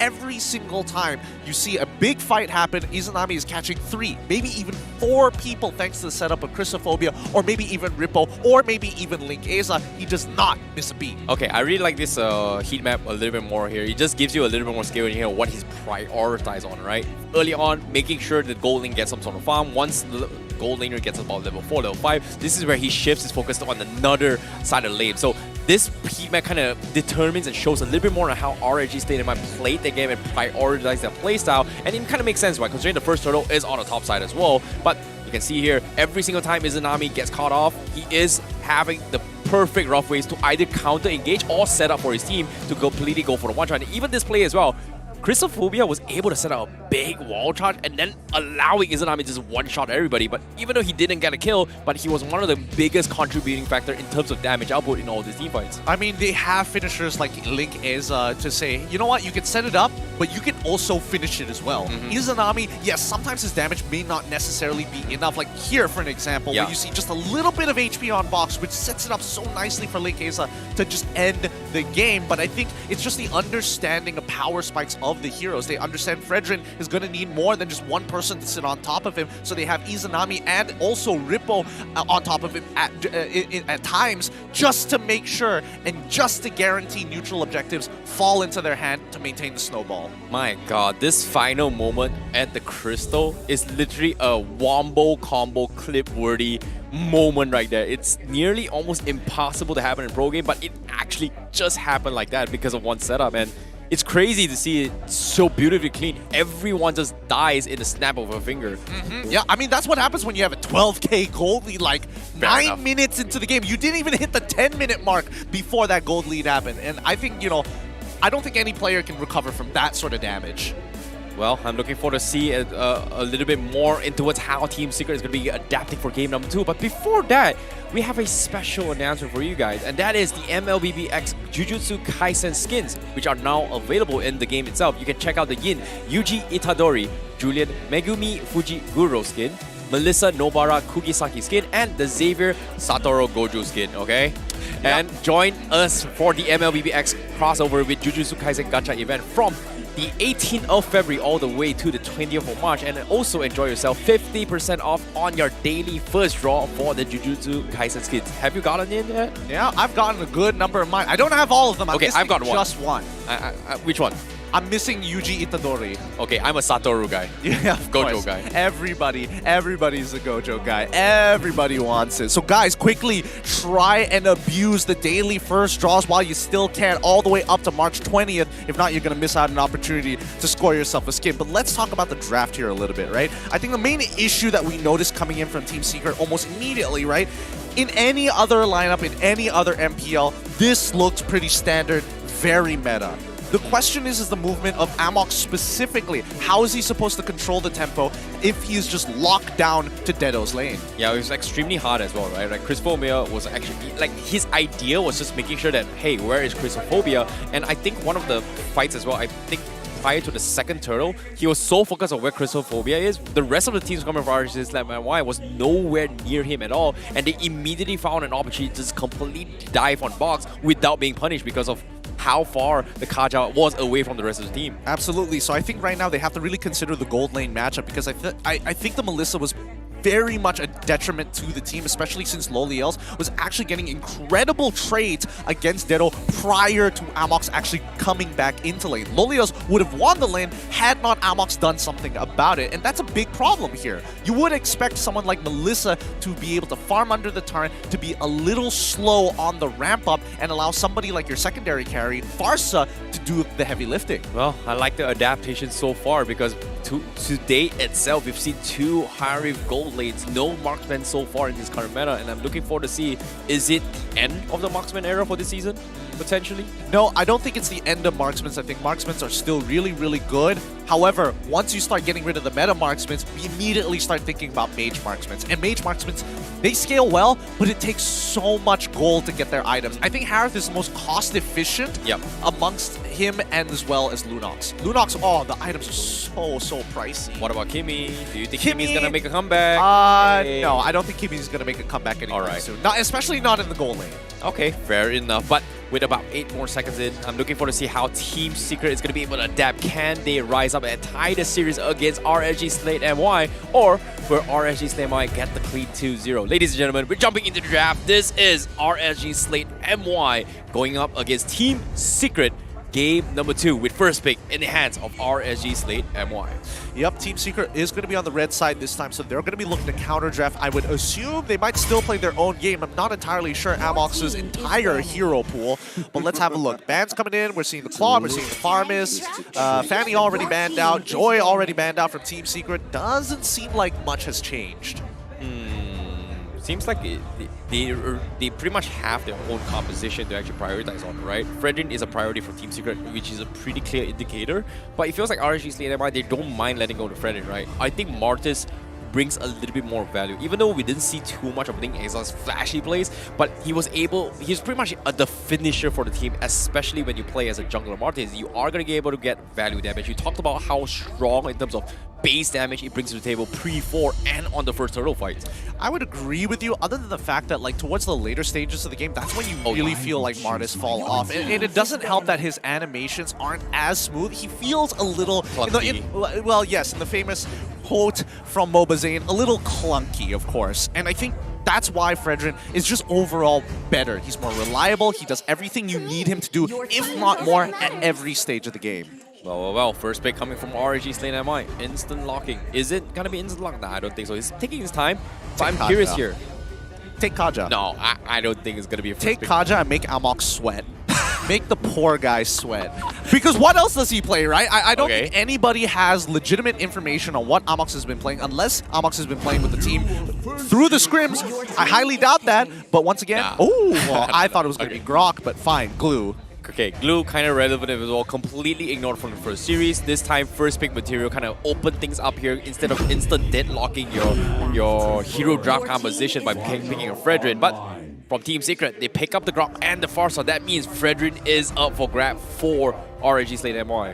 Whoever gets Fredrin, the other will get the Martis. Unless they want to play Assassins, then I don't mind. I don't mind seeing Box. I'm not a fan of Assassin junglers this meta. Look, I don't mind seeing Box play Assassins all over again. I would love to see Linkeza start picking up Ling all over again. That'd be a good time. Box play Yishun Sin again, bro. Oh, that'd be rough. That'd be a rough matchup, I'm not gonna lie. He may clear fast, but if you don't have any gold in him, it feels so unplayable. Fair enough, fair enough. Let's see what is gonna be the response coming from RSG Slate MY. With 10 seconds left, they bring it home.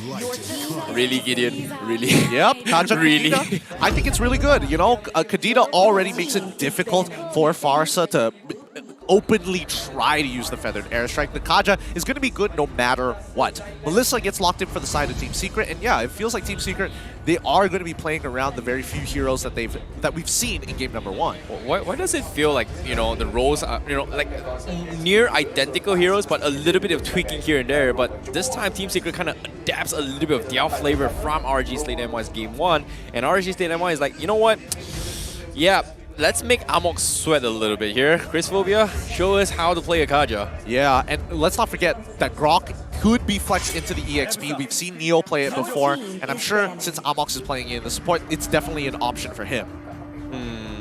Well, Hayabusa's pretty much been banned off as well. Ling Enza has been known for his Ling. We've seen his Aulers play back in the day.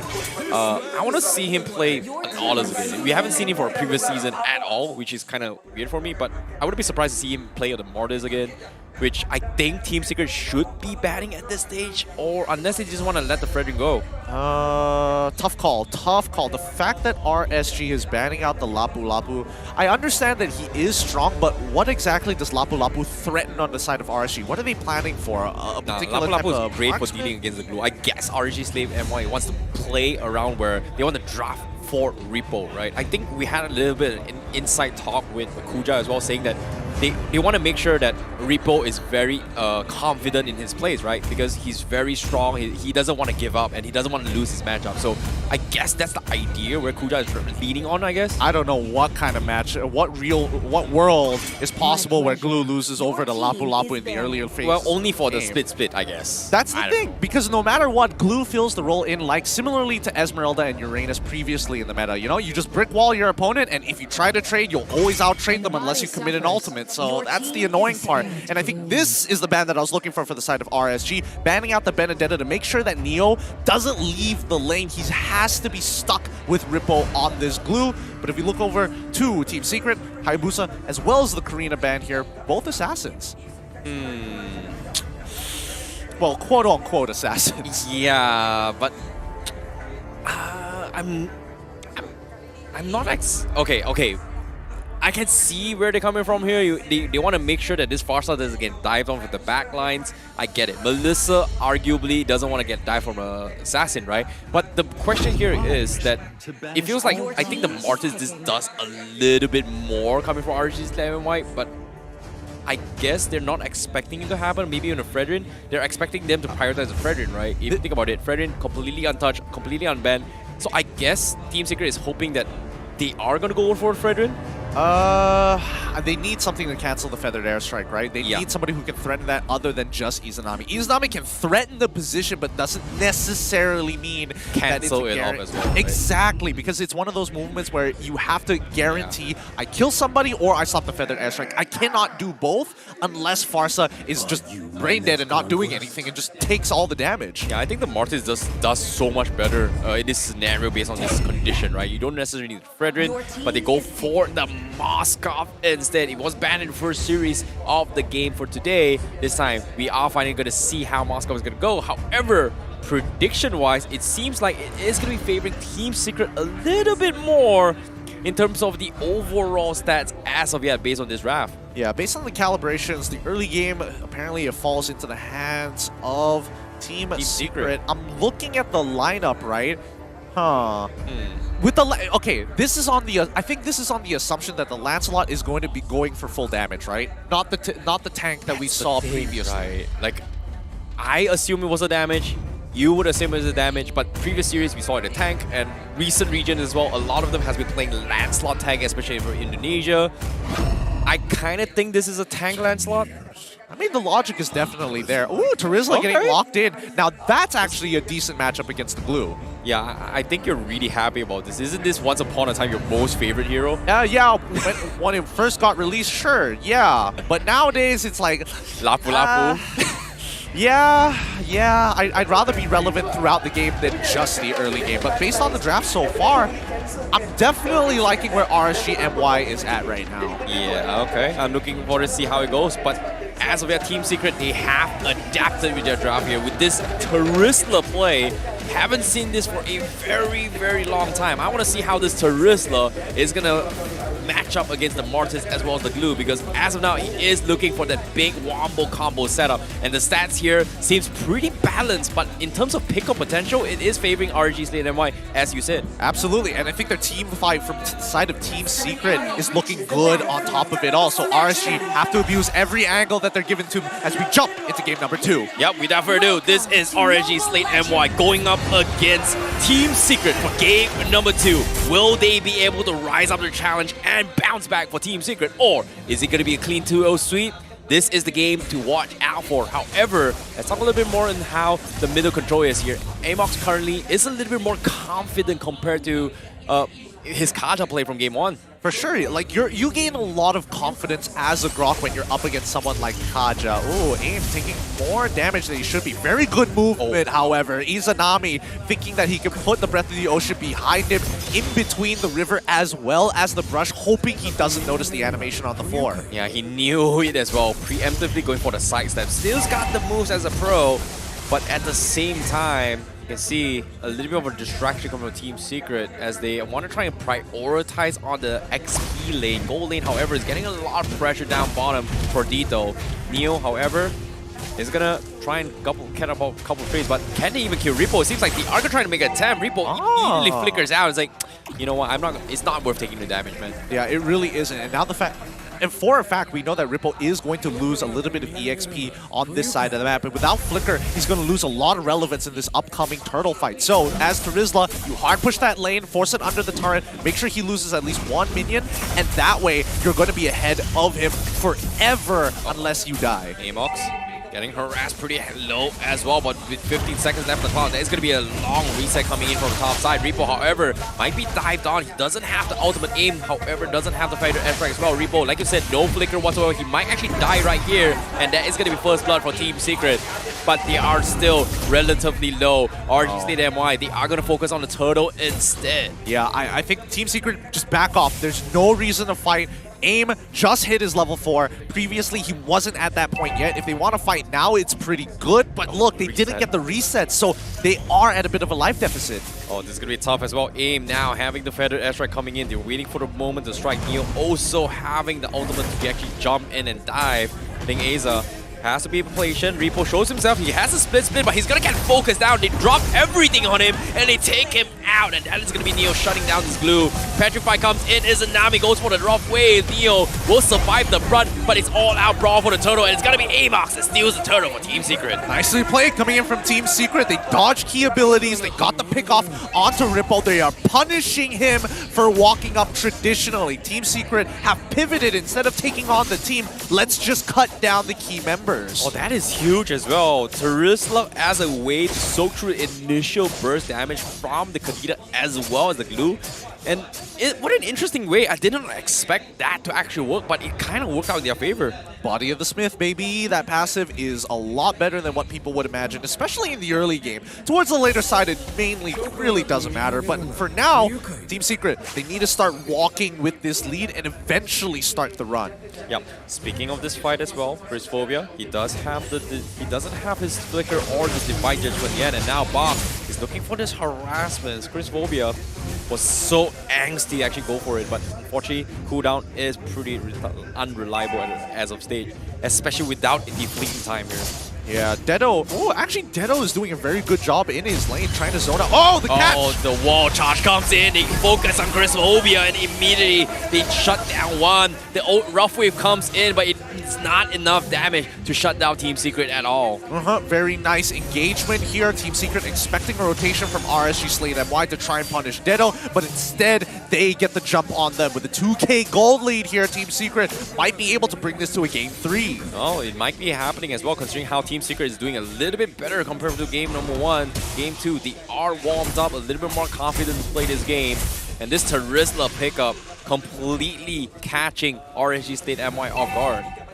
Well, I think for the most part, Team Secret are playing the macro game a lot better this time, right? They're not getting punished as hard as they were previously during that turtle fight, but now, since the plan has the green light, they're just going to keep running with it. This upcoming turtle is where Team Secret needs to make sure they maintain their lead. Yeah, they need to open up the map as well. You can see Team Secret, they just have a very faster wave clear compared to the glue itself, and Moskov is all the way to the top side, whereas the rest of Team Secret, they all grouped up, but the Dividers come in, Neo instantly flickers and counters with the penalty zone, connects onto Team Secret, they're turning the tides, and they completely destroy RSG Slate MY with 2 amazing kills and the turtle takedown. Very disrespectful moves coming in from RSG Slate MY. They got the catch onto Neo, but really, was that the prime target for Christophobia? Very good game sense, however, but man, they need to find a better target. Oh, so difficult. Lodios, however, will secure a tier 1 up top. Team Secret also a trading tier 1 down bottom as well. The AI winning prediction favoring Team Secret a little bit more for game number 2, and it looks really, really good from Team Secret as well. Props towards Neo, though, for that outplay. That was sick. Yeah, it was a very good outplay overall. But Team Secret, now we are seeing a bit of a lane swap here coming in from RSG Slate MY. They noticed that their bottom tier 1 is already gone, but even topside is already broken, so there's technically no real safe place for Lolios to farm. Yeah, but as of yet, Chrisphobia doesn't have the flicker. It's about 35 seconds cooldown for that Divine Judgment play. And getting the catch on towards the Lancelot will be ideal, but it's going to be extremely difficult to catch on box. But the stun comes in, Amox will be fine, but let's take a look at the goal rating right now. Dato currently 4.6k lead as compared to Lolios, who's about almost 900 behind him. Yeah, he is 600 in matter of fact behind him. And I think, you know, at the end of the day, Team Secret have definitely won the laning phase from this point on. Yeah, concealed plays coming from Amox, gets scouted out from Crisphobia, but Box says, hello, wall charge connects on one. He's gonna connect with his Izanami. The rough wave's not gonna be in time. He gets focused down, and Team Secret will punish this Kadita, while the rest of RG Slate MY has forced to defend this and play it safely. They're playing such a good game here. Team Secret, not as explosive as RSG Slate MY's very first game, but it's a slow burner. They're just slowly wrapping their hands around RSG's necks and looking to put them into that rear naked chokehold. Loliels, however, isn't going to be stopping just yet. While they are sacrificing Turtle, they will be able to get a tier 1 on the bottom side to try and get some gold back. Oh my goodness, Lolios once again farming all his way through. He's slowly building up his economy very efficiently, but Team Secret, Dito, been sending up for the Turtle, but the Turtle was reset. So that's going to be a little bit more time wasted a bit, but I don't think it matters right now for Team Secret. Yeah, it really doesn't. It really doesn't. Oh, is he going to go for it? Can't go for the split speed, but the rest of RG, they're not showing themselves. They haven't found him yet, but it's a little bit concerning if Amox checks that, because that is 2 easy pickoffs right from the get-go. I mean, Team Secret are positioning to make sure, are positioning the river to make sure that RSG Slate, if they send reinforcements, they're hurting the reinforcements first rather than the main problem that will occur later into the game. And I think it's a very good idea because, again, these main nukes for the side of RSG Slate MY aren't online yet. Loliels doesn't have enough items. If we look at his items, he's only built 1, and he does have the steel leggings, but hasn't built the golden staff just yet. Yep, there we go. He just purchased it. Oh, this is where he starts to pop off, but is it going to be enough? Because as of yet, Team Secret is still in the lead. He needs a little bit more levels. I guess they are going to play this a little bit more defensively for now. But at the same time, you can see Repo is just distracting, trying to check up and get information for his team while they try to set up for Izanami's big one-shot capability. I know we were talking about Loliels, but Deto just purchased his own DHS, so now he's 3 items, a full item ahead of Loliels, even though they're the exact same level. You'll see the difference very, very soon in this upcoming fight. Yep, conceal play as well. Amok going to be scaring off RG Slate MY. Better airstrike on top of it all, but Repo, he's isolated. He has the split split. He goes for the stun, but missing it. But it seems like they will just settle with the creep wave and back off. Repo has to recall back, but fortunately for them, the Lord is going to be back in 30 seconds left, so no major engagements yet. Nope, not at all. Team Secret, they need to clean up their waves here. They can't afford to be giving away free gold to RSG Slate MY to drag this out longer than it has to be. Aim this time, not only does he have the Clock of Destinies, he also has the Lightning Truncheon. So from this point onwards, he's only going to get stronger. Oh my goodness. Speaking of this fight as well, look at this setup here. Team Secret, they have to be careful about this, considering that there is Izanami laying one of the bushes, but I like how Team Secret just playing it safe. Is this the wise call? Is this the right call, just playing defensively? Yeah, I think playing defensively is perfectly fine for Team Secret. Just maintain your lead, let RSG Slate feel desperate and try to force a play, because their counter engage is really good for the side of Team Secret, especially if they don't find aim first or arguably Deto. Oh, the spear comes in to try and check up top side. Does connect onto its Dito. But aside from that, that's all. It can be brushed off. But bottom side, they do get a catch, and that is going to be Neo, and that is huge. Immediately, Team Secret, they respond with the Lord fight, but Repo is here to try and slow them down. The rest of Team Secret completely bailed, but guess what? They found Dito. The go away comes in, the split from Repo. It's going to be forced out. But does it connect? He can still latch on. He finally latches it. He brings it back. But the rest of RG Slate MY, they're not there. It is all about buying time. And RG Slate MY, they were not focusing on the Lord. They're trying to bait this out. Team Secret, do they take this fight? Because the bottom turret is being forced out as well. Dito has no choice but to back off for Team Secret.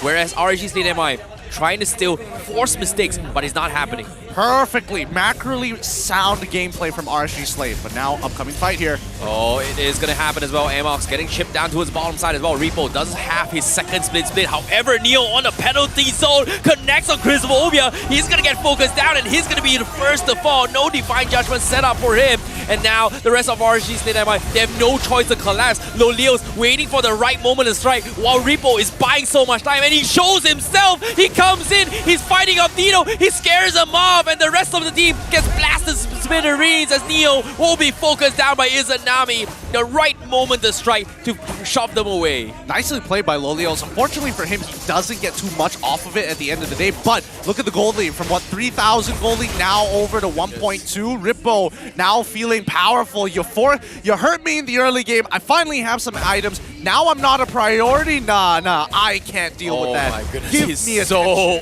annoying right now. And this is why he's a representative. But can he close up the game? Is it over yet? Because right now, Team Secret, they regroup again. They're making another attempt on towards the Lord. And it's got to be quick. They've got the damage. Repo, he needs to go for the fight. Unfortunately, they won't miss it out. Amok's going to be focused down with the Ocean's Breath, but it's not going to be enough as Ling Aza will finish off with the Decimation instead. A roamer kill. Is it worth it? I guess, I guess.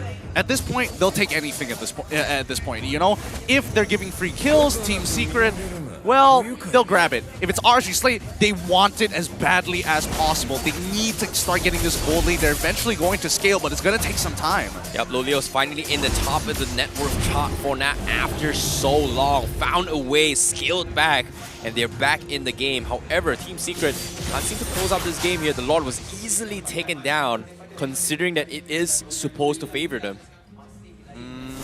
It's tough. It really is tough because RSG Slay MY, if we really look at their compositions, yes, a couple of them can actually scale, but it's going to be a lot of work on Loliel's chest at the end of the day because Team Secret have 2 carries compared to RSG Slay MY who only have 1 that scales. Izanami will eventually fall off. And Ezra comes in as well. Ling Aza going to be zoned out. Repo trying his best to survive, but he will be the first one executed. But from behind is Izanami. They catch them off guard. They get 2, and now Lolios will clean out the rest. And Team Secret, they will lose 3. A triple kill for Izanami. Neo has no choice to back out. Box nowhere to be found. RSG Slate MY, they're looking to close out the game. Lolios is stronger than ever, and now look at them poking on the inhibitor. And Team Secret, what can they do?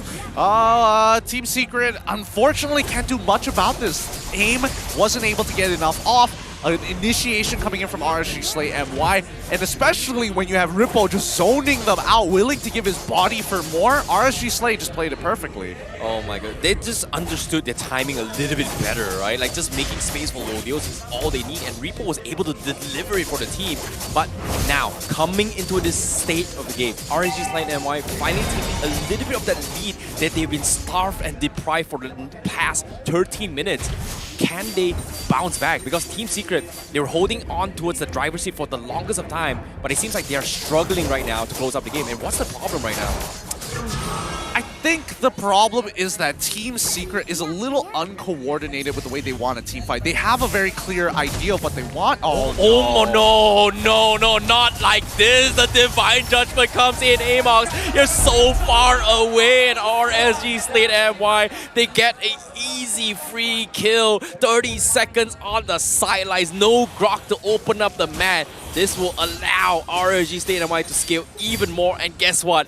15 seconds for this next Lord fight as well. Team Secret, they have to make a decision, and guess what, RSG, they are going to greed it out. They won the Lord, they won the towers as well, and they are going to shove the top side. Oh, Lord, Enhanced Lord already spawning as well. This could not be any worse for Team Secret, as RSG will start making their way, clear up this Lord, and start looking to finish this game. Yeah, Repo is starting to zone out Box as much as he can. He's gonna annoy the heck out of the Lancelot, but he will gladly sacrifice his life. He does his role, he does his job, he goes for the split, but that pretty much secures the Lord for RSG Slate MY.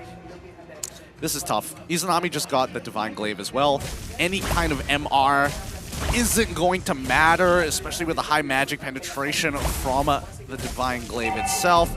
I'm trying to think of an angle where Team Secret is able to pull this off. I think they just have to wombo combo together. Right now, AIM, he needs to be able to hit more than one target with each shot of the Feathered Airstrike, and the only way he's going to be able to do that is if Amox or maybe even Neo tries to set it up for him. Yeah, they've had the taste of that very, very poison coming from RSG Slate MY. This time, not going to be happening a second time, but the Spear comes in. The Lord O's going to be knocking as well. Box is going to try and clear the minions as much as he can. He will be able to bail out for now, but Rippo looking for the fight. Amox goes for the wall charge only on Rippo, but now they're just buying time. Neo is dropping all spells, but the Feather Airstrike looks good. He connects on multiple heroes, and Rippo might be the one to fall, but the split gets him out to safety. They trade Neo for absolutely nothing. Yeah, I'm surprised they weren't able to get a kill there. there, but at the end of the day, they're still alive, and Secret don't mind because the gold lead isn't going to matter in the next 4 minutes or so. And the Lord only spawns a minute and a half away, so Team Secret are in a comfortable spot.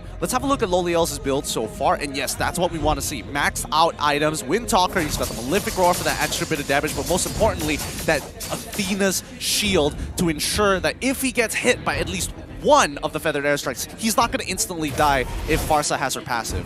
Guess that's going to be the case as well, but seems like they are going to be trying to find a little bit more information to work with. Repo continuing up with the pressure. They do burn out his immortality early on, but he needs to find a setup. Neo will not be able to do anything about it. That is going to be a free inhibitor for RSG Slate MY. Team Secret not doing anything about it. Yeah.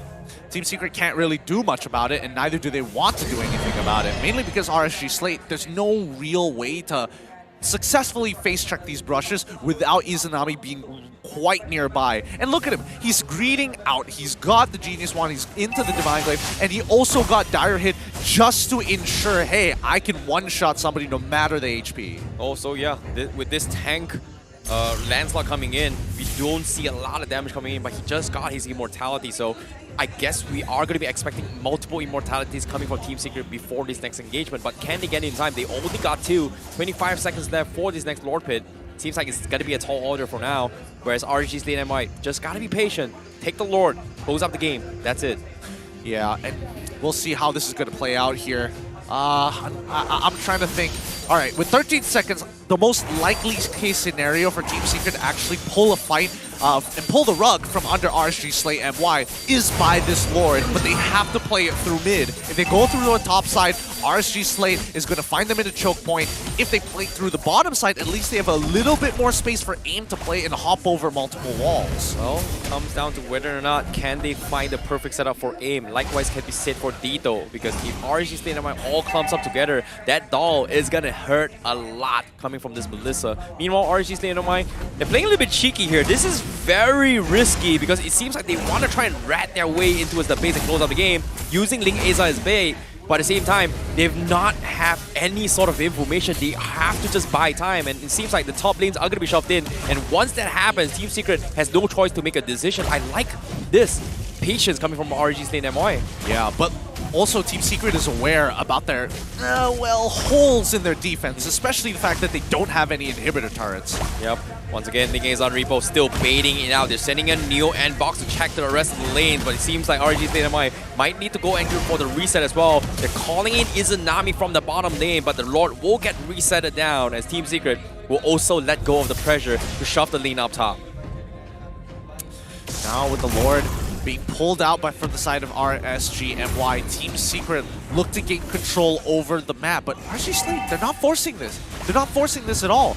I feel like they can just start rushing it, force Team Secret into a fight, and then look to punish. Yeah, they do find out where AIM's position is with the spear. Repo already zoning the choke point in case they're going for this fight as well, but Split comes in, they want to pull back Neo, but the Divine Judgment comes in, will go in for the one-shot. Neo is done, Box is alive, but he's forced to back out of this commitment here. So that is huge for RSG Slate MY. However, they used up multiple ultimates here coming for RSG Slate MY, whereas Team Secret, Amox, what are you doing? You're taking him too much damage. He might actually die to the glue, but the damage coming from Dito is going to be huge to chop away the first immortality. But the flicker from Repo is going to zone him out alive, and he's going to be out of there. And the wall doesn't help Team Secret at all. This is going to allow RSG Slate MY to get this Lord, and they're trying for it.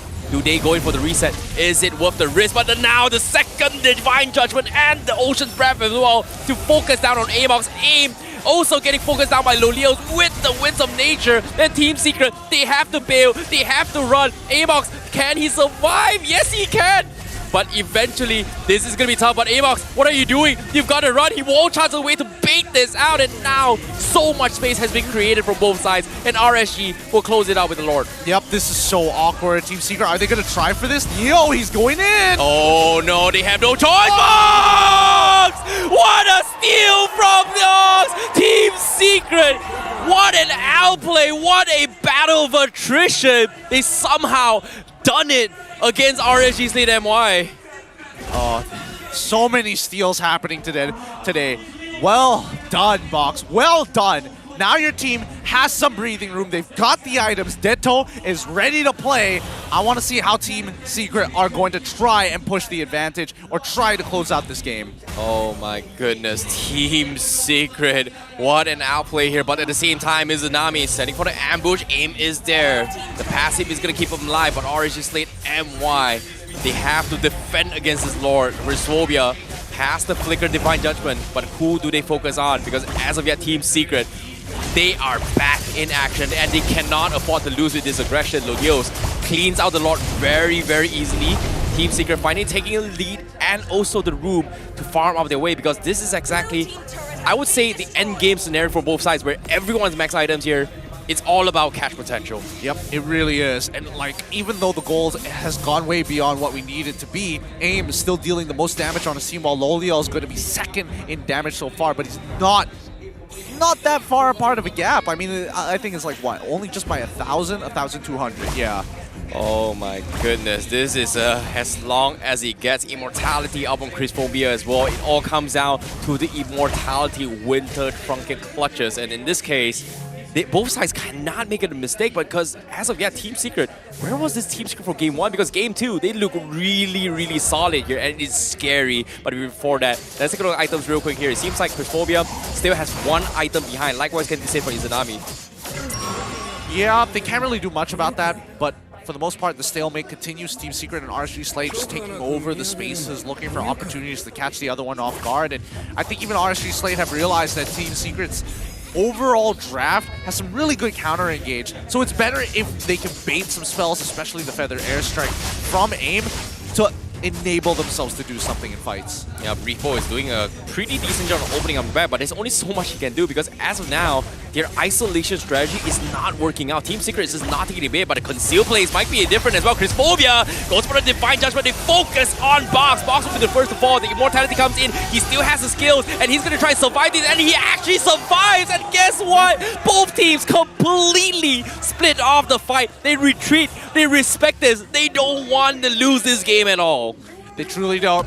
They really don't. And they'll do everything possible to make it happen. The only unfortunate thing is that Team Secret doesn't have any inhibitor turrets, so they always have to send a member back to start cleaning up the waves in case they get backdoored. Well, Grisphobia, he will have his Divine Judgment very, very shortly as well, but with Box being picked off with the first Immortality, I would say it's a huge trade-off. Lord, gonna be the point of focus right now coming from RSG Slate MY, whereas Team Secret has to play this a little bit more of a housekeeping with the lanes here, because the bottom side of Team Secret's base are getting shoved in. They're calling in Dido to defend, but RSG Slate MY, do they clear this off? But as soon as Melissa shows up the face, do they want to rush this? But it seems like they don't want to. Huh, they're playing it safe. They don't want to make any mistakes here. I mean, look at that. Amox is giving that information. We'll see when Box comes, he's going to try for another steal. Oh, wait. Oh, that thought, Grisphobia and Izanami, they're going for the back lines. They want to focus on AIM. He goes for the wings by wings. He runs away, but Rough Waves will get Izanami out of the equation here. And Box, they're all split off. They don't want to commit to this fight. And now they're regrouping to challenge this once again. Team Secret also gotta play this safe, but the lanes are shoving from the top side and the bottom side. Team Secret has to give away pressure, whereas RSG Slate MY, they just need to play time. And this is Repo gonna try and zone off the back lines. Box showing himself all the way far back. And again, the Lord bait continues from RSG Slate MY. Yeah, you can see that even with Grisphobia as well as Izanami on that top side, they're looking for someone to greed out for that wave and then try to one-shot them if they are in lethal. But for now, Repo just doing God's work here, checking every single bush, making it as uncomfortable as possible for their enemies. Pay attention to the minimap right now. It seems like RSG Slate MY, they completely let go of Lord control. They are just splitting off with Lolios in the bottom and Izanami in the top side. Hopefully go for the catch, but guess what? Here he comes, Divine Judgment and the Ocean's Breath. Is it going to be enough to kill off Box? No, he bails out, he gets out, Ling A's out, he gets focused down instead, and RSG Slate MY, they have to go in for the reset, but guess what? Lolios from the base behind, he's aiming for the base, and Neo now is here to defend, but where's the minions? Lolios, he has the HP, and he will close up the game and secures it for RSG Slate MY. Nicely played by Lolios, outplaying at the very end, making sure that his distancing was perfect. RSG Slate MY is going to be taking a 2-0 victory And of course, Rippo with his classic antics. You know him, you love him, and even AIM, he's got to take it on the chin. Oh my goodness, what a game. You can see the confidence coming from Repo, but at the same time, oh, Team Secret, they pulled a really, really good game too, but RSG Slate MY was just so much better in this game. Yep, they are a well-oiled machine, and man, Izanami makes Kadita look so good, finding multiple targets every time he engages and forcing Team Secret to adapt and make sure they're not too clumped up. Oh, you can see the size of relief coming from Kuja's expression as well. But from Team Secret's perspective, despite the issues that they have had, I feel Team Secret has made a statement and is a pretty good run for their first debut here so far. Absolutely is, absolutely is. Hopefully we get to hear a couple of good words from the team. Wait, hold on, I recognize a couple of people there. Yep, we are going to be sending in with Rose as we take a look at what they have to say about that match. Rose, take it away.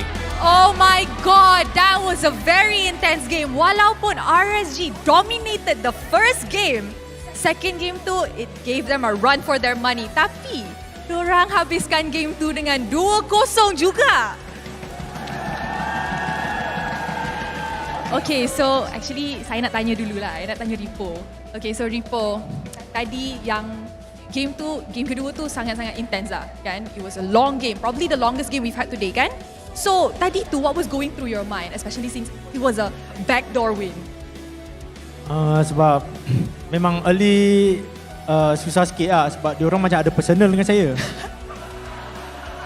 Oh, ada personal eh? Ada personal. Oh, I see. Tu yang kita take times, sabar, farming, lepas tu late game kita kasih ajar. I suka dorang punya patience.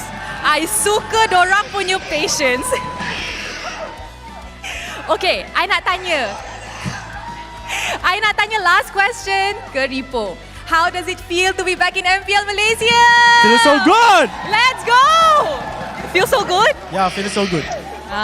Ni yang kita suka kan? Okay, Izanami? I nak tanya Izanami something. So, how does it feel to be representing Malaysia dekat SEA Games? Bersyukurlah sebab dah tiga kali cuba untuk join qualifier SEA Games kan, tapi 2 kali fail dan yang ketiga ni berhasil, alhamdulillah. Okay guys, RSG fans sekarang sudah, they're on fire. I nak light it up even more. Dengar cerita MVP of the match kita is Izanami. Thank you. How do you feel? Apa perasaan? Happy lah, tapi masih belum cukup sebab masih banyak lagi tim yang akan sentiasa bertambah kuat lah. Jadi saya cuba untuk improve lagi lah. Okay, so Izanami ni humble. Okay guys, so saya mention untuk first game tadi kan, setiap game kita akan invite a special audience untuk naik stage dengan bagi either sokongan atau soalan untuk favorite team dorang. Today we have Kalis. Mana Kalis? Mana Kalis? Itu dia. Tengok fan RSG tu. Come. Thank you. Oh, tengok jersey pun pakai, jaket pun pakai, flag pun big fan. Come. The paling RSG. Okay. Kalis nak cakap apa kat dorang?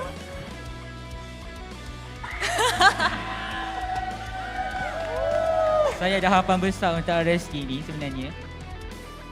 Saya harap untuk international tournament akan datang, trio RSG ST, MY dengan PH ada dekat sana. Okay, sekarang masa untuk bagi Kalis dengan RSG untuk tangkap gambar. I'm gonna move to the side. Thank you. Korang boleh ambil gambar. Okay guys, kalau korang juga nak datang dengan ambil gambar with your favorite team, jom datang ke Stadium Juara and get your tickets now. Jangan lupa untuk scan code, okay? Scan code. si Abang Kadis ni akan dapat skin yang bernilai 899 diamond. So, whenever you're called up on stage, you akan menang something. So, jom datang. Okay.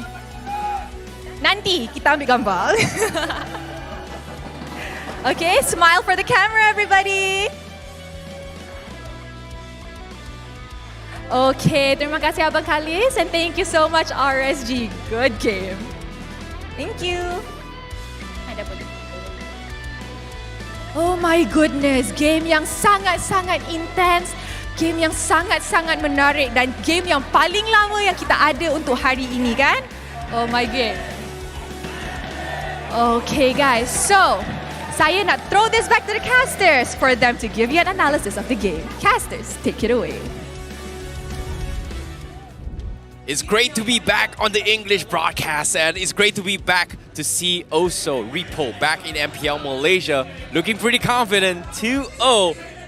Seemed a little bit shaky for game number 2, but you know what? He feels good.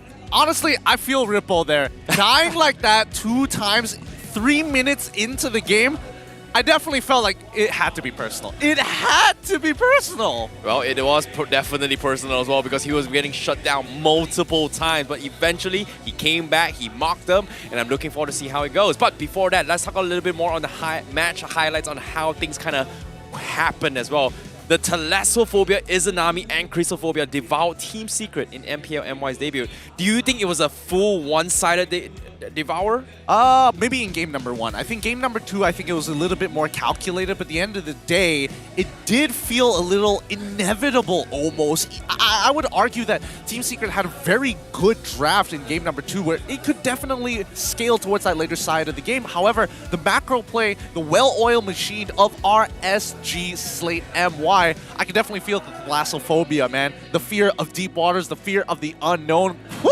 Don't know who else is swimming with the sharks. Yeah, definitely here. RG Slate MY definitely in the top contender seat as well. The second team to get themselves a clean 2-0 so far today, leading in the charts here, and followed by Homebois. I guess RG Slate MY as well as Homebois is going to be in the top 2. However, let's talk a little bit more of insights here. Team Secret, despite having I would say a rush roster coming into his debut, Game 1 was a little bit disappointing, but Game 2, we did see a little bit of a signs of relief as well, despite not having the actual full roster. So I would say that was a pretty good run, despite, you know, not having the actual main roster. Well, I guess. I guess this is the best outcome that could have possibly happened. It was inevitable that they would have lost, but I think let's have a look at the overall match stats and we'll break it down for you. Number 1, when we look at Team Secret, right, and especially with the compositions that they have, in game number 1, it became extremely difficult. Team Secret being on the yellow side. You can tell their late game wasn't there, their team fights were not as strong, and just the raw kill pressure that we got from RSG Slate in the earlier stages of the game were rather ridiculous. Yeah, and for game 2 here, RSG Slate MY dragged the game all towards an ultra late stage game, even though they were about 4k deficit, but considering it was 25 minutes in the game, it didn't even matter. It all came down to the execution, and seeing how our Team Secret, even though they have the strong, quote-unquote, the stronger early game, in terms of macro decision, RSG Slate MY was just a little bit more patient and more decisive on what they want to do in terms of macroly. Yeah, they had a very clear idea of what they wanted to do at each phase of the game. But I think more importantly, what I see in RSG Slate MY that differs them from everybody else is the way that they actually play compositions like this with high pickoff ratings. And they don't just think, oh, we just got to play for pickoffs and we win the game. No, they absolutely abuse the map. They make sure that their macro is on point. They make sure they play around important neutral objectives to force opponents in situations where they must decide, do I lose an inhibitor turn or do I give up the Lord? Yeah, seems like that's going to be the case as well. Team Secret, they managed to adapt. The Rizzler surprise pick definitely surprised me a little bit more as well because Neo was absolutely cracked on it. However, it was only enough to buy them enough time towards the later stage game. It all came down to one small mistake. How will they defend? And in this case, Lolios was able to rat for the team. It seems like it was a close battle, but still, a loss is still a loss, a win is still a win. That means RSG Slate MY will currently lead with 3 points, whereas Team Secret, they still have to find their way to kind of secure their spots in towards the playoffs or even the play-ins to a certain degree. Yeah, I think Team Secret, as of right now, they're still very fresh. They're extremely, extremely fresh as of right now. You can tell that their transition from mid to late wasn't exactly that good. They have very good early to mid decision-making, But let's talk about the MVP of the match. Yep, the MVP for the match is going to be none other than Izanami for a second time, once again representing from Sabah all the way from East Malaysia. 20 years old, 100% kill participation again from game 1, transitioning into game number 2. What's crazy is that he is one of the lower match GPMs because he decided to take the roam boots later on into the game and eventually farmed it up into a dire hit, almost ensuring any squishier targets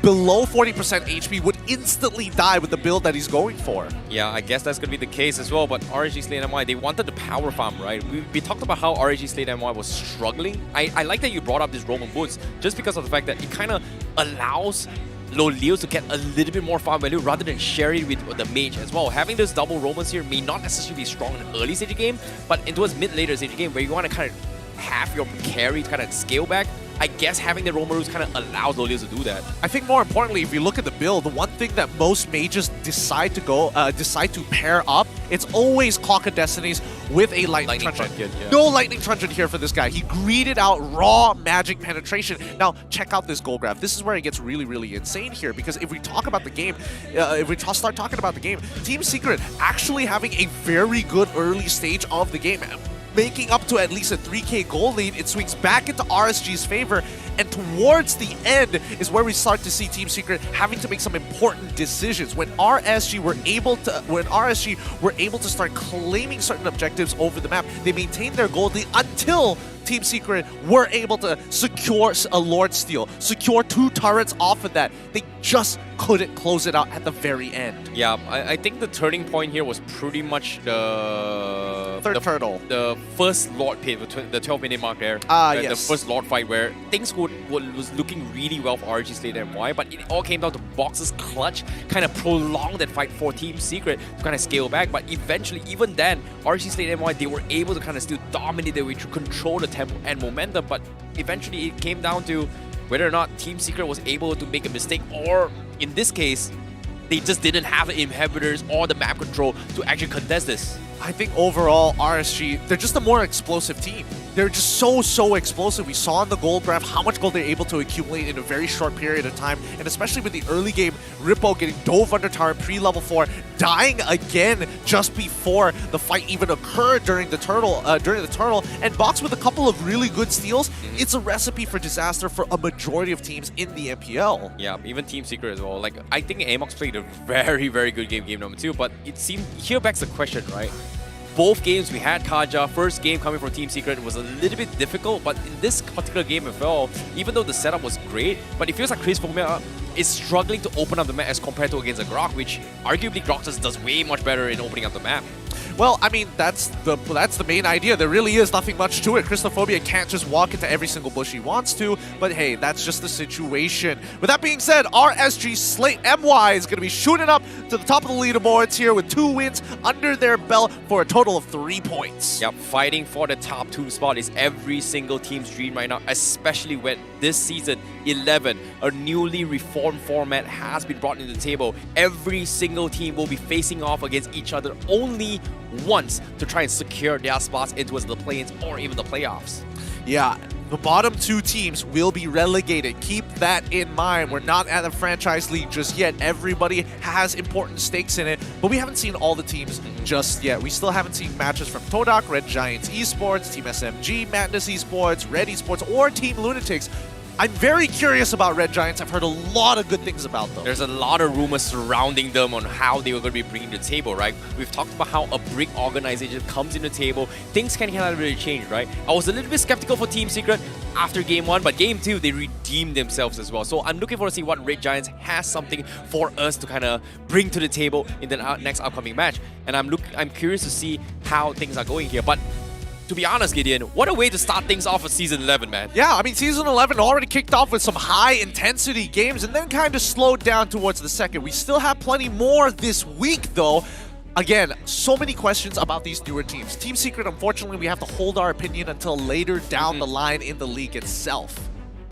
Yeah, but at the same time, you guys can actually watch us live right here as well. You guys know that you guys are currently watching on stream and at home as well, right? You can also watch us live at Stadium Jora, and also book a ride on AirAsia Ride by using the code new MPL MY for only 5 ringgit off first-time users, or MPL MY for 3 ringgit off 2 rides if you are an existing user.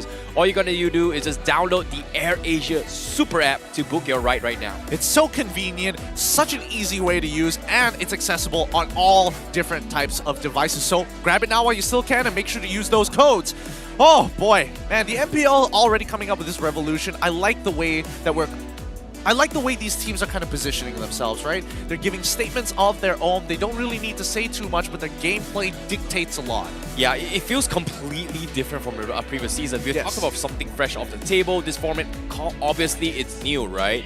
We've never used it before, but to see that every single game now has some weight into it compared to the previous season, and because of that, everybody's just pouring their heart and soul, and that's what I love about the game. And as of yet, let's talk about tomorrow's games. And you guys love sweaty games, right? Guess what? We have even more sweaty ones for you tomorrow. To start things off tomorrow at 12:30 p.m., we are going to start things off with Lunatics going up against Madness Esports, followed by Todak going up against SMG, and closing things off is going to be Red Yudu Giants going up against Red Esports.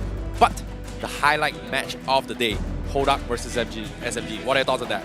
Well, that one, I don't know. I'm not sure. Both of them have been champions before. SMG, it feels like they're still keeping up with their slow textbook playstyle. And Todak, who knows who's going to be playing that day. With a 10-man roster, it's anybody's game at that point. As most people like to call it, it's Todak. Anything can happen coming from Todak. I'm curious to see who is going to be the main roster for tomorrow, because rumor has it they have imported players themselves. Hey man, MPL MY, the home for imports. Book your tickets, get yourself over here, make a name for yourself in MPL MY. We love to see it. But as of yet, we are going to be closing things for day number 1 here. We hope you guys enjoyed day number 1. But for now, we're going to be closing things off for today, and we'll see you guys tomorrow.